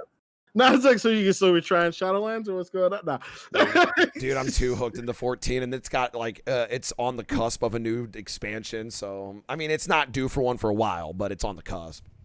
I think we're about to get our last big content patch with 5.4 sometime soon, and then after that, I think they're probably going to move to the next expansion. And people are wondering, are they doing another one? It's like, bro, they just extended the free trial to level 60. Of fucking course they're doing more. They'll probably have a couple more set up. They haven't even tapped into the Game Boy Final Fantasy bosses. They haven't tapped into the Crystal Chronicles at all, outside of the Lalafels. They really haven't. There's a lot of content from Final Fantasy they need to throw in there, so I'm excited. The one things I will say that WoW definitely does better though is like inventory management is definitely better as far as like. Oh, I cannot agree more. Dude, the one thing I remember about WoW was the inventory being nice. Sorry, go ahead. Oh no, you're good. Cosmetics also handled so much better. If you pick up a piece of gear in WoW, it doesn't matter if you sell it or whatever. You forever have that piece available to go into your glamour. Basically, WoW's version of glamour is transmog, so you can get that immediately at any time, and it doesn't matter like. correct me if I'm wrong, Shino, you can use any piece from any class that you've picked up or any class you can wear. Yeah, any class, as long as it's a wearable too, you can use any piece you've picked up. If any of your characters have picked up. So now. far, you can do all this in 14, though. I'm confused. Well, Well- it's like you don't like. So, for example, I think in 14 you have to still own the gear, right? No. Yeah, you have to own the No, you gear, and don't. then you have to No, you take. don't. No, you don't. You do have to own it. No, you don't. Glamour well, technically, yeah. Glamour plates are permanent. You don't have to have the gear anymore. So Well, once you have to put it in your glamour chest. You still yeah, have to but go you have it to for. the Oh glamour yeah, that's chest true. and That's transfer. true. That's true. Yeah, that's true. That's true. Yeah, what it means by is essentially like once you've picked something up in World of Warcraft, you have that design permanently in your transmog set. So even if you sold it immediately or just haven't had it for years, once you've had it, you always have the look of the item, even if you don't have the item anymore. That wasn't is gonna always the suck with case. my gear. That wasn't always the case. You guys saying that reminds me that's going to suck because I have beginning gear that aesthetically looks amazing no matter what, but it has the ability of levels 1 to 30, you get a 30% boost of EXP. So I have it in my glamour chest. Anytime I want to use that for a new class now, I'm going to have to pull that out. Okay. Yeah, I can see why that's a pain. That's a pain. Yeah, I've been keeping those in like just in my key inventory because I swap so often. But Basically, like WoW is is cool because like if you're a go ahead. I was gonna say like the big thing is just that they've just done so many because they've been alive so long. They've done so many quality of life things that are Yeah, really big. 14 has it has So- quite a few years behind WoW. Yeah, there's like some chat stuff that 14 could really benefit from. There's like macros are very limited. Dude, the fact that when I play 14 with a controller, pressing start is so much better of an experience in terms of how consolidated everything is versus PC. I've never seen an MMO do that, where the controller is more pleasant to navigate the game with because everything is right in the start menu. You don't have that on the PC version. It's all separated. I'm just saying, like, sorry, I'm cutting in because, like, that's ridiculous to me. Like, the controller is... I think it's because when they built 14, though, especially before Realm Console is Reborn, the heaviest they built considered it with thing. console in mind. Yeah, they built it with I want to say PS2, or PS3. So it was Yeah. PS3, and it was because of 14. People found out how to put solid states in their PS3 to make the load times bearable. I remember I was a day one Right. purchaser. I was a day one buyer because I heard they shut down 14 because it was dog shit, and then ARR came out as a re-release. So I was like, oh, I'll be first. But anyway, Joe, keep going though. So yeah, chatting in Final Fantasy 14, in my opinion, the UI is miserable in 14. Like it's horrible. Yeah, it's really hard to find things like they have like menus and submenus all over the place, and it's not like intuitive to look at. Whereas like if you went to WoW and you were like, oh, I want to change this, you'd like immediately know where that was, even if you've never seen it before. There's like the UI management is definitely better in 14 as far as like customizing stuff, but it feels like it's lacking like key elements that like modding WoW does better at it. But And to be not to be basing fair, WoW. it's one of those things where like WoW has a lot of really good things, but kind of like how I mentioned Twitch earlier, how Twitch stole a bunch of their shit from Yeah, they like, steal. other I heard places. WoW steals a lot from Yeah, 14. WoW took a lot of shit from like people who just made mods for shit for WoW to make it better. Eventually, they just after years incorporated into their main game. So it's like they've had a lot of help basically streamlining their game over the last 17 years, far beyond just what Blizzard did, but more just the community putting in work, if that makes sense. So it's like it's one of those things where like I would never hold that against 14 simply because WoW didn't do this on their own to begin with. You know what I mean? Yeah. Like when vanilla came out, it was actually you would actually get banned for using add-ons, and now add-ons are like readily accepted. So it's been a minute since I forayed into MMOs, but I've started to notice like I'm getting called an extreme. Like Brandy's like has been, and Joe gave me compliments on my healing, and randos are like, "Damn, finally a white mage." Dude, is it still in 2020? Like MMOs, just I'm talking about in general, overall white like healer class skill level is just shit or something? Is the bar still Just low? people are shit. Yeah, it's like the bar is just really low. Everyone who's really good is in a good guild. That's pretty much usually what the case is. Like if you're halfway decent at what you do, somebody's like if you're playing by yourself, somebody in a good guild has noticed and been like, "Hey, do you want to raid with us?" Is usually what ends up happening. So like, Because dude, yeah, like okay, like for example, I was simply using my cooldowns outside of a boss fight, which this group at first was protesting. They're like, "You're using your quick cast." I'm like, "It's only a minute long cooldown, and the boss isn't for like 3 more rooms." And they were like, "Okay," and then they were like, "What? You just used your presence of mind. That's a 2 minute. That's your most strong blah blah blah." And I'm like, but It'll be we back. have 3 minutes before that. So they've slowly worked with me, and they were realizing you can use your cooldowns effectively and make your healing more pleasant, but their mind was just blown. And I come from the fighting game community. I'm used to shit comboing into each other, manage this. If you play game with meter, you got to manage your meter. So it's like I'm playing white mage. All I'm doing is just using what's available to me before a boss, and it just blew their mind. And I'm like, how is this revolutionary? Is this what my tanks have had to deal with? Like, Yeah, damn. most people won't ever use their like cooldowns unless they're like people are about to die, and it's like you should regularly cycle your cooldowns throughout it. Like when I'm tanking, and the same thing happens to me in WoW. When I'm tanking in WoW, healers will be like, "I never have to heal you," and I was like, "Because I'm always blowing cooldowns." She's like, "Why don't you save them?" Because I don't need them. Yeah, you don't need cooldowns for the boss. Like if you want to pull big, like you use all like I use half my cooldowns on trash. Yeah, Like for the boss, I'm just sitting there idly like 1, 2, 3, reading something else. That's what people don't understand. Dude, in 14, you actually want to use your cooldowns on the mobs because the mobs, in my opinion, are the hardest part. Dude, a boss as a white mage. Aereo, Presence of Mind, Stone. Oh, someone's about to die. Benediction. I don't have Benediction. Double instacast. Do. Like, those are bosses. It's the mobs. I'm like, dude, yeah, we got to manage your group AoE and your heals and make sure you got your yeah. You always got that one motherfucker who needs to get CC'd, but nobody remembers to CC them, and then someone breaks the CC when you CC him, and now he's like sheep the whole group. My least favorite is like so stuns have like diminishing returns on them, and so you Yeah. basically can get 3 Yeah. stuns on an enemy with any level of stun.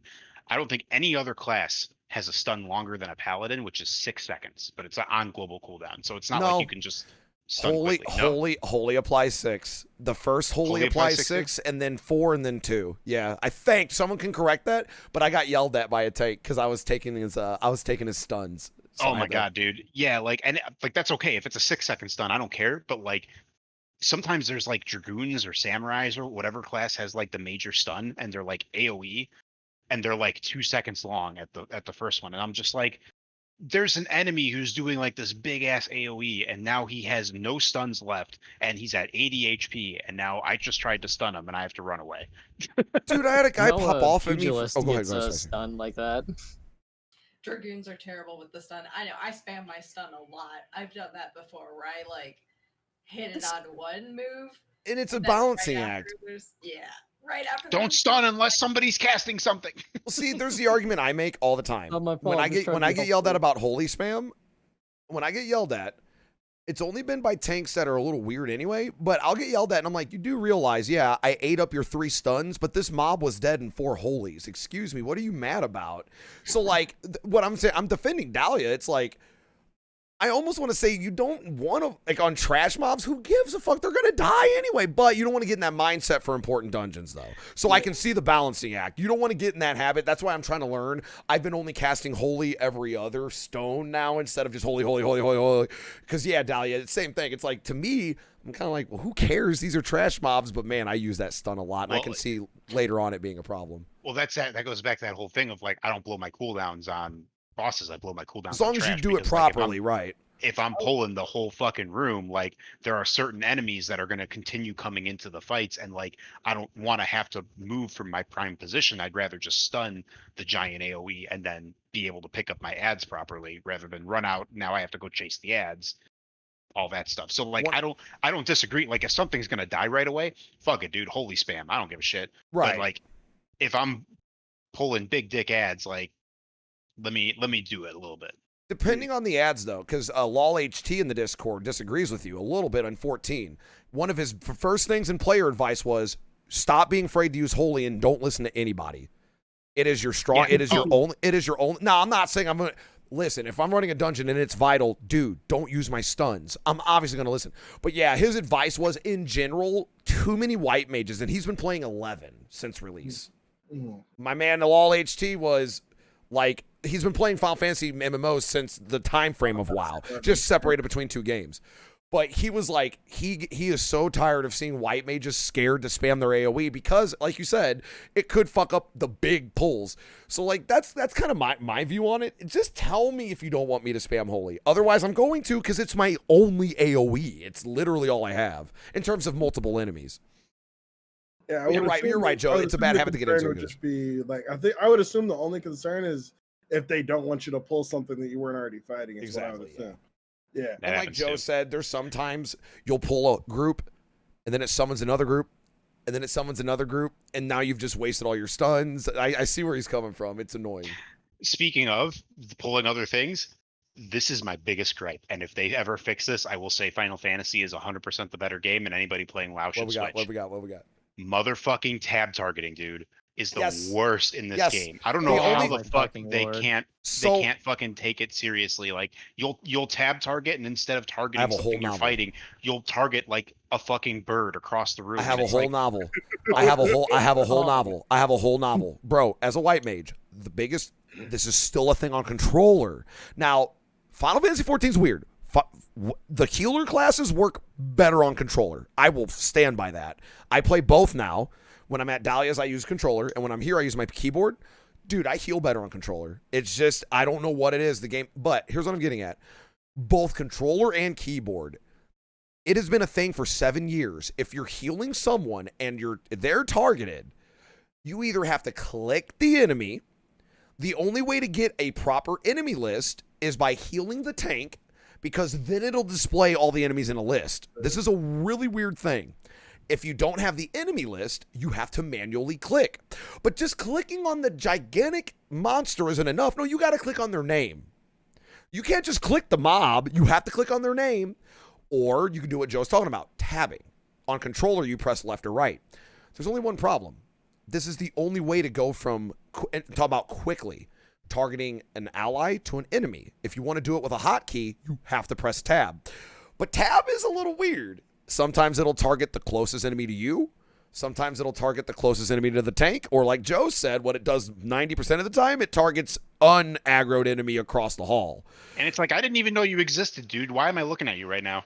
And you just And throw it's like a even more random annoying like during, like, holy smite his and way, but like, stuff. hey, fuck you, but like, yeah. hey, yo, and then- fuck you too, dog. the only way around this in 14, and this is why I said I have a novel and then I'm done yapping because I've been interrupting you guys. The only fucking way around this is through an intricate. It was 6 macro chains that specifically target enemy nearest tank, but you have to set up manually a 6-chain macro button for it. So not only do you have to program your own way out of this, like, oh my God, dude. So what I end up doing, I target enemies, and I've mastered the function keys because it can target every one of your party members. So you can quick cast like that, but it's still miserable. It's still miserable. I mean, Sorry, that's my yap. But yeah, I'm a white mage purist, and I deal with that all the time. Tab. Oh, I'm targeting fucking Timbuktu over there. Cool. Oh, it's even worse for DPS too, because Oh yeah. you know, in the middle of a fate, you want to move on to the next enemy invading. Nah, here's the fucking giant enemy that will apply every debuff in the game to you, and then now you just drew aggro. That's partially why I largely gave up on the yokai events for a while, because that was happening to me every time. I'm trying to do the fates and trying to join in, and I target everything else that's not included in the fate while And you'll Blue sit there Mages- pressing tab through it all. Tab, tab, tab, tab, tab, tab, tab, tab. while blue mages run in and murder everything before I can ever get a Missile, single- missile, missile, missile. Here's an accurate representation of what it's like to play DPS after you kill something. All right, there we go. I got the enemy I wanted. Yeah. Just play Blue Mage, guys. You just hit a button and you don't even have to target. It just kills everything around you. What, What Randy- does Blue Mage do? Are they? I haven't They're seen. the I haven't Deadpool. watched They're Blue Mage. Deadpool. I'm like, All right. They're the So Deadpool Blue class. Mage. Blue Mage. So okay. The base classes are like for damage and healing and all that. Hold on. I can dumb it down. I can dumb it down. I can dumb it down, and then I'll let you go. Blue Mage, Okay. you learn enemy skills. That's the gimmick since Final Fantasy, I think, 3. Blue Mages learn enemy attacks, and they're the only class that can do it. Go ahead, Joe. okay, I was like, I remember Blue Mages from Tactics, like the original Tactics on PlayStation, but I can't remember. I was If like, there's I a remember named Red attack, Blue Mages can It's- learn it. It's very possible that it's the same thing. It's considered a limited class, so it doesn't fall under the normal classes, and you can't do like a lot of the normal stuff they can do. However, since they pick up enemy attacks, some of them are like super OP, so you can like run up to shit and blow everything up around you, and you die. Even You when can, you're level like- synced. Even when you're synced. Like, you can unsync and obviously raffle stomp lower levels. Blue Mages, like, it's like you can sync your level as a Blue Mage, but their attacks are unsynced. That's the best way I can explain it. They can do, like, They have one attack boss- that does like a base 1,000 damage no matter what, whatever level you are, whatever level the enemies are, wherever you are, doesn't matter. It does 1,000 damage base. It has a 6-second cast time, but it does 1,000 damage. No matter the everything defense, no matter the synced level stats, no matter what, it just boop. So if you sync to a level 3 fate event during an event, and you need everyone to get a little damage in so they can get a gold star.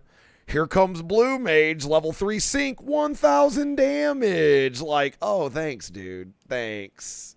It got one of our FC members in timeout. He went to GM jail because he roasted a Blue Mage so hard he got banned, dude. It's meant to be like a joke class because it doesn't even hit max level. It only goes to 60. But like you can do a lot of crazy things in it. I actually just found out that they get their own queue once they hit max level, and you can get like parties of blue mages that There's all even go run around. there's a mount. There's a mount or some dungeon you have to run as all blue mages to get like a special achievement. Yeah. Or something. And yeah. it's difficult. Like it seems like it's actually a grind, and like it's just meant to be like a fun goof class. But like Yeah. you can run it in like outdoor events like these fates. And when they do that, they destroy the fate for like everybody else. Blue Mage has always been a meme though, because like they learn the abilities they seppuku basically, or like I remember in Final Fantasy VII you can learn the missile attack, so the humans would have missiles shoot out of their their arms. You still have that. Yeah. Oh, it's still that's so good. But they can learn like the bad breath. I remember Blue Mage in any game where you can learn bad breath, which gives you all the status effects, not some of them, all of them. Like, ooh. You can learn that as a player, but it's a meme. It's like Deadpool breaking you're not supposed to have those moves. And like you can learn like abilities from like the trial bosses, like all the different summons and stuff. So like you can get like Ifrit's Eruption and like Shiva's like Diamond Dust or something like that. So it's a pretty fun one. All right, what's the most fucked up thing you've done in an MMO? I've asked this before, but now we've had time to reflect, and I want some truth, goddamn. I'll tell you mine. What is like, it could be out of game and you con somebody, or you fucked over, you trolled, because like my story about letting the DPS be the tank, fuck it. What'd you guys do? What's like a little like shit-eating thing you did? You little shit. What was your little shit moment? If you have one. I know sometimes, I have to think there's too many. You guys give me a moment, Chief, on that one. I'm just like, do I talk about the time? Like, there's been a couple. This man's like, I told one last time that you asked this question too about how a guy tried to swap accounts with me, and I got scared and I ended up changing his password on his account, and then I changed my password, and then I locked him out of his account, and I don't think he ever got it back. Fuck him. There was another time I was in a guild with somebody, and they were they had their girlfriend in the guild, and they kept inviting them to every single raid and dungeon event and all that, and they would not accept that their girlfriend sucked. Like ooh, that's always an awkward one. She would not do anything. Like she wouldn't cast, she wouldn't like try to like hurt her, like hit anything. Like you would just watch her standing there, and like she would probably get up from her computer, and we kept saying like, hey man, like we can't carry it. And like eventually he got mad, and like we were like, we have to replace her because we can't do this content. And like they were like, well, you never replaced this other guy who also kind of sucked. I was like, yeah, but he actually does damage. He's not going AFK during a dungeon. He actually does damage before he dies. Like, he may go down, but like it's cool. Like he'll participate. It's like in DBD. If you're a useless sack of shit, just do a little bit of a gin. That's all I ask. Like you don't gotta be amazing. Coming from the female side, legitimate question. Was she just joining in to make sure he didn't flirt with girls on an MMO? I might have been too young to pick up on that. That's a distinct possibility, though. Man, the thirst of your teenage years in the MMO lands, the moment any of your guild members admitted not only were they good at the game, but they were a grill. Man, the thirsty teenage MMO years, boy.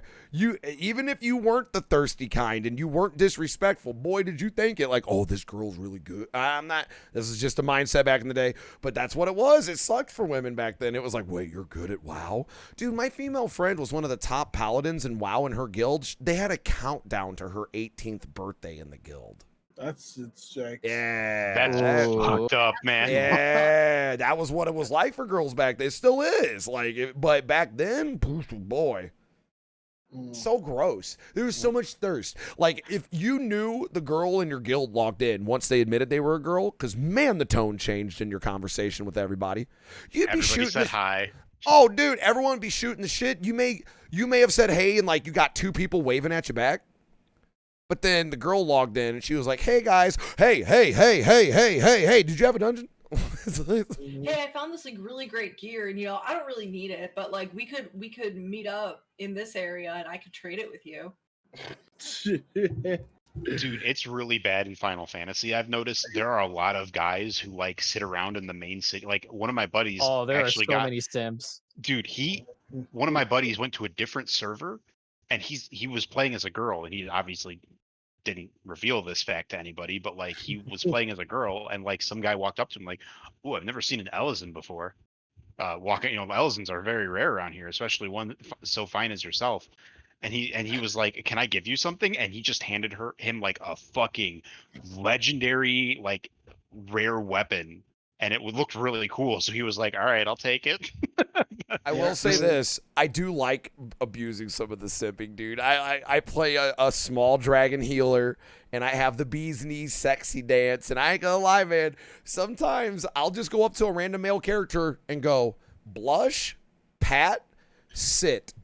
And they'll be like, if you wait like about 2 minutes, they'll be like, you'll see their character model look at your character, and then so-and-so winks at you, and I'm like, yep, got him. It begins. I ain't gonna lie. What I do you got, have I for got me? a potion that lets me change my character. I'm thinking about it like, do I want to become a cat girl now? Do I do it?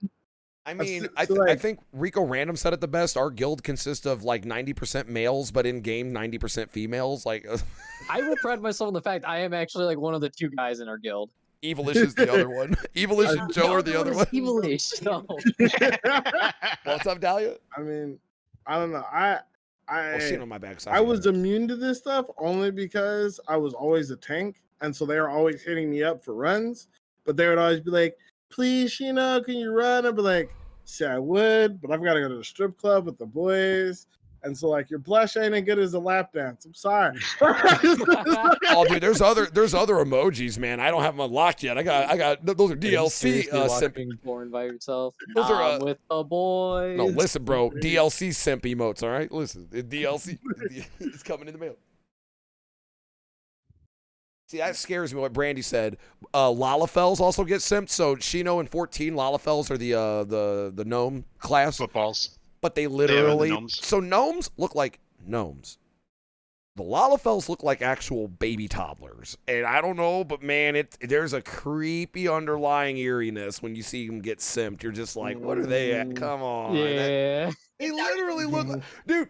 I was high one time laughing, and I was like spamming my guild chat because I'm doing the Leap of Faith minigame, and it was 2 weeks ago, and I'm just losing it because there was like 4 Lalafels in bath towels, and it just looked like 4 toddlers. Now this game, Leap of Faith, you're jumping between you're jumping between islands, and falling is your death. So in my head, I'm high, and I'm like, these 4 motherfucking toddlers just got let loose on an island of death jump game, and it just looks like 4 babies just going for it, and I'm losing my shit because these little motherfuckers are jumping around. I'm just like, what is this, dude? Meanwhile, people will simp that, and I'm just like, It is really creepy how many like Final Fantasy G posers and like custom pose and art people have to have as a major all caps bold lettering rule in their Will Discord. not. No Lalafell NSFW.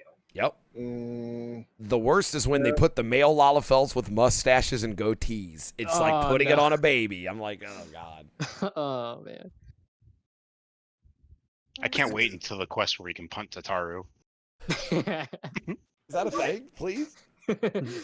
Not yet, but hopefully soon. You know that give me your fucking money alert I have? I want to throw a Lalafell like that. Bitch. I have a pose on my poser that I could force pose to make it look like you yeet someone. Yes. All right. We've talked for 4 hours. It's a Friday, failers. We just spent an hour and 20 on. I finally got to join in on the MMO discussion. Are any of you guys Dude, streaming so did tonight? I. This is whack. I know a lot of us are taking breaks from streaming, but I know this man over here, Shino, are you gonna stream tonight? Yeah, Or? I'll be live. I was planning on going live. Yeah, I'm just trying to figure out we're playing Among Us or League of Legends, but I'm probably going live. Yeah. If you do Among Us, I'm telling you right now, and I think you already know, Shino, because you were in chat one time. They are simps for Among Us. So trust me, play that shit. My chat loves Among Us, man. For me, it's just finding a lobby. Like I'm seeing everyone's like kind of hopping on, so I'm trying to see like who's got a lobby I can hop Okay. into or like what the setup is there. But like Well, usually if you- we'll do is we'll play League until we find a lobby or like basically just seeing who's playing that kind of thing. But we did League. Well, we did Left 4 Dead yesterday, but which is, Yeah, and you hosted me, dude. I can't do that stream last night. I don't know what the fuck that was. Dahlia goes, I'm going to bed, and I'm like, wait, it's midnight. I'm like, I guess we're just going for it. So I went till 3:30 in the morning. I'm like, oh fuck it. yeah, I was there. I was there. Shino hosted me, and I'm like, wait, I know I'm streaming a while. If Shino just hosted me, I'm never on that time. Like, what? You All should have right. just committed to the 24-hour. Dude, so I was going to keep Week. going, but my thumb was killing me at the end of that because, bro, it's been a minute since I've done Tony Hawk for that long. So, you know. Yeah. Bro, All right, so Shino, if you want to shout yourself out, say a little bit about yourself, and then I'll let you go early so you can go set up and we'll host you. Gotcha. Ladies and gentlemen, my name is Shino Bazi. I'm your gaming and I'm a ninja. I do tech videos. I do anime videos. I do streaming videos. I do videos just about everything on the YouTube worlds, or internet worlds, really, at this point. Other than that, I used to play a lot of Dead by Daylight. I still talk a decent amount about Dead by Daylight, like what's going He on. makes in my the game. montages, him and his crew. We just don't play. We don't play it as much in the stream anymore, at least until if competitive DBD takes off, because apparently something big is coming next month. I don't know too much else about it. I can't say anything else legally yet, but some other big stuff is coming next month. But if competitive DBD takes off after that, maybe I'll be doing some more DBD. But for now, we're doing League of Legends and Among Us and stuff like that. So if you're interested in that type of content, follow me at the links down below somewhere on the stream or wherever this might be. I got him in the chat already, brother. Until next time, my name is Shino Bazi. I'm your gaming anime ninja, and I'll catch you guys later, all right? Take it easy, man. Thank you so much. Chat, go follow him. He's amazing. We're going to go host him in a second, Shino. Thank you. All right, Take it yeah, easy take today, care. man. Take it easy, man. Okay. All right, and then there were 4. Spicy Ed, your turn. Hi, I'm Spicy Ian, DBD survivor extraordinaire. Currently on a hiatus for streaming to pursue higher education, so I do not recommend you hit that follow button. But that does not stop him from being stylish and extremely cool. Yeah, I'm not memeing, man. Look at your I'm not memeing, man. Look at your glasses, bro. I'm not memeing. bro, I get called goofy in these glasses, and I'm telling you, haters. Yeah, I was Shades calling are you goofy, man. It looks Yeah. good. Okay, so hold on. I gotta look this up. Hold on. So I go lie, Spicy. Never mind. I was gonna say Powerline and Goofy Movie. Those totally are his shades, but no, they're not. I looked it up. I was gonna say you look a little like. Listen, dude, you look fucking awesome. Shout yourself out, even though you don't stream that much anymore. Okay, I'm gonna tell him. Go follow him, Spicy. Keep going. Sorry, I no- play no, a you lot don't of talk now. DVD and quite a bit of variety too. One thing I thought that could be interesting for maybe if I ever did return to streaming, maybe if I'm busy building engineering for a degree, maybe I could stream that live. That's all. I had a little technical difficulty during that. Yeah, but you're fine. I turned the monitor capture off, so it was a blank Nice. screen talking. Yeah, I'm boosted, dude. No, seriously though, go follow Spicy Ed chat room. I don't care if him and Joe are on a hiatus break or not, man. I don't give a fuck. You're gonna follow them because when they do stream, it's entertaining content. I don't care. I said it. Go follow Spicy Ed. Joe, you're next. What's up, guys? I'm Joe, Wizrobe Joe. Yeah, I'm on hiatus too. I don't know when I'm coming back to stream, but might be soon. I might have to play some more Hollow Knight because that's one of my favorite games. Definitely going to be playing some, probably some Final Fantasy 14. I think eventually. I think I might eventually skip through that content while I'm playing. And make sure that you guys go out and vote. Get yourself like 5 friends. Tell them all go out and vote. Please do. And remember to wear a mask. The mask doesn't come off till you put it on.